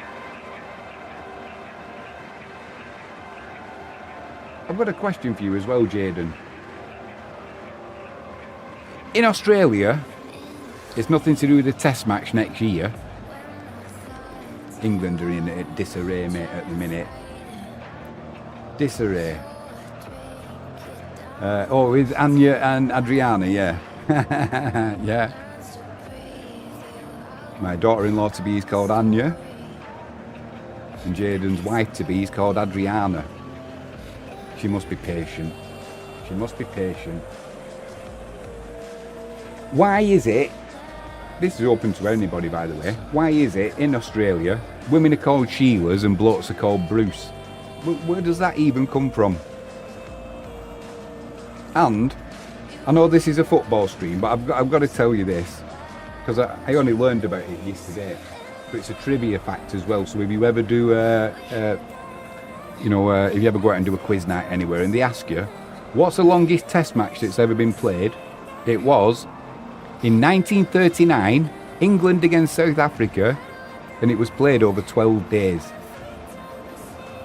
I think 2 days were rest days, and there was some rain as well, so it was 12 calendar days. So England had to chase something like 660 runs in the final innings. They got within 42, only 5 wickets down, and then they had to call the match a draw because they had to go to get the boat in Durban to get the ship back to the UK because war was breaking out. And that was the very last limitless Test match. After that they said, right, we've got to cut it to 5 days, and that's why it's 5 days now. Graji says, Monty Python. Why didn't you do any World Cup games, Jimmy? I'll tell you for why, mate.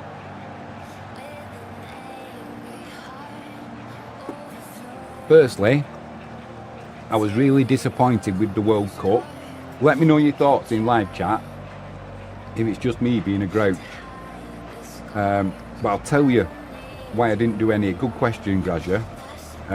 Jane says, why do they call blokes Bruce? I've called Sheilas for a while, old school saying for ladies.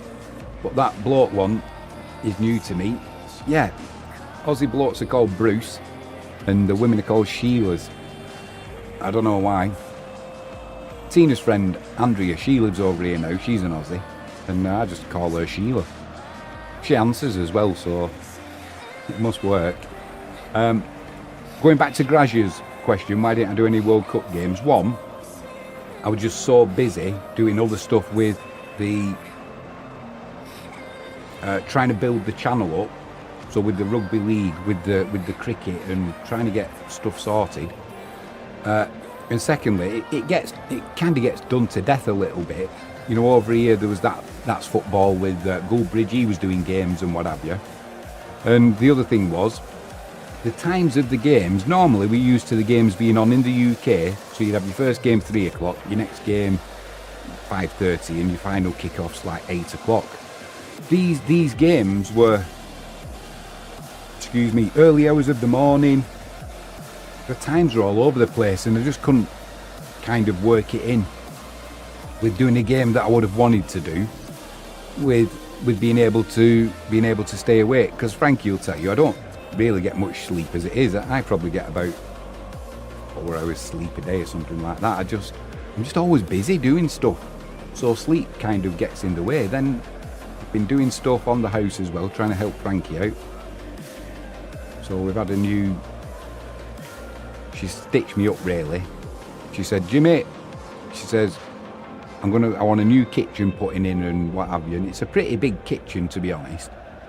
So I said, well, yeah, but I just can't. You won't have to. You just pay for it. You won't have to lift a finger. You won't have to lift a finger.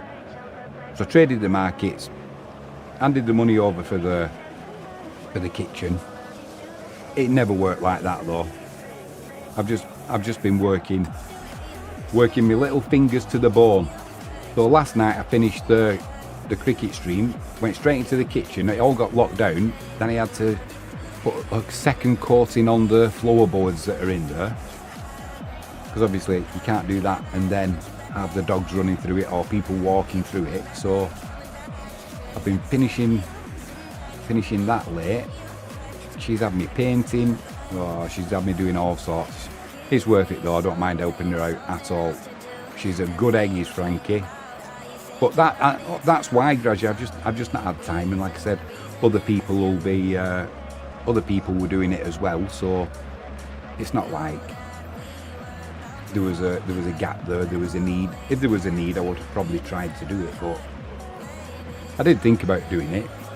I've got to be honest. But then the setting up of it and so much involved. I don't want to overstretch myself because I'm not techie at all. So anything that I do, I've got to ask ChatGPT, and then it's got to explain to me like I'm retarded. So it takes me longer. A geezer says, I blame you lot for the steaming pile of a cup final that I was supposed to endure. Oh mate, it was shocking, wasn't it? Shocking. Graduate says, I remember a test in the 90s between England and Australia. Australia scored 525 in the first innings. That was the end of that. Mate, England's test team, they're in disarray. No coach at the minute. The geezer says, Jimmy would have destroyed his shed after the England semi. No, do you know something, mate? I thought we did well just to get to the semis. Our players, every time we go to a World Cup, right, they always say, oh, our lads look tired. Well, we're just seeing that chance again there from Wubik. He definitely went too far to his left and stuck a leg out. If that goal had gone in, where he put it over the crossbar with his leg, I would have been slagging him off because his positioning was wrong. Jaden, if you're watching it, was his positioning wrong? It's not just me. He went far too far to his left-hand side, almost like he lost his bearings. And that leg saved him. Yeah, I thought England did well to get to the semis, mate. We looked tired when we played against Norway. And I've no idea why. Because a lot of the teams that we're playing against now, well, take Argentina for a fine example. A lot of their players, they play in the Premiership. So that excuse of, oh, our lads look tired, which we got in the UK. Oh, we had to play at altitude in Mexico, and that tired the lads out before the semi-final. Well, it doesn't work like that. You go 1-0 up, and then you go and sit back and invite pressure for the last, 20 minutes or whatever it was, and then you concede 2 goals. It's not because, and then Tuchel got all the flack. Why did you sit back? And he said, well, we didn't. We tried. I wanted them to go forward and try and get the second. It's just we weren't good enough. We didn't know how to play the game. The Argentinians outsmarted us. They outbullied us. It was as simple as that, mate. One thing I was desperate for, though, was for Argentina not to win in the final. Oh, and I saw a classic. Had me literally belly laughing. So at the end of the game, there was a big thing about the Falkland Islands, wasn't there? And they put the big white sheet up with the about the Malvinas, the Falklands are ours, and yada yada yada. And I saw a vet put a post up, and he said, "Oh, the last time I saw a flag like that, it was at where was it? I forgot the famous battle as it was now, Mount whatever, can't remember. My mind's gone blank. But he said, yeah, I saw it there then, that flag as well. He said the only difference was it didn't have any writing on it. The RG's waving the white flag. And it's like, why are they bringing that into sport? You know, you're not allowed to do it for a start off, but why would you want to? Why would you want to make political statements? There's enough turmoil around the globe. Sorry, flat earthers. Me and Frankie were talking about is the earth flat the other day. I'm not convinced that it's not. I'm not convinced that it is, but I'm not convinced that it's not. And if they finally came out and said, look, there is a firmament over the earth, like it says in the Bible, and it is flat, and there is an ice wall all around it, and there's stuff on the other side, I wouldn't be shocked one bit. Not one bit. But by the by, I'm digressing. So yeah, a geezer. No, I wasn't too bothered, mate. I just thought we put up a good performance, did what we could. And do you know, when you think out of all of the teams, and it looks like there's going to be 64 teams at the next World Cup. Crazy. It's just going to be more money, isn't it? But and then they're going to play the group matches. Obviously, you can't play them all individual like you do until the final group match. but they're going to have to play the group matches, so they kick off at the same time. But yeah, 64 teams at the World Cup. I don't think it's going to be long as well before we see an African nation team win that World Cup. They're getting better and better. They're getting more professional as well. But yeah, that's where I'm up to with it anyway. Live chat. Frankie says, just remember, behind every great man is an even greater woman. Yeah, how many times have you injured me this week when we've been working together? She dropped stuff on my hand, she ragged stuff across my toes when I've only got my flip-flops on. Grazi says, I was happy to see Argentina finally lose. They were the bad boys of the tournament. They were. Some of them games when Argentina have played Uruguay. You wouldn't get away with it now, would you? Jane said, honestly, Jimmy, I was too focused on him trying to make the save and didn't notice his positioning. I'll have to watch the replay back. Yeah, you watch, mate. As he comes to the left of his goal, he took an extra yard and a half to his left, and I thought, oh my word, he's dropped a right bollock there. And I honestly think he did make a mistake, but sticking that long leg out saved the day. It just looped over the crossbar. Frankie says, Ollie can't find his passport. We better find it quick because we're flying out tomorrow. Geezer said, Jimmy, you did make Messi feel lonely, just able to constantly put shots in the box. At least the US lost comedically. Mate, that was embarrassing for Messi. It really, really embarrassing. For me, he's not a patch on Ronaldo as to the question of who's the greatest, but he was an embarrassment. Just walking around the pitch and doing nothing. He almost looked like Joe Biden. I thought at one point someone was going to run on and say, no, the ball's over there, mate. Go and chase it. He didn't. He did nothing. Frankie says, Goose Green or Mount Longdon. Can't remember which it was, Frankie. Might have been Goose Green. Frankie says, not enough. Daz Reynolds says, 4-1 Littler, first break. Lovely. Yeah, he'll see Price off. Trying to keep this cricket stream going as well at the minute. 112 for 1 now, Pakistan.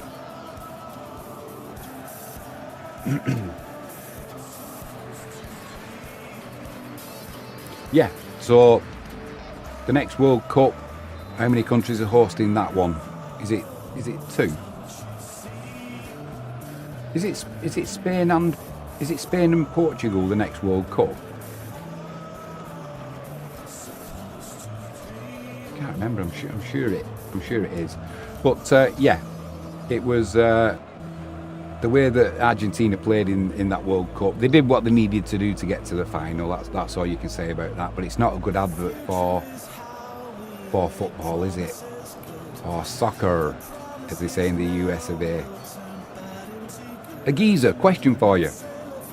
Do you have a Polish accent or an American accent? I often wonder that.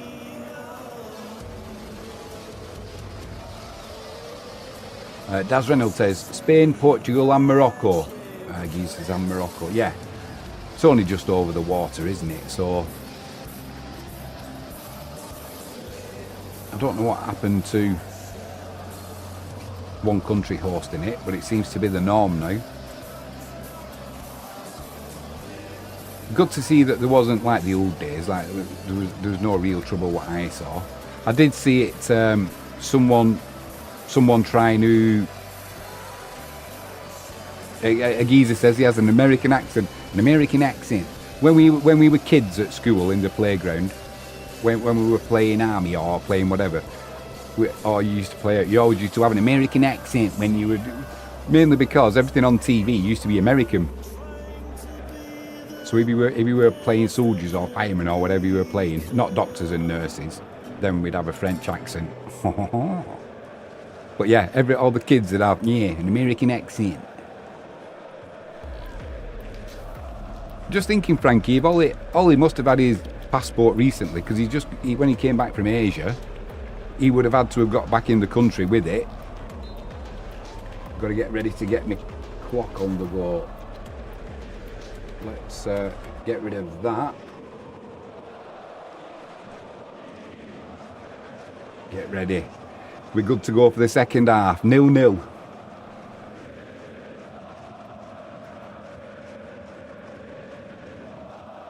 Jaden, am I up to date? The referee blows his whistle. Here we go. The second half begins. Viswa kicking from left to right.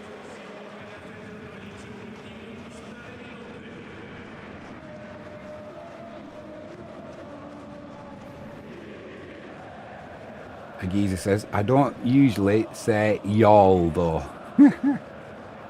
Y'all welcome round to my place.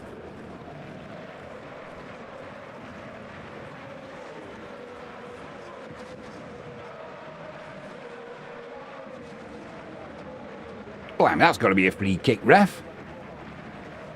Who's that who got brought down? Any changes at half time as well for Viswa? No, we've taken it quickly. Bozic, just lost control in the penalty area. He was trying to get that half yard to pull the trigger. Couldn't quite do it. Igbekim on the halfway line. Don't be losing it there. He doesn't. Uses his strength well. Frankie James says, to be honest, I'm pissed off. If he can't find it, he can't go. He must have it. It must be here.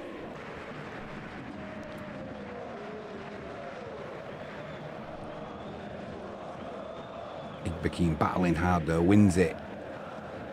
Room down the right now for Kaziemka. He'll keep that in as well. He's got Sanchez in the box. We need more bodies in there though. Kaziemka, edge of the box. Duda, edge of the box. Lays it off to Krizanovski. Shot comes in. Blocked. Kaziemka, Duarte in the box. He's got half a yard for a shot. Then that's blocked. It'll be a corner to Viswa down the right hand side.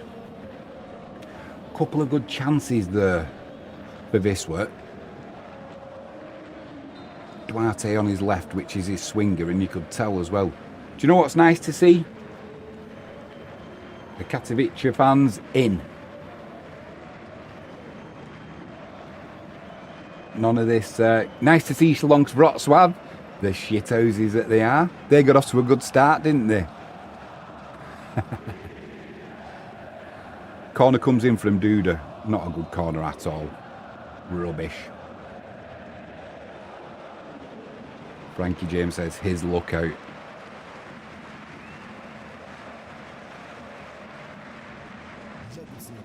Just checking, Frankie. He's not put his passport with ours, has he, by any amazing chance? One of the dogs has probably nicked it. The puppy ran off with his wallet the other week.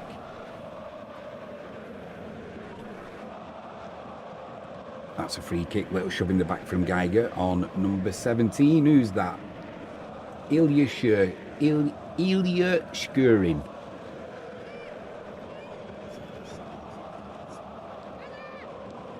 I did learn some Polish phrases to use with the football. One of them was a simple one that just says the ball is round, which basically means anything could happen. But I forgot what that was. You know, it doesn't get easier to remember stuff the older you get. Edge of the box. Katowice, Kaziemka back doing some defensive work there. Not the best clearance, but it's worked out well. Picked up by Duarte. Duarte gets... Does he get fouled there? He does indeed. And then Duarte gives it one of them to the referee. Is it a yellow card? You can't do that. You know you can't. He's got away with it. And it was a free kick, nothing more. Wubik plays it out to that left-hand side to Krizanovski.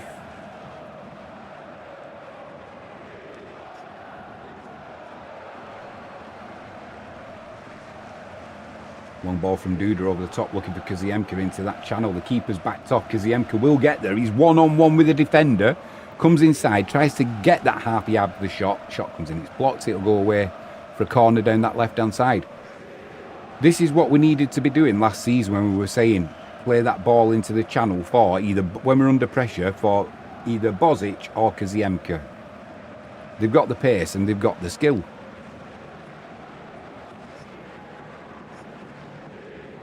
Jaden Wall says, strong start here, Jimmy. Yeah, it is, mate, isn't it? It is. What's the first change? He's going to wait till 60 minutes, isn't he, Marius Shop, before he makes his first change. I think he's going to bring Ertahala on. But who does he take off? Corner comes in, flicked on at the near post from Uriga over the crossbar. If you're going to bring Ertahala on, you're going to weaken that midfield defensively. Duda is not the best defensively, but he's better than Ertahala. And if we're going to bring Ertahala on and take Duda off, I don't know where it's going to work, because it's going to put more weight on Igbekim's shoulders. And I'm not sure that it's a good move bringing Ertahala on. I don't know would you bring him on when you were 1-0 up or when you were 1-0 down? I wouldn't want to bring him on when we were 1-0 down. And when you're 1-0 up, do you really want to weaken your midfield? Do you take off maybe Duarte and put him over on this right hand side? I don't know where you fit Ertahala in at the minute without weakening the team. Duda gets back with a good sliding tackle there, wins the ball. It's with Max Sense, plays it to Krzyzanowski down that left hand side. Bozic wins a throw in for Viswa.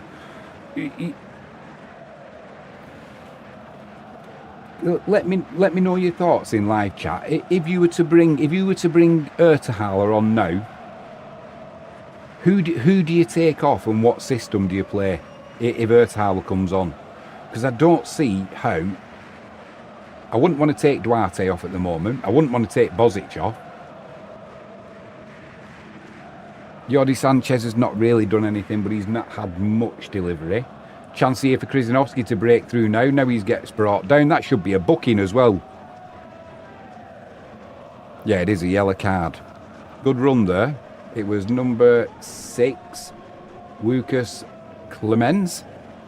Good foul to take that for the team. Jaden Ward says, Carbo on for Duda and Yuan on for Sanchez. Yeah, he's not done much, Sanchez, has he? But, like I said, he's not had much service.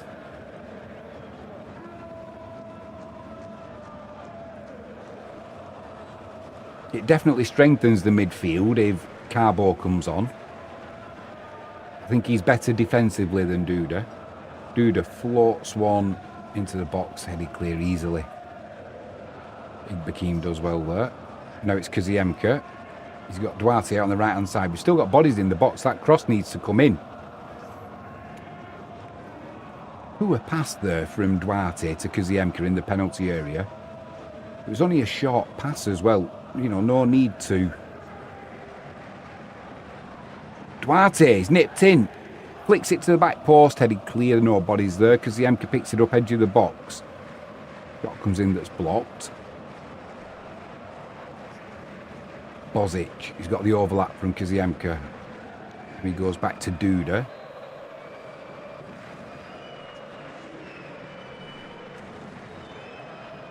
Bozic, oh my word. Puts the shot in. Uriga was in there, couldn't get a slight touch on. But penalty, referee! It's a penalty! It is a penalty and it's a yellow card. There was a cross there. A shot came in from the left from Bozic. Uriga stood in the middle, went to put his head on it. If he got anything on it, it's probably flying past the keeper. He didn't get anything on it. But then the cross came in. Uriga's still in that same position, just outside the 6-yard box. As he's gonna head it in, there's a big pair of hands comes in the back, gives him a right hard shove. That's as blatant a penalty as you'll see. He didn't need to dive there. Jaden Ward says penalty. Yeah, he had his arms round him, stopping him jumping as well, and he's giving him a push with his chest. Uriga made the most of it, but it's a definite penalty. Mario Shop, his eyes nearly popped out of his head. He gives it one of them. We've not scored it yet.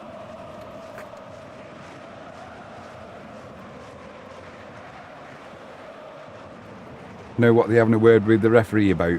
It's a definite penalty. VAR can check that all they want. I don't care. 95% think that this were win today. Who's the 5% who think they don't?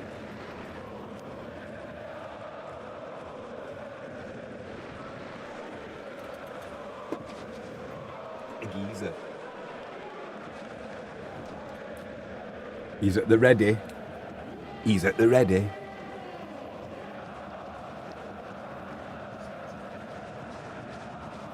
Hang on a minute. Oh, he's changing now. I wonder why then. Maxence Mason Earth had that ball. I thought, he's not going to be taking that penalty, is he? You know who is going to be taking it? Marco Bozic. Marco Bozic. Come on, let's get off to 3 points. Here we go.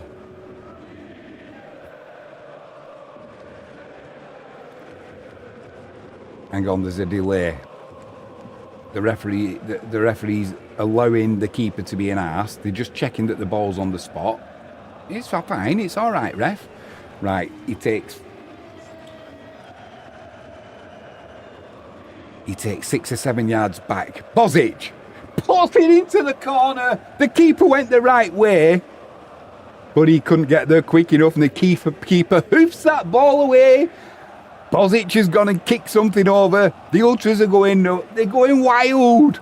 There's a concerned look on the Katowice players' faces. The keeper thought, oh, I should have got a hand to that. Here we go. First one of the season. Whoa! Hey, geezer says pop. I should have got a new box of party poppers, I think. Oh, here we go. Here we go. Oh, I've got to remember as well. It's all manual now. Yeah, the keeper got a hand to that. I'm not surprised he was fed up. The keeper went the right way, not the best penalty. He almost got 2 hands to it. Shocking penalty from Bozic, but he had enough pace on it to put it in. Woo-hoo-hoo! Here we go.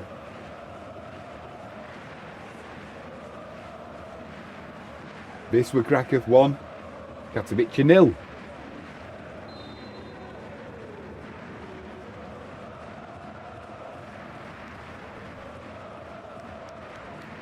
I need to calm down. It's going to be a long season otherwise. Look, my back's wet through again. Towards the end of last season, I was watching the games, and once we got promoted, I was pretty calm. You know, so no issues, but not so at the moment. Right, do we make a change? We've got to make a change in 2.5 minutes. 60 minutes, he's going to make a change, Marius Shop. What's that change going to be? I think Duda off, and I think Carbo in the midfield. Then do we get Sanchez off, like Jaden said? I don't think at the minute there's anywhere for Julius Ertahal, number 7. Oh, the flares are going off. The ultras have got the flares going off. I'm not sure what's happened. It looks like there's very little colour in some of them. A geezer says, what the hell? Let's get another. Yeah, it'd be nice to get another, mate, and then relax a little bit. Graji says, no Carbo can come in because we'll be defending now. Maybe we won't, mate. Maybe we won't. Duda gives away the free kick there. I don't think that's a free kick. He just got his body between the ball and the player. I don't think we'll sit in. I hope we don't sit in. Not with 32 minutes, you know, plus stoppage time to go. Yeah, maybe it was a free kick. I don't think we sit in. Katowice coming down that left-hand side. The cross is blocked, which is good. Now it's just a high hopeful. I think there was an offside in there anyway. The flag's not gone up and we can bring it away with Kaziemka. Nice pass to Duda. We've got a break in here. Sanchez to his left. Duarte to his right. He goes to Sanchez left. Just slightly overhit. So he holds it up, Sanchez. Now it's with Krzyzanowski. Now with Duda. Now there's no break on. They've got a good defensive line set. Have Katowice, but Geiger on the overlap down the right. Puts a cross in.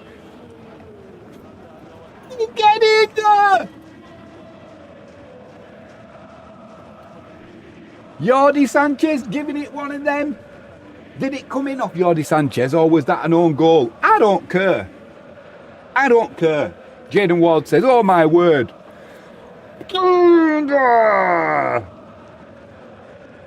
Get in there. Frankie James says, come on. Jaden Ward says, get in. Well, they're giving it to Jordi Sanchez.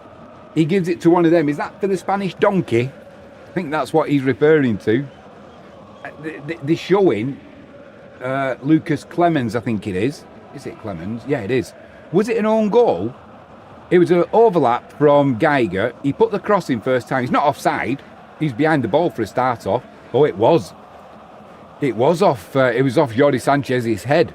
The way it rocketed in, Clemens couldn't do anything about that because any touch from him and it's an own goal. And Jordi Sanchez into the roof. Let's get this bad boy on the go. It's going to become addictive, this. 2-0 to the mighty Biswa Krakow. Let's get it on the board, Jimmy. Get it on the board. We're all manual now. It's all my graphics. I can't get done for anything. There we go. 2-0 to the mighty Biswa Krakow.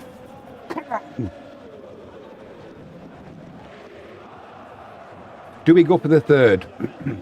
Let's go for the third. Let's go for the start to the season we had last year. He's got a bit of a look at Charlie Sheen as Jordi Sanchez. Duarte. Kaziemka down the right hand side. Kaziemka gets a bit of muddled and gives the ball away. Then we win it back. Well, 61.5 minutes on the clock. Marius Jop's going, whoa, calm it down, lads. Is he going to make a change? Look at that pyrotechnic display in the background. All of the flares are up and running now. It's just a sea of red. We'll probably get a break in a minute because the smoke's going to come across the stadium. Ball down the right-hand channel. It's going nowhere. But Kaziemka will put him under pressure. Does well, Kaziemka, battling hard. Can he win a... He does indeed. I thought he'd won a throw-in, but nah. Assistant gives the throw into Katowice.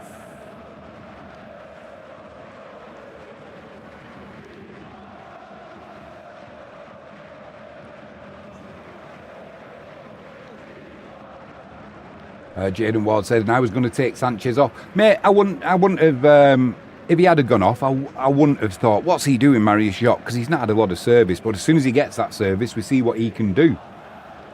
Jane said, I'll stick to my spot on the couch. Agiza says, I don't mean to sound like Oliver Twist, but may I have another one, please? Hey, Agiza, you know what we can start talking about if we do get another one? The meat grinder at the Cinerise Henrik Remonta Stadium. Let's get them teams in this meat grinder. Sanchez in again. Just couldn't quite take that ball. Be a throw into Viswa down that left-hand side, about 18 yards out. Grazier says, wow. League leading Viswa at the moment. And are we the final game of round one? Or is there a game tomorrow night?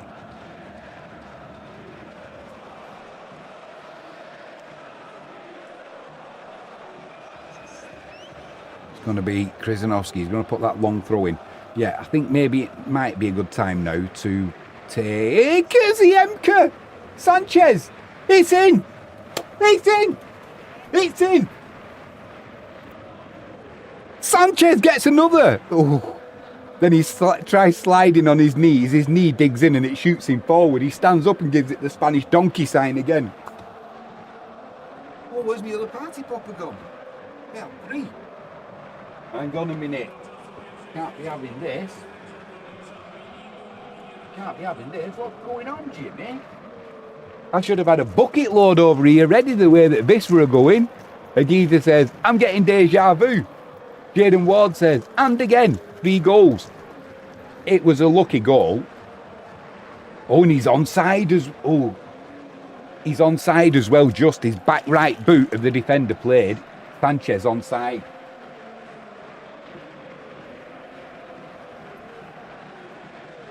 I think I'll just hang on with my party popper until it officially given, because they will check for offside. Frankie James says, Agiza, I don't know who I am half the time. It's a goal, Jane says. Fucking hell. I never swear on my streams, and as soon as there's an Aussie in live chat, and then Frankie James follows up with an F-bomb. And there's a player gone down. So they've checked this. It must be a goal. It must be a goal. Am I going to tempt fate and put it on where they do check it, which they will?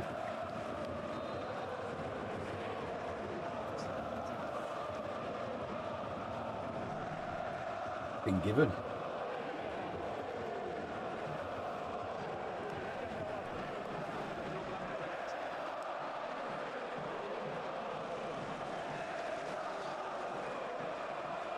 That's been given. Jaden Ward says 3 goals in 8 minutes. Jaden Ward said he's onside. Yeah, he was, mate. And we're now going to see Ridardo and Urtahala. I knew Urtahala was going to come on. Jaden said he's onside. Agiza says, well, y'all, I guess I should keep on asking. I thought you said you didn't say y'all, Agiza. Jaden says, here we go. More firepower. Urtahala and Ridardo coming on. Frankie says, I can't see him. Hopefully. I can't see the game, hopefully onside. Come and join me, Frankie. There's a seat right at the side of me for you. Come into my shed. Sorry, state-of-the-art studio. Needs a good tidy up as well. It's getting a bit messy at the minute. Did we do that final party popper? I don't think we did. We'll do it now. Hey! Anyone who's got headphones on, I bet that woke you up. Not that you'd be asleep while the mighty Vispa Krakow are playing. So I missed that then, through being a clown. I missed the change. I saw Ridardo and Urtahala coming on. Who was it who went off, and what's the referee doing now? The referee's coming over. Oh, he's having a look at the screen. What's going on here? So it's who? What's he having a look at? Oh, VAR. Hang on, I've wasted a party popper here. Grazi says, I bet Gukusert is thinking they should have postponed the game. Frank says, not you, him. Jaden says, oh, fuck off, VAR. No card given for a late popper, says the geezer. Oh, well, his hand's by his side. It's hit Sanchez with his hat in his hand, but yeah, it hit his hand, but his hand's by his side.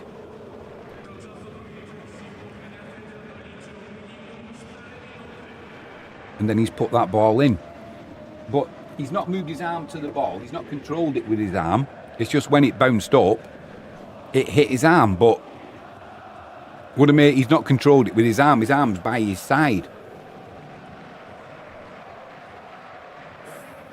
I can't put the party popper back in now, can I?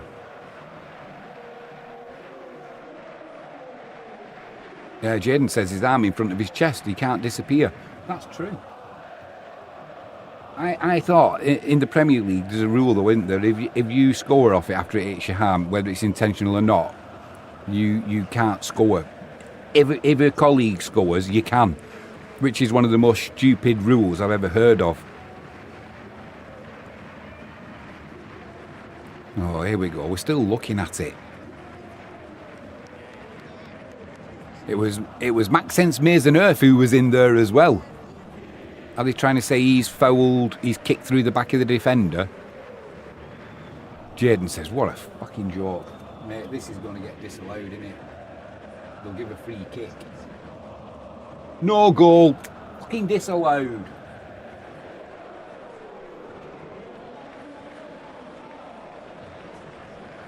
Just had a feeling. That was going to get disallowed. I'm not angry because it's disallowed. I'm angry because I've let a party popper go off. Frankie says, unbelievable. Frankie James, come and join me. Look at that absolute prick rolling around on the floor. Like a sniper's just took his calf out. So the handball was irrelevant in the end.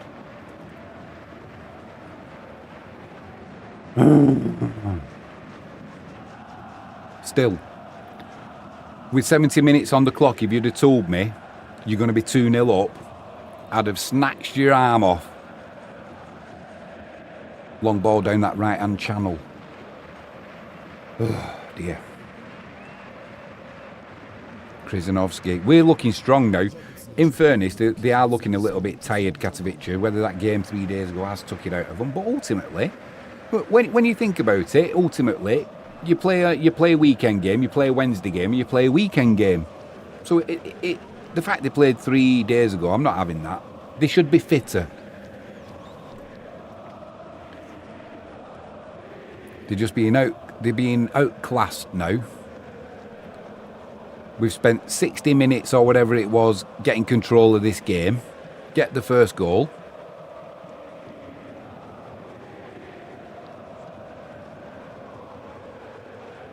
Duda, lay it. One thing I missed. Does anybody know what the Redado came on? I'm assuming that was for Sanchez. Who did Ertahal come on for? I missed the change. Bozic is there. Who did? Kaziemka. Yeah, Kaziemka's not there, is he? Had a good first game, Kaziemka, down this right hand side. Now Duarte moves over to the right. Ertahala's making a run, makes some space there for Bozic, takes it on his chest. Needs a yard for a shot. Can't quite get it.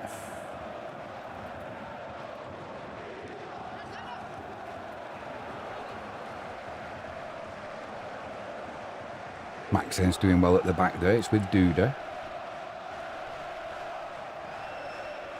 Ertahal has come deep. Are we going to play 3 in the midfield? Keep Duarte wide on the right. Kaziemka, Bozic wide on the left. Redado down the middle. And play with Igbekin, Duda sitting in a little bit, and Ertahal filling in that gap. Looks like that's what the setup's going to be.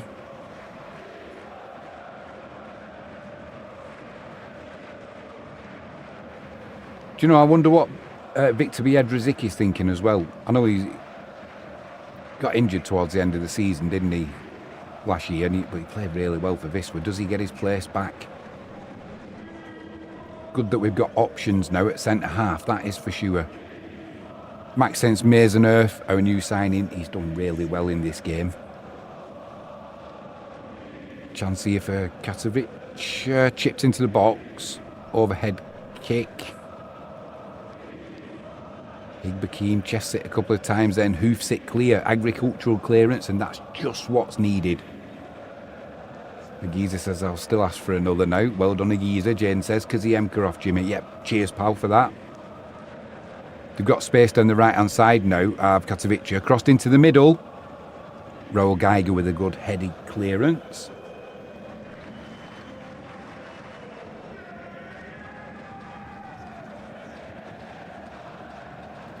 Ertahal not strong enough there. Ball's pulled back. Then 2 Katowice players go down. And a simple pick-up for Wubik in goal.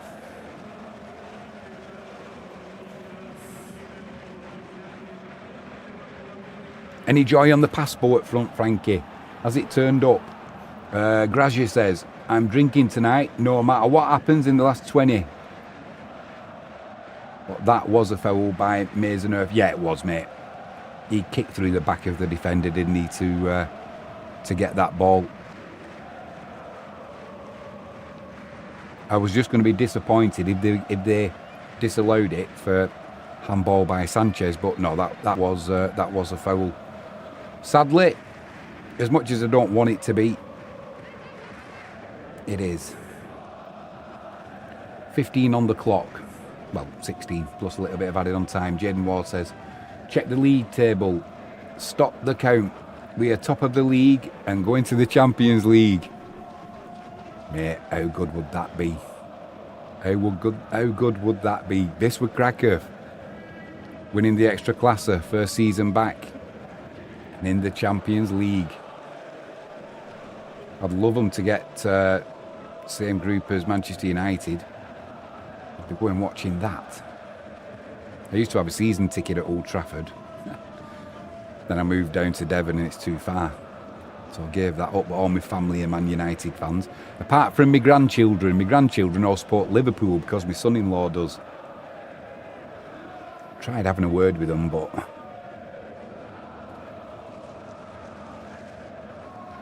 they're not for changing their mind.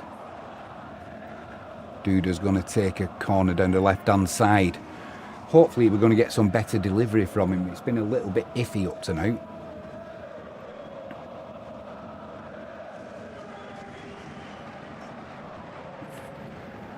Corner comes in right on top of the keeper. Keeper gets a good punch in. Rodado was putting him under pressure. Ertahala picks it up. Now it's with Bozic on the right. Gets a good floating cross in. Keeper comes and claims it well. 14.5 minutes plus stoppage time to go. They've got a break on here. We've got numbers back, but we're outnumbered.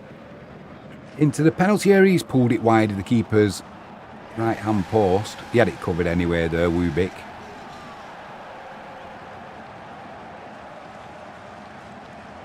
Rafael Gorak, he's got an anxious look on his face now.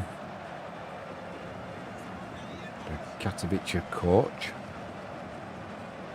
How close was this? It went through Geiger's legs. Ooh, hard to tell if Wubik had that covered or not because it was bending away from the post all the time. So lots of space on the pitch now.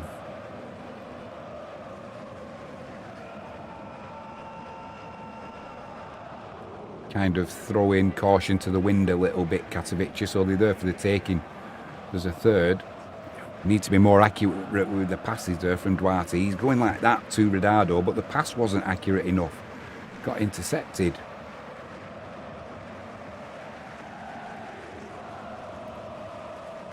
Raul Geiger gives away a free kick midway inside Viswa's half. Just a little bit down this left-hand side, so we're inviting a little bit of pressure. Might actually do us a favour, you know, because if they start piling bodies forward now, they are there for the counter-attack.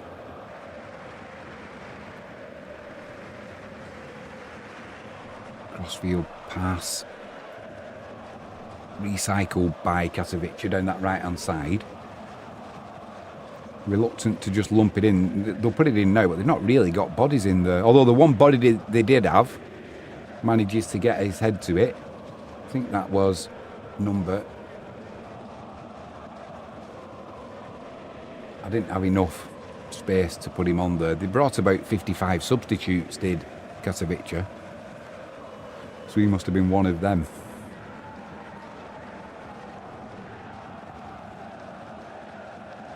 Ertahala battling hard. Now he's giving away the foul.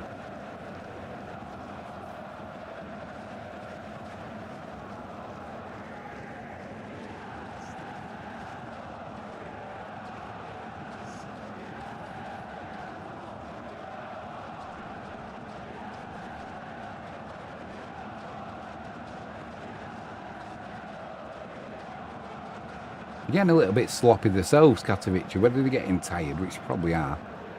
Giving the ball away. That's a good ball into the box there, though. Chance for them. There's the goal back. And it was sloppy defending for Viswa. Sloppy defending. They got a little bit of luck there. With that ball coming back in. Bartlovic with the goal there. The Katowice. I just want to see this ball comes back in again. It's played into the box. Maisonneuve goes across. Uriger's got to do better there. Uriger's got to do a lot better. He's got to come and win that.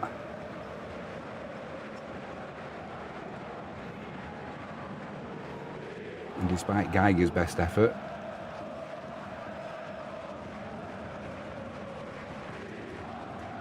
they pulled a goal back. So instead of being 3-0 up, this is Viswa, isn't it? Instead of being 3-0 up, suddenly we're 2-1.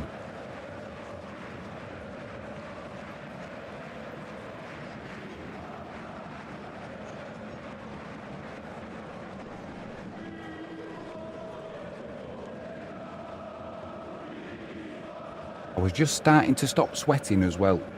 just relaxing a little bit. Nice flick on there by Hurtala. Another flick on from Ronaldo. Igbekim spreads it left with an absolutely awful pass trying to find Bozic.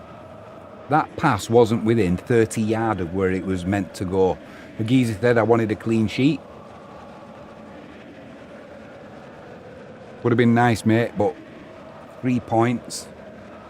That's what matters at the minute now we've got that lead. Clean sheet would have been a bonus though, wouldn't it? We've got to switch on though. Definitely needed to do better there, Uriga.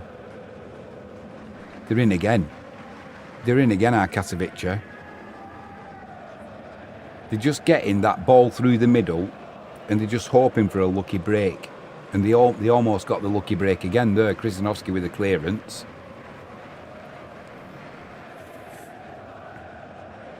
That was one of the best sayings I ever heard. The Arsenal goalkeeper, David Seaman. How did he keep so many clean sheets? Corner coming in from the right-hand side. 9 minutes plus stoppage time to go. Maxence gets his head to it. Picked up again though by Katowice. Now they've got the ball down the left-hand side. They've got bodies in the box. No, don't give him space. Oh my word. What was Raul Geiger doing there? He backed off and he suddenly gave the attacker the space he needed to get the shot in. Tried curling it to the left of the keeper to the right hand post. And it just whistles wide. You can't back off him. You're not on the halfway line. You need to close the space down, stop the shot coming in. Jaden Ward says we need Carbo and Biedrzycki on. Well, we've got a change coming on here. We've got Carbo coming on. Duarte's gone off. They've got a well-coiffured player coming on, which is Vidomjak, is it? And we've got our first signing of Yuan. Bozic is coming off. So Duarte and Bozic off, Carbo and Eli Yuan on. Do you know, I seem to remember Yuan playing for Hibs. I don't remember him standing out as anything special, so we will see. He's on the ball now. Nice first touch on his chest. Gets put under pressure though, loses possession. It's just getting a little bit of space now in this midfield. We need to close that down. Hopefully Carbo's going to come on and two players battling hard for it. Yuan wins the free kick.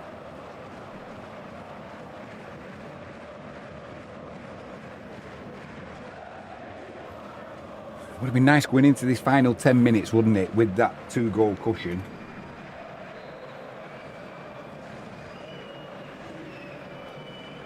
As it stands, I'm kind of waiting for the final whistle. It's going to be swung in from the left-hand side by Julius Hurtala.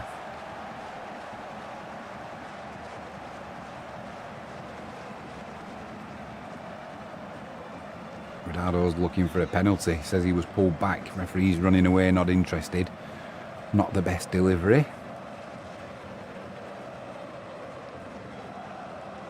Long ball punted forward. That should be no problem for Geiger. It's not, but it's picked up the rebound by Katowice.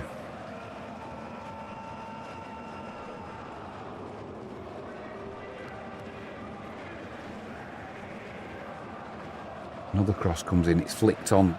There's two players gone down from Katowice there, but one's appealing for a penalty, and it was his teammate who fouled him.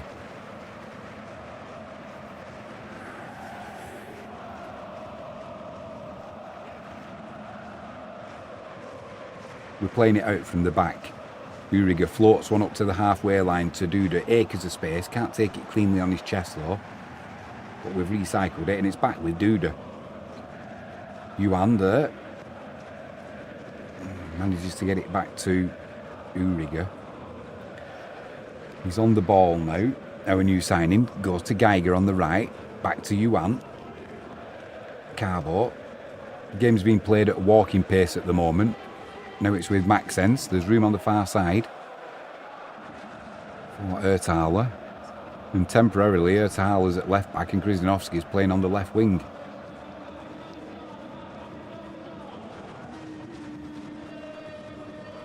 Yeah, you can see what the setup of this game is now. Nobody's going narrow. Both wingers for Katowice, they've got chalk on the boots. They're making the pitch as wide as possible, trying to create that space in midfield. And what does Wisła do? You either close the space in midfield and leave gaps down the flanks, which we're not prepared to do, or the space in midfield. And that's what we've got. So Carbo and Igbekim are going to have to be on the ball, literally. I mean, Igbekim's put a good shift in already. Carbo should be nice and fresh.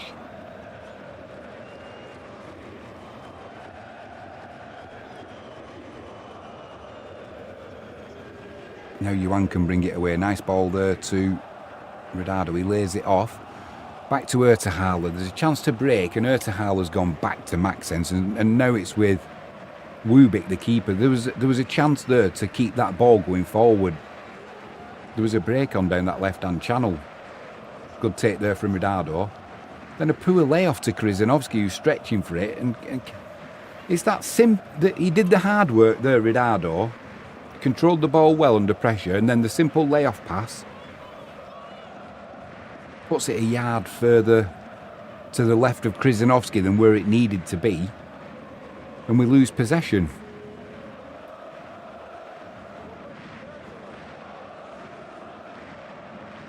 "86 minutes on the clock. We don't want to be inviting pressure on. We've got a chance to break here now. Krizanovski down the left-hand side. Yuan on the right. It's got acres of space. Now the full-back's getting back, but Krizanovski gets dispossessed. Carbo wins it back well, though, without giving away the free kick. Now it's with Ertahalla. Gets it back to Carbo. Duda. Ertahalla. Jaden says a strong finish is required here, lads. Come on. That ball's into the middle. He's outnumbered 3-1 there, Radado, but Yuan picks it up. It's finally with Krizanovski. He can put a cross in. Tries floating one to Radado, who was near the penalty spot, but it gets intercepted. It's getting a bit scruffy this game now. Lots of mistakes coming in, lots of loose touches. Raul Geiger comes back, puts the ball out for a throw in. Good defending from the fullback. 95% think this will win this game. Agiza says, I did ask for another one, boys. Let's go.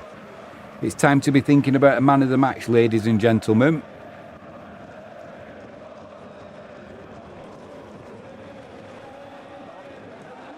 They're in again here. They're in again, Katowice. Ooh, shot comes in. Wide of the keeper's post. We're disappointed with that finish there. Markovic, number 15. His left foot looks like it was his swinger. He's got a look of William Defoe. Grazi says, I hope Vidoviak doesn't do anything to us. I liked him when he was at Cracovia.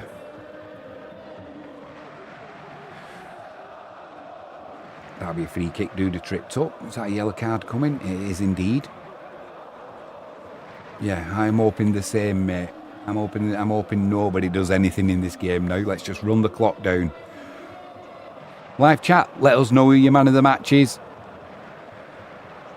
I think Maxence has done well. Duda's gone down with cramp. Igbekim's done well. Bossed that midfield pretty much.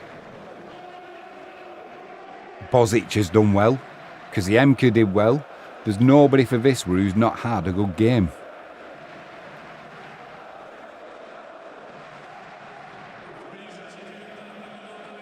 We're going to see Lelyveld coming on now. That'll be for Duda. Lelyveld can play anywhere, can he, for Wisła?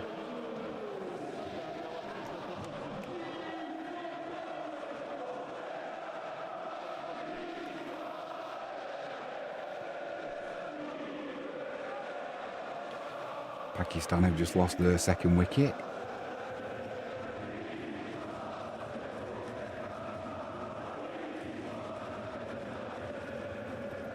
It's going to be Ertahalla with the free kick. We'll find out how much injury time's coming shortly. Puts that in to the box looking for Uriga. It's headed clear.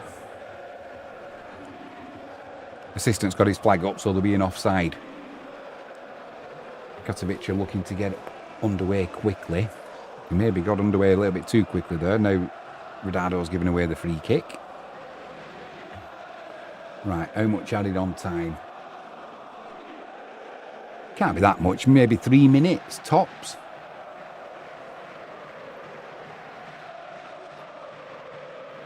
Four minutes.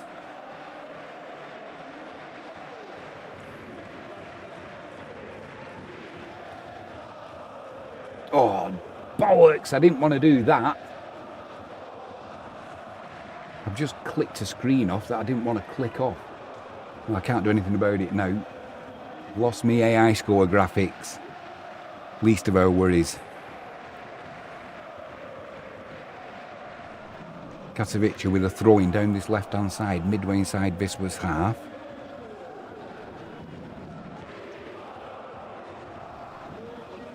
Geiger needs to win that.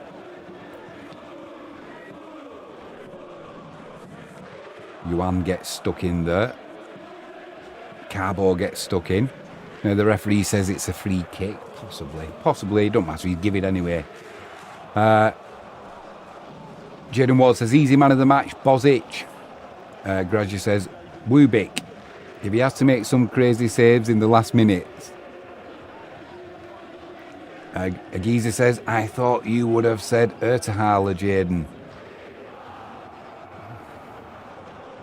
Agiza, push your mouth out.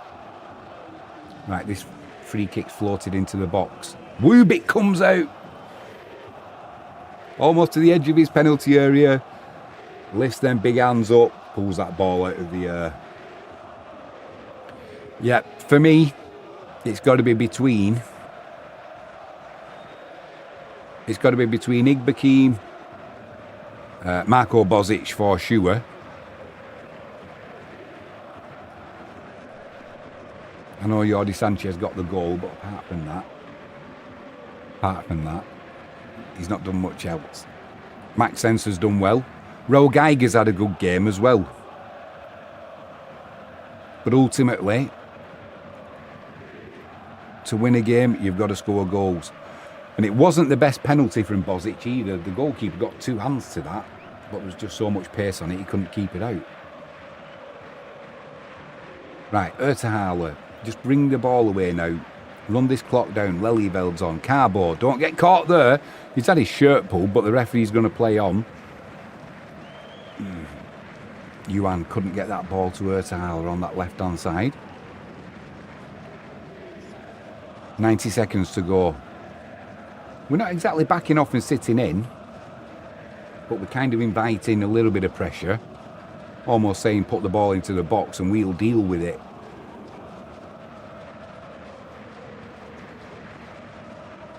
Sense edge of the penalty area needs to do well. That ball's going to bounce around. Yuan spins. Oof, sit clear. That'll do.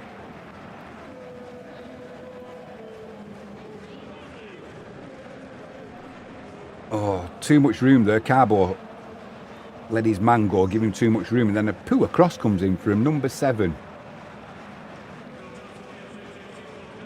Vidoviak. Is that your mate, Grazia? The well-coiffured number 7. Put a poor cross in there. They had a chance. Right, we've got 30 seconds. Poor clearance from Katovic. Now Yuan's got a chance to run through on his own. He's in the penalty area. He's only got to get the shot away. It's blocked. It'll be a corner to Viswa down the right-hand side. Did well there, did Yuan. Relying on a little bit of luck, which he got.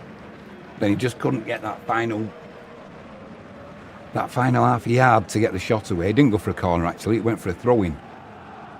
Now it's with Yuan. Tries a little fancy flick to Ridardo. It's blocked. It's gone behind for a corner. That should be it. Blow your whistle. Game over. 3 points. There we go.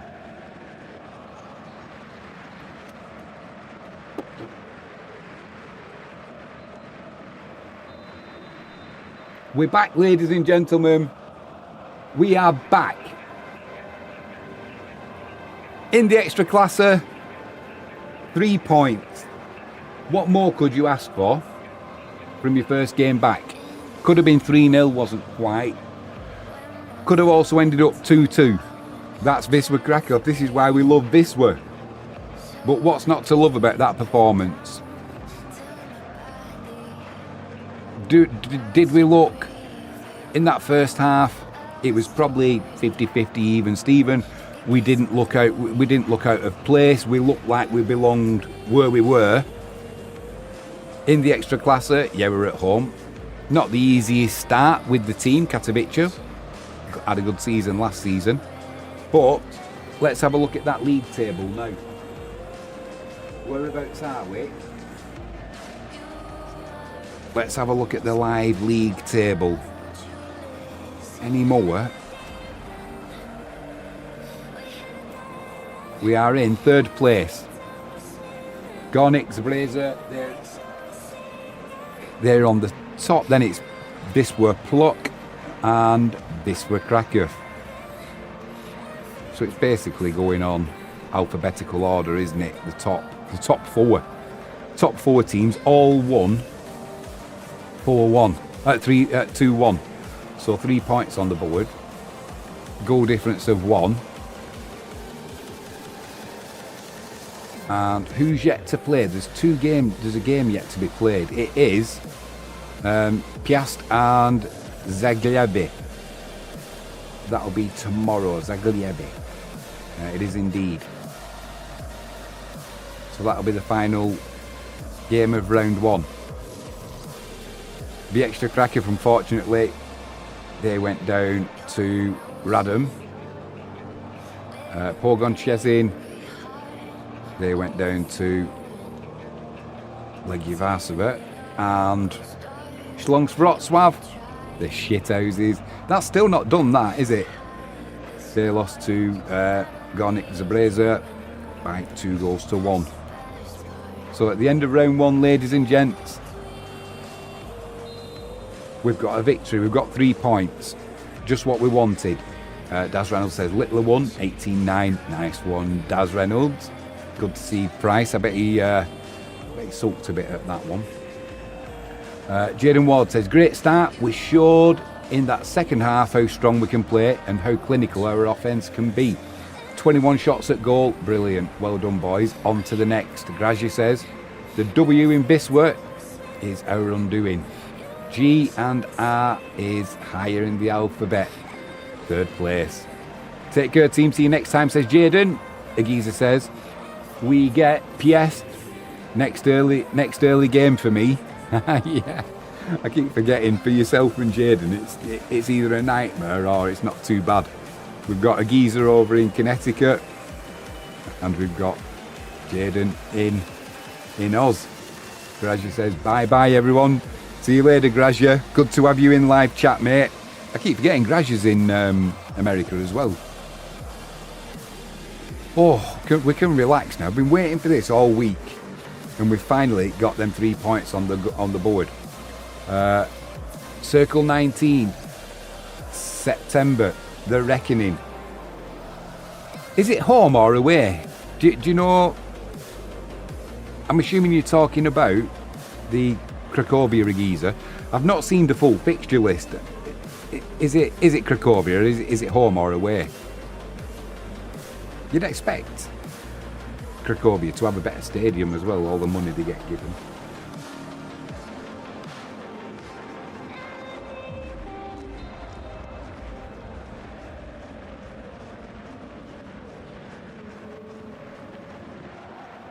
Yeah, a quick shout out, if you haven't done so already, please hit that subscribe button. And if you can ping that notification bell, you never miss a stream. If you don't want to subscribe, you can hit that like button. Oh, Geezer's talking about Śląsk. Yeah. Well, there'll be no love lost there, mate, will there? I wonder if they're going to let... Is it at Śląsk or is it at Wisła? Be interesting to see what they do this time, whether they actually let any of our fans in, or are we going to have the same problem? But the old issue's not been sorted yet, because I've seen in the social media, he's not letting it go, is he? Jarosław Królewski. He's quite happy to keep talking about it and just says, well, bring it on. So it's not, it isn't done with yet. Right, I've got to get back to my cricket stream now. All that's left for me to say is thanks for joining me. It's been too long without speaking to you guys. Don't forget, send an email. I can get back to you with my WhatsApp. And just looking at Viswa now, for Viswa's next game, we've got... Come on.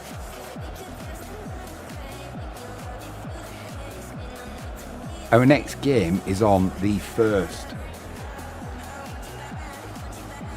Is that Friday? No, it'll be Saturday, won't it? Because I'm back from Poland for that game. So Saturday afternoon, 1:45 kickoff UK time, away at Piast. So yeah, we don't have long to wait until our next instalment. Another 3 points in the bag would be nice there, that is for sure. Right, I'm going to shoot. Thanks everybody for joining me. Like I said, hit that subscribe button if you haven't done so already. If you've watched the stream, even if you've subscribed for years, please give it a thumbs up. Because YouTube loves a thumbs up and we're trying to grow the channel. The geezer says bye, Jimmy. Tell Frankie I said bye, but don't wake her. Yeah, I think the champagne's hit her, mate. I think the champagne's hit her. Until next time, so my next stream is going to be possibly on Thursday evening, the Rugby League, maybe not, but we'll definitely be streaming Viswa's next game. I'm off to Poland now. I'm going to catch my plane tomorrow and I'll be back on Thursday. I'm going to do some filming while I'm away, so I will do some filming of the new restaurant that's there, the R22, if I get a chance, so keep your eye out for that video. All I can say for now is adios all. It's been my pleasure. I am Jimmy James. Enjoy the rest of your Sunday evening. We'll see you real soon. Bye.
Well, we're back, ladies and gents, to that Viswa Krakow stream. 3 points to the mighty Viswa Krakow. We're back up and running in the extra classer. We should have been back there 4 years ago and we weren't. We've been in the wilderness, the Betclic one.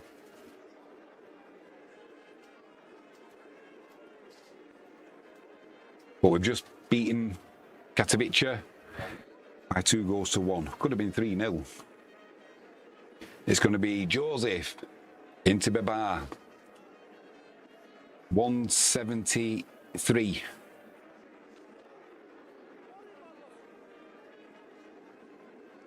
No, 174.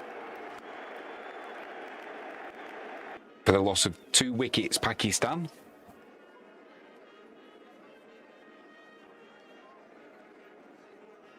I'm flying out to Poland tomorrow, actually.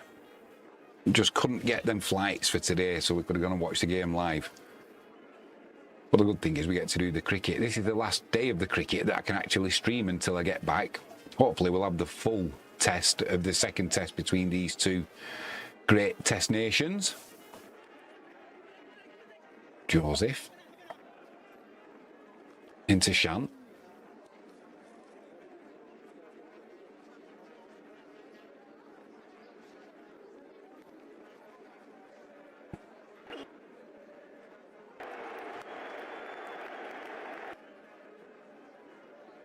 Warwick did just enough there on the boundary, stopped the fuller. They did come back for the second though.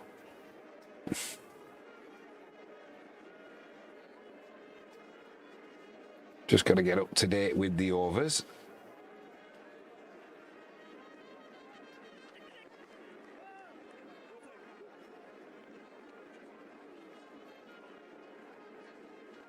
And we're up to date. Right. For Shan, there's a silly mid-off.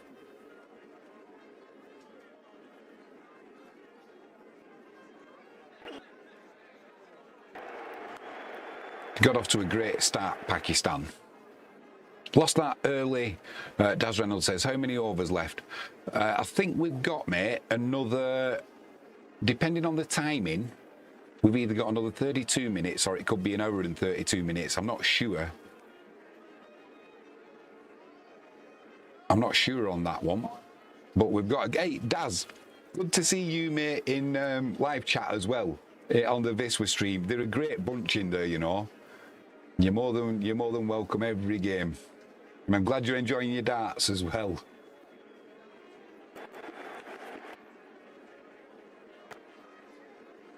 You've got to be careful though, because Viswa Cracker, they'll get under your skin, they'll get in your blood. That's Viswa for you. There's always drama when Viswa play.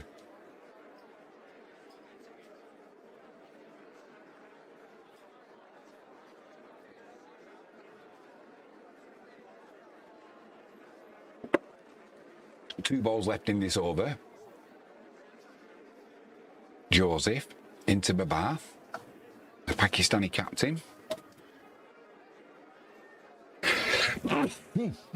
Yeah, apologies, I was looking for my mute button then.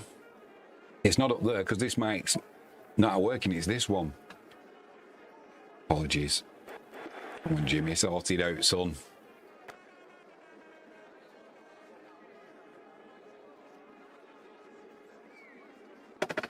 I'll try and find out for you, Daz, what time play finishes today.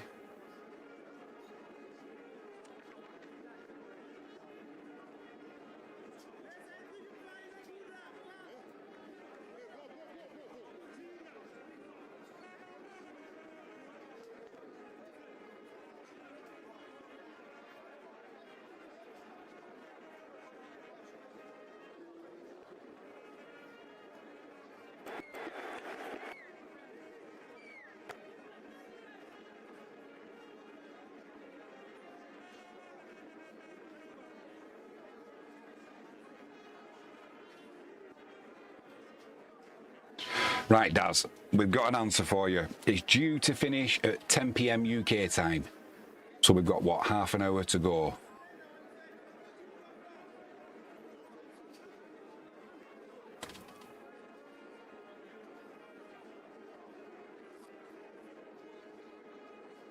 And as soon as this is done, I'm off packing my case. I've done nothing yet in respect of getting ready tomorrow. I've got to go early in the morning. Well, that's a lie, actually. I've got to set off to the airport at lunchtime. But I've got work on in the morning that I've got to do, so it doesn't leave me much time. Shamar Joseph's going off now, so it's going to be Warwick to continue.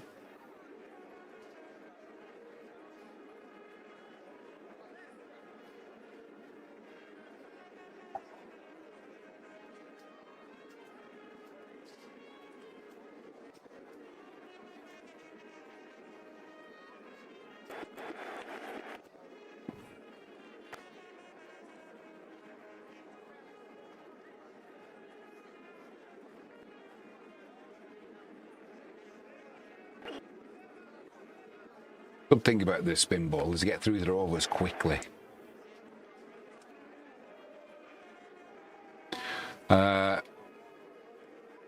With the spinner on, mate, we might get 7.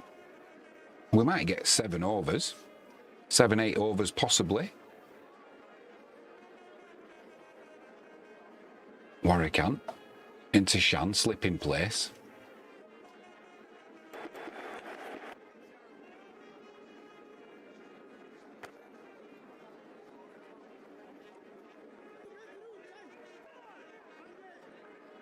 Pushes that to long on for a leisurely single. 178 for 2 now, Pakistan, going along nicely. Batsman out. Azan, he faced 9 balls, went for a duck. Iman did well. He went for 63. Bull Joseph caught Greaves, but Shan's doing well on 78 and Babar's on 11.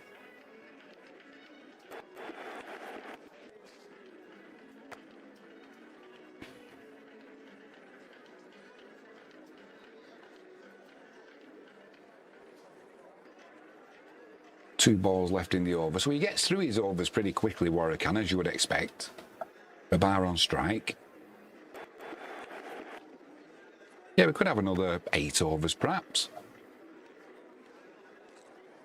But it won't be Shamar Joseph bowling because we've just seen him take his top off and run up the steps of the changing room. So there will be a change for the Windies in the bowling department. Final ball of the over.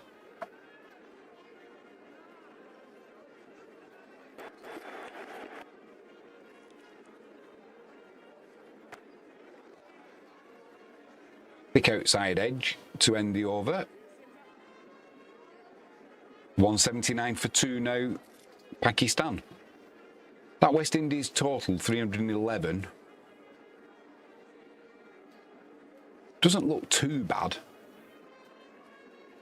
But Pakistan will certainly, they've got off to a great start, haven't they? So they'll be hoping that they can move on past 311.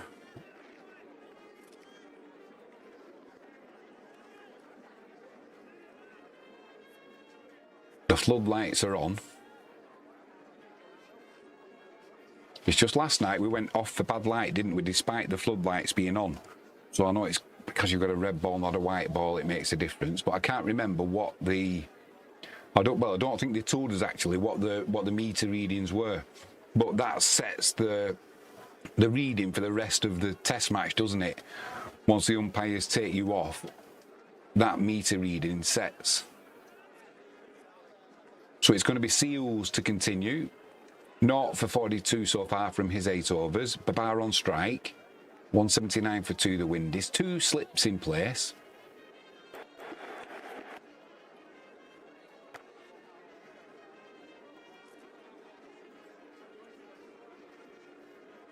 Bang on the money. Yeah, Vispa Krakow at the moment. Joint top of the extra classer.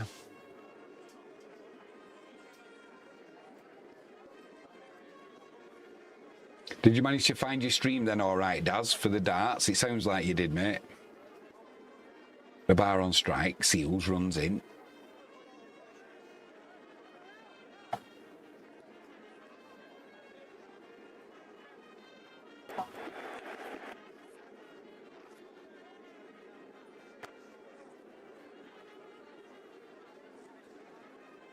Pitches that one up, Seals, trying to get some movement out of the ball. Babar drives it. It didn't come out of the middle. And a good stop at mid-off. Keeps that ball down to a single.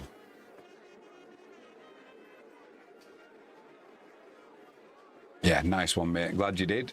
I know you've been looking forward to your darts all day, haven't you?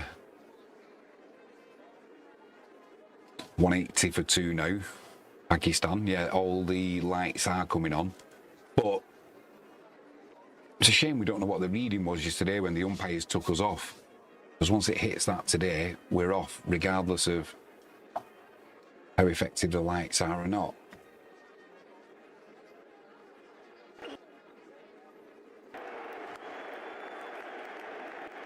%60 now thinking that the Windies win this test match.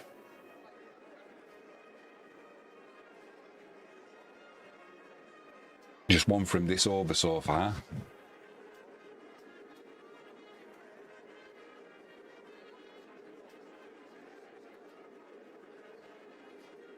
It'll be Shan on strike. He's on 79 so far from 109 deliveries.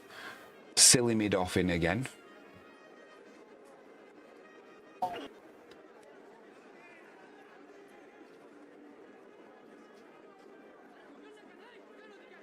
Shan just lets that one go through to Hope. Do you know, from what I've seen so far, Daz, when Pakistan come to England, there's nothing for England. Not unless they change the way that they bat. The West Indies got to 311 because they dug in when they had to. Hope dug in.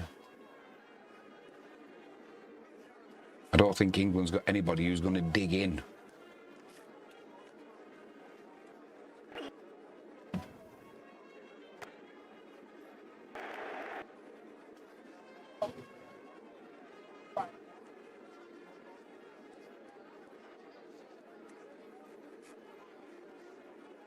One ball left in this 40th over. 180 for 2 the Windies. Bishan on strike. He's faced 111 deliveries. Is it an omen?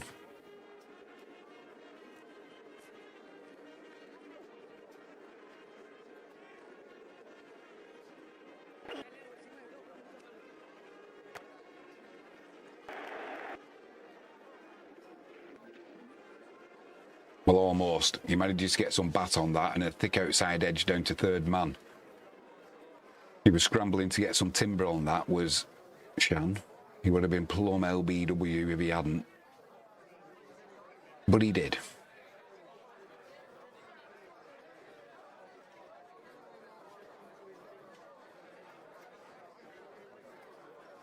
$181 for 2. 40 overs completed. Probably going to be Warrican to continue. Hopefully it is. We may get another...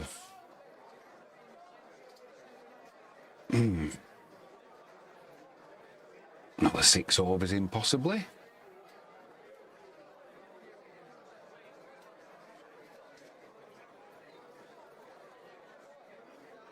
Not sure what the delay is at the minute. Here we go. Warrican into Shan.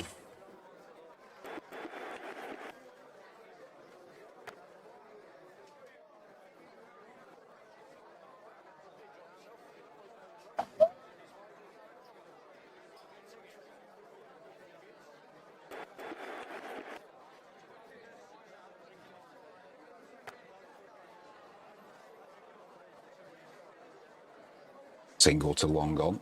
There's a single there every time if you can find it. Live chat, Daz Reynolds says the 100 was on the same wicket we played on at Trent Bridge against New Zealand.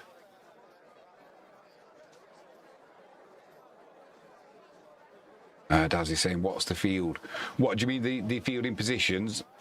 For Warrican, he's got a slip, a short leg, a point, a cover, a mid-off who's a bit wide actually. I can't see the rest of it at the minute.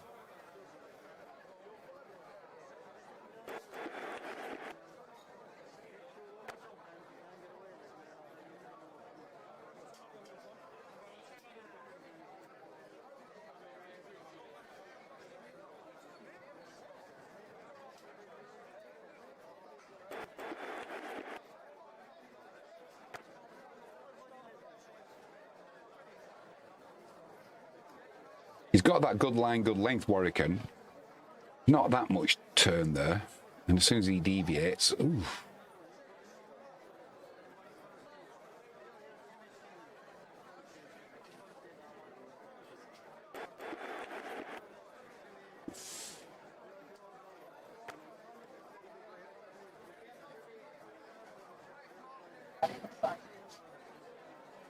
Well, the bar there, he got a thick inside edge. He was stretching for that as a forward defensive shot, and he just bowled it slightly shorter, slightly slower. Warrican, thick inside edge, misses the stumps, runs away for a single.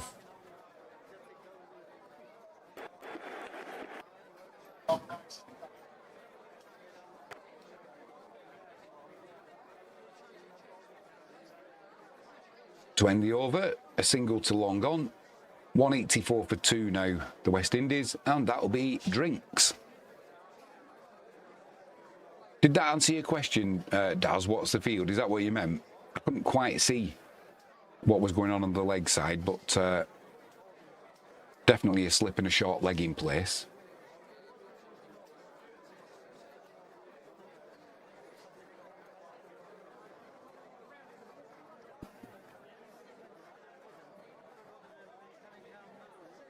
They're in need of a breakthrough, ideally, aren't they, the West Indies, before the close of play today? You know, 184 for 3. Yeah, all right. Cheers, mate. Thanks for that. Do you know what I sometimes struggle with? When I get younger people and they put stuff in chat and they put the abbreviations in and I haven't got a clue what it means. So I've just got to either guess or I just ask. I don't know what you mean. Oh, one of the best I did, talk about making yourself look a plum, which I do all the time, so nothing unusual. But there was a guy came into one of the, I think it was a Viswa Krakow stream that I was doing. And somebody came into the live chat, I think they were from Brazil. So I said to him, I said, look, I said, I'd love to reply to you, but I don't speak Spanish. And it was somebody else who was in live chat said, they don't speak Spanish in Brazil, Jimmy, they speak Portuguese. I didn't know, did I?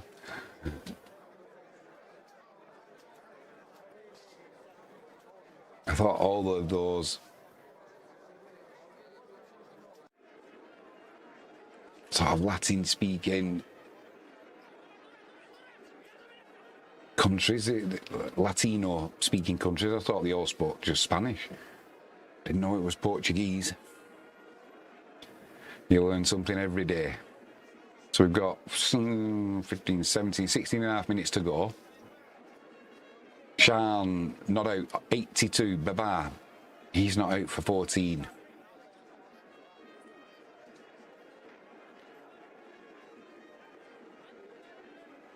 Not missing anything, the players are having drinks, so I'd like to join them, but I've only got a little bit left, and I know if I get a tickly throat, I'd better save some. Actually, I've got some down there, so I'll go for it. I'll risk it.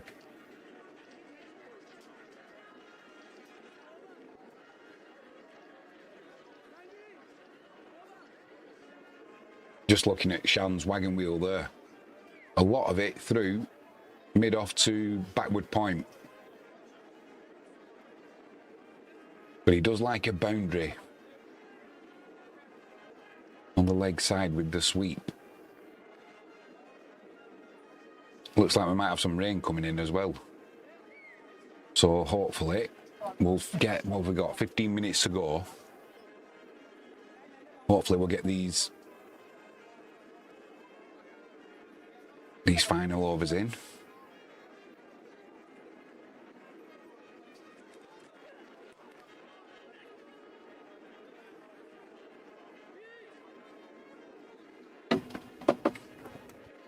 Been a bit cooler here today in the UK. It's been quite nice. We've had a fantastic summer so far. We've had about 3 months with no rain, lovely hot temperatures. 2 years in the row we've had good summers now. And last year, as soon as I seeded my gardens, no rain, wasted my time. Did it this year. I thought we're not going to have 2 years of great summer. Put my seed down, no rain. Wasted time trying to water as well. I'm not even sure if we've got a hose pipe ban or not now.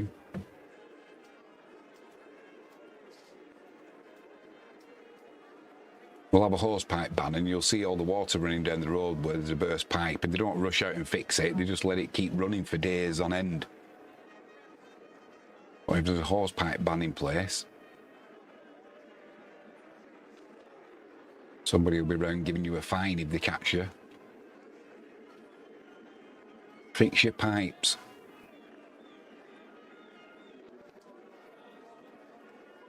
Come on, why are we having a drinks break that's taking so long when we've got 14 minutes until the close of play? Just get on with it. There we go. Seals to Shan.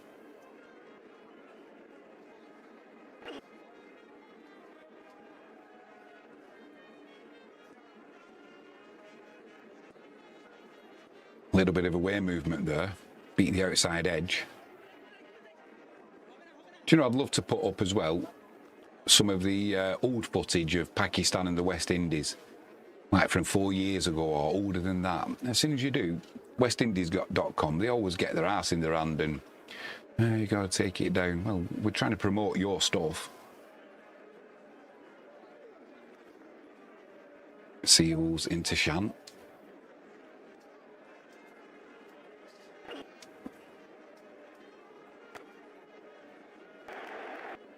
Well, he's cut that ball, but believe me, it didn't go as far as my animation said.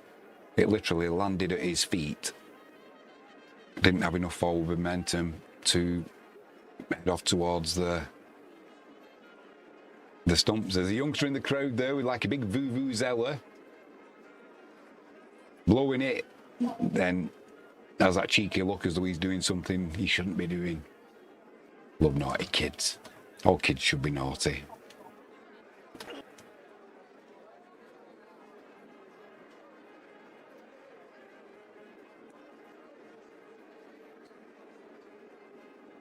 Three-dot ball so far for Seals this over. Whether that rain that's coming in is just making this ball move a little bit. Where are we up to? 41, still another 39 overs, just less, before that new ball is due.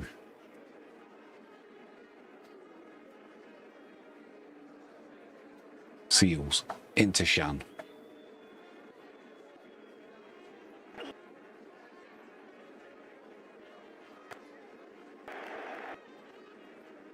Well, that ball there, they're going upstairs checking this. Shan, he's hit that ball straight back. Babar was out of his crease. He's tried getting back in. I'm not sure if there was a touch off the bowler's hand, but they are checking to see if there was a run out here in the most... Well, it's a bitter pill to swallow, isn't it? Oh, he did get a hand on it. So there is a bowler's hands on it as Babar backed himself up there and got his bat back. Yeah, he has. He has by half a bat. It was just weather. I just thought, was he going to lift his bat at the last minute? But it's a good job he was on the ball, because if he hadn't have been, he'd have been walking back to the dressing rooms. Ultimately, you're getting run out by your batting partner, aren't you? One thing's for sure, it saved 4 runs because that ball was middled.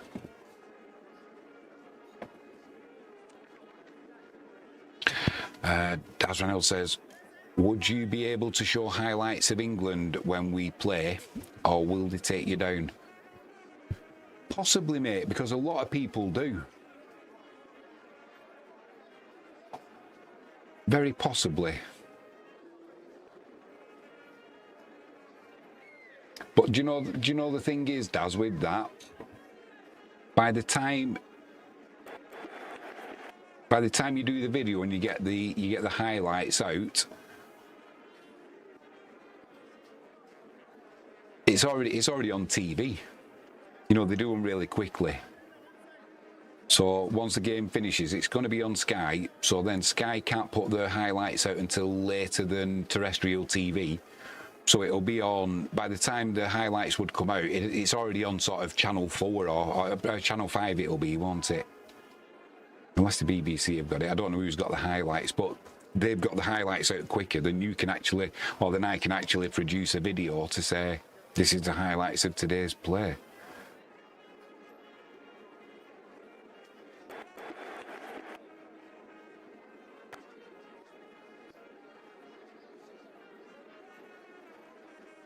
End of the over, 184 for 2, Pakistan.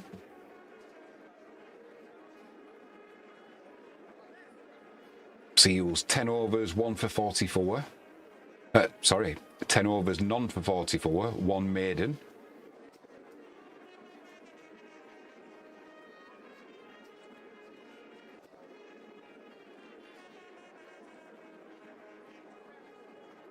Shamar Joseph has been the pick of the bowlers, just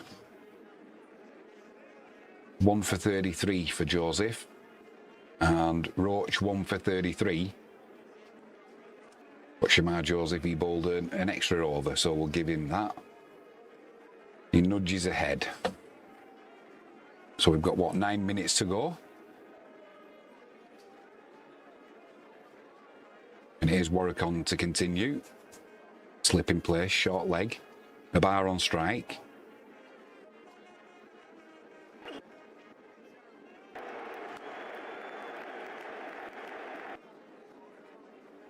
Just flicks that one round the corner for a single.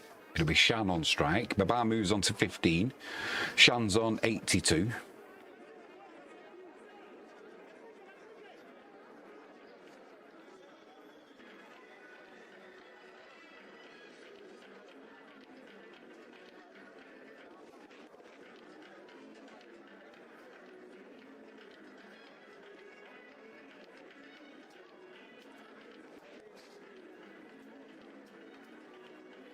Slows things down a bit because we've got a left and right-handed batsman in, so every time there's a run, the field's got to adjust.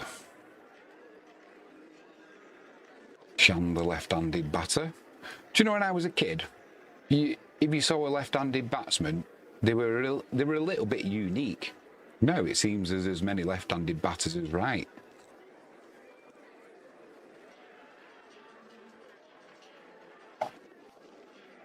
Short legs move now for Shan.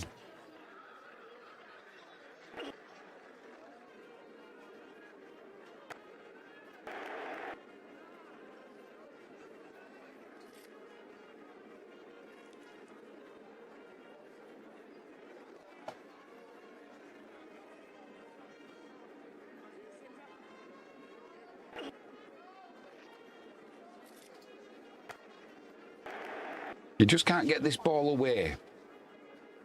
Shan, he keeps finding the fielder, which is frustrating him a little bit, but I suppose coming up to the close, he won't want to be giving his wicket away.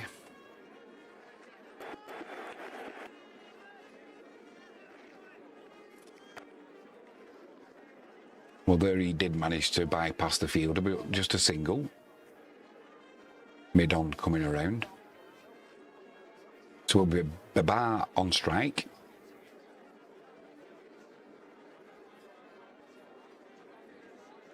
Not for 40 so far for Warwican. Excuse me. Bowling with his shades on. Short legs in for Babar.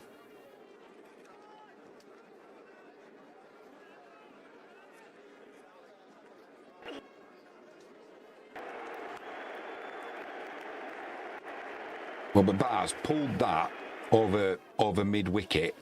Didn't come off the middle though, and it was in the air, but it's a safe shot because there's no fielder there.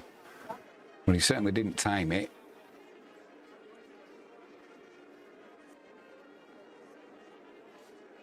You can't bowl that short to Babar. He will punish you.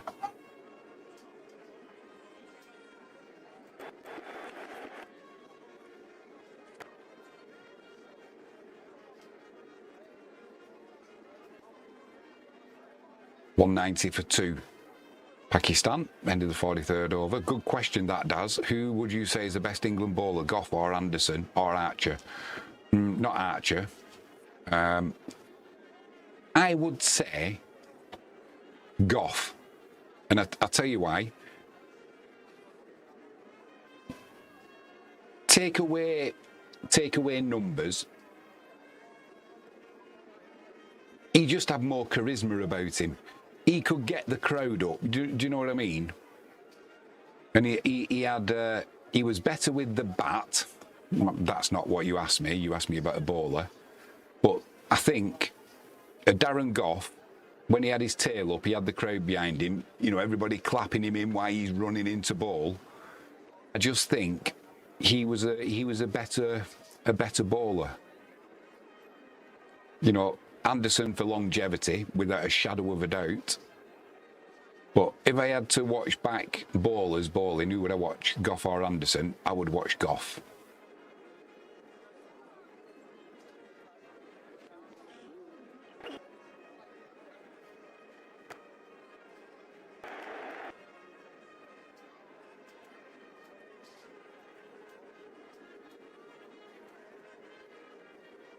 Four minutes to go.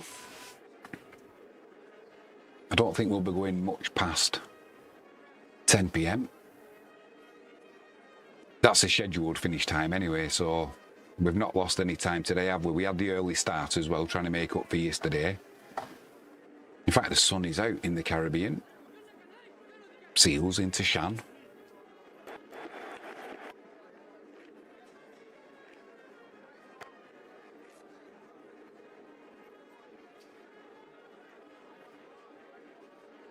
Drives that to mid-off. Takes a quick single. Shamar Joseph's coming back on now.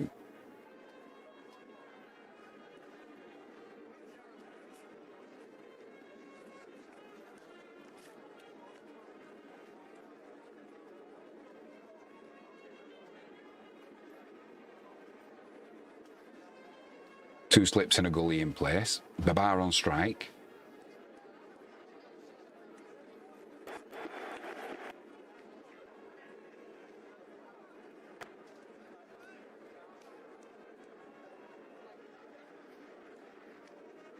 Wide outside the off stump, so he just pushes that through the covers for a leisurely single.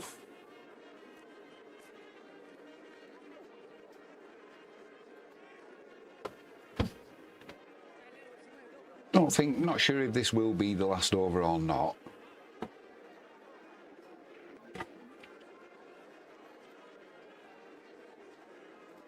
Hi, pal, you all right?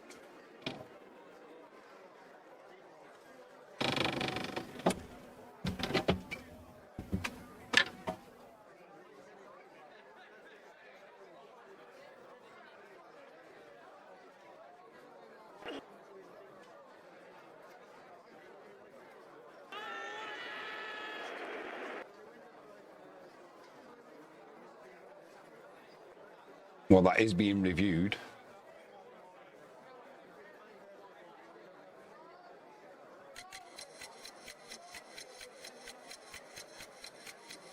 I'm not sure if there was bat involved there. Was it toe first or was it bat? It looks like it was toe.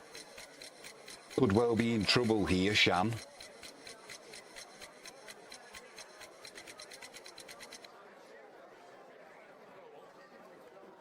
So we've got Ultra Edge. It's going to show us whether it was boot first or bat. Definitely boot. Definitely boot. So he could be in trouble. We're going to be down to ball tracking.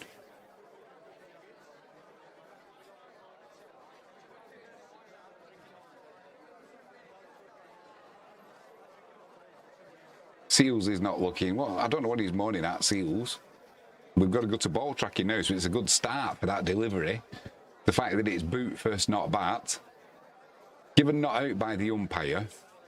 So the West Indies are reviewing it.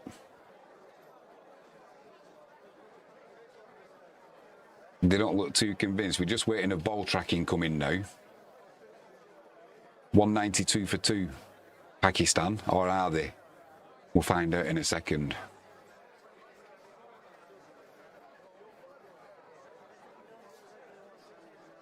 If we are going to be finishing, that could be the last action of this second day. If we were due to finish at 10 PM UK time, we've just gone past 10 PM now. Everyone's getting a little bit frustrated now because we're still waiting for ball tracking. No, we've not seen it, we've just seen decision pending. But we're going to see it now. I think that umpire's call, impact. Oh, unlucky, hitting wickets. So they retained the review, but Shan survives.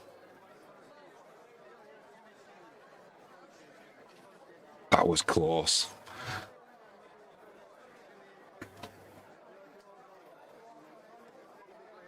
There's that much in it.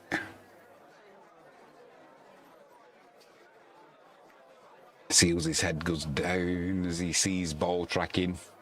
Kicks the dirt with his foot. The sweat drips off his brow. Shan puts his tongue out. Gives it one of them. That was close, he says. So 2 balls left in this over. Still 192 for 2. Pakistan.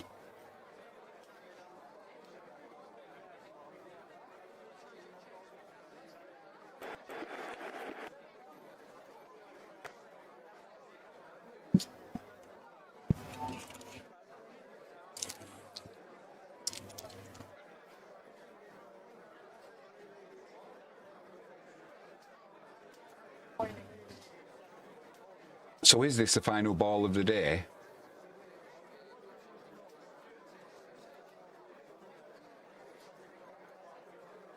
Seals has a little pop at Shan there.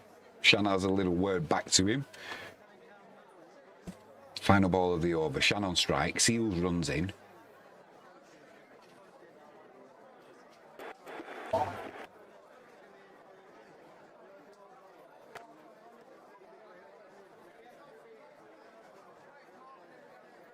Quick single to end the over. So it looks like we are playing on, so I'm not sure what time. Does anybody know what time we're finishing? I know we've got time to make up.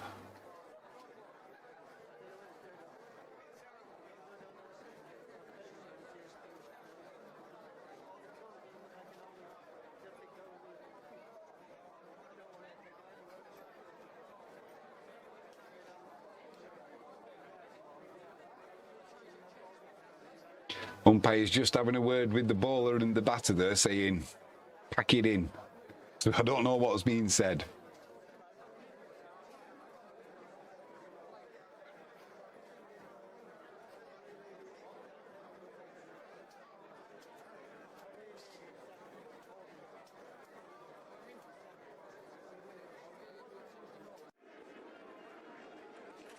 Yeah, I don't know what he said, but the umpire didn't like that.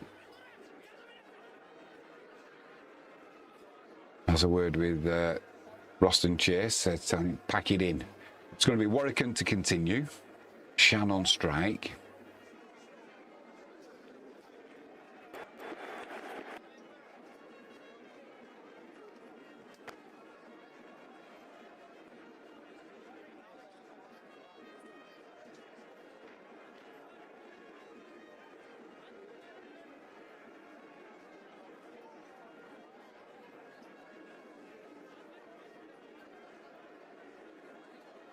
Now the umpire's having a laugh. I'm not sure what's going on there.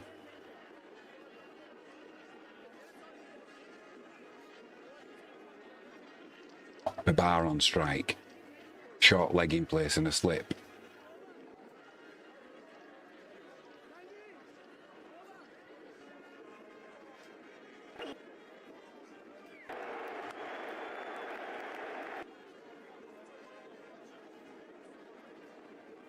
A wristy pull shot off his pads there from Babar. Doesn't quite make it to the boundary, but they do run 3. So it'll be Babar moves on to 23. Shan on strike. He's on 86.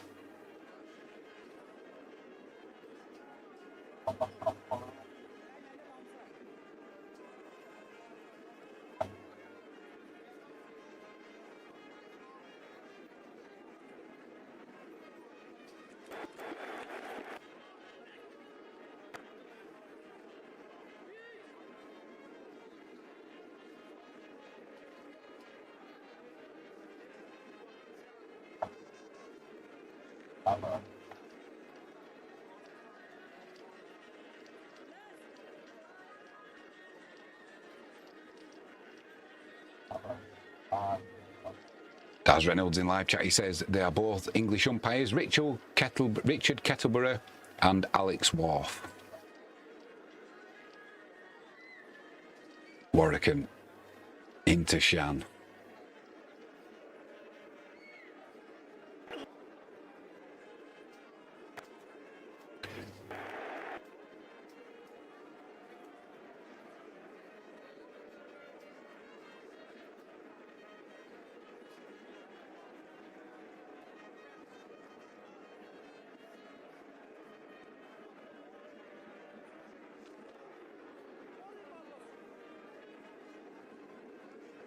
Got a chubby little round face, Warwican, hasn't he?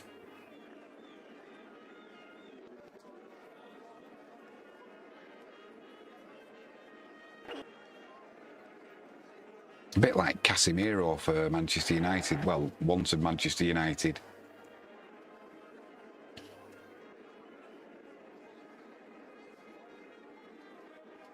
Dot ball to end the over. 45 overs completed. 197 for 2. Pakistan closing in on that 200. And I'm not sure how long we've got to go yet.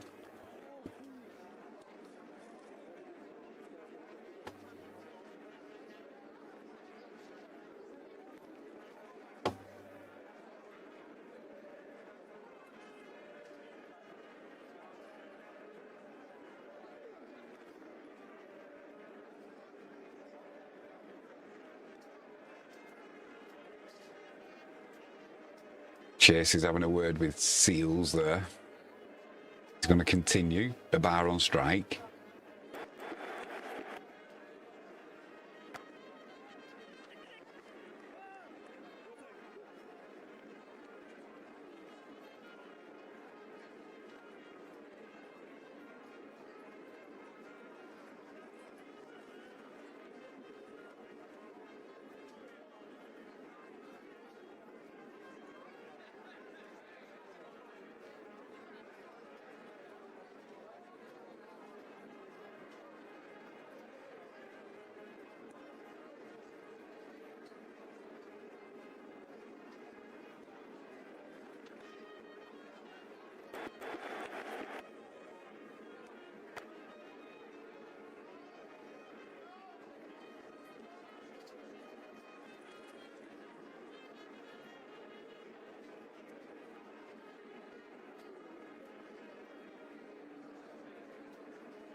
Just lets that one go past him. But with the take. He's on 23 so far, Babar. Shan at the non-strikers end, he's on 86. 197 for 2. The Pakistani batsmen recovering well after the early wicket that they lost. Seals, 0 for 47. Fourth ball of his over. 2 slips in place. Babar on strike.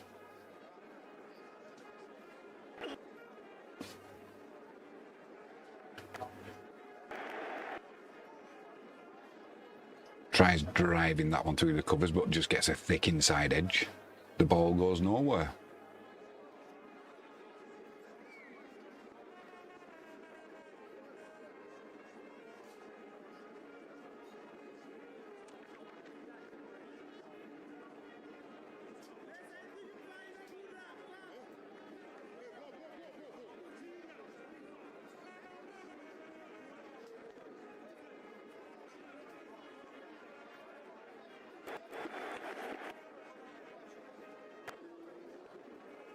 Full toss there from Seals, but Babar couldn't get it away, so just plays a defensive push.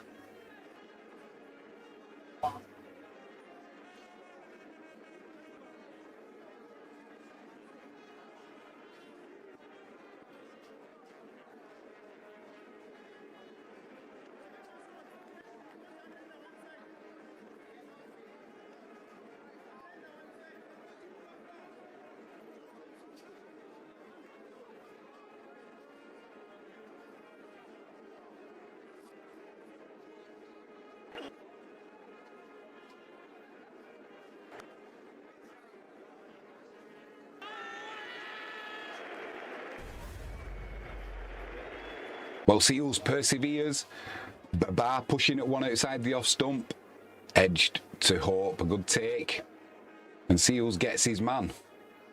He's toiled over the last 2 or 3 overs he's bowled. He's been getting frustrated. He thought he had the LBW against Shan, which was not out umpire's call, which frustrated him somewhat. They had a few words. The umpire told Seals, watch your mouth. Just checking, it's a legal delivery, not overstepping the mark. And Babar pushing at one outside, off stump. There was a little bit of movement, not off the seam, but in the air. And a good thick edge there to Hope, the keeper. 197 for 3 now. Pakistan. Babar goes for 23 from 38 deliveries.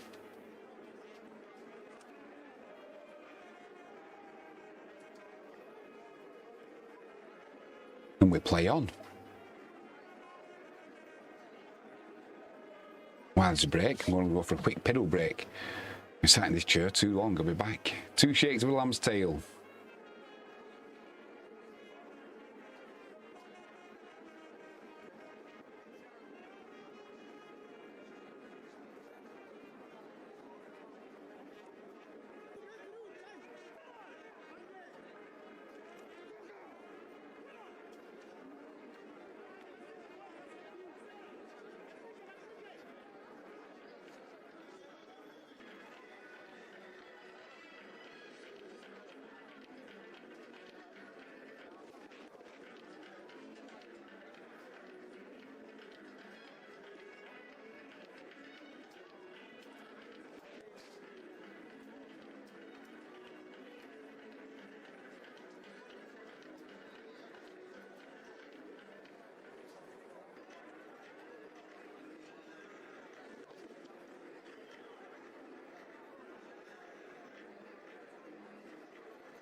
Hey, back. Salmon, the next batsman in.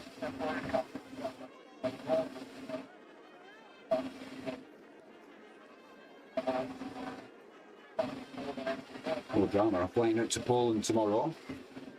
Middle son, 28 years old, coming with us. Going to the dentist, can't find his passport anywhere.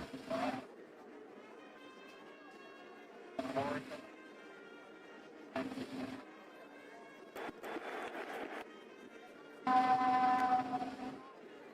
think for now, I'm going to be going looking for his passport. So on that note, 198 for 3, I'm going to call it for today. If you're watching this back, thanks for joining me. Make sure you hit that subscribe button. I'll be back now, no more test cricket until the second test when we'll have all 5 days. But I'm off flying to Poland. I know where my passport is. I'll see you soon, Daz Reynolds. Thanks for joining me, mate. It's been my pleasure, as always. I'm Jim James. I'll see you all real soon.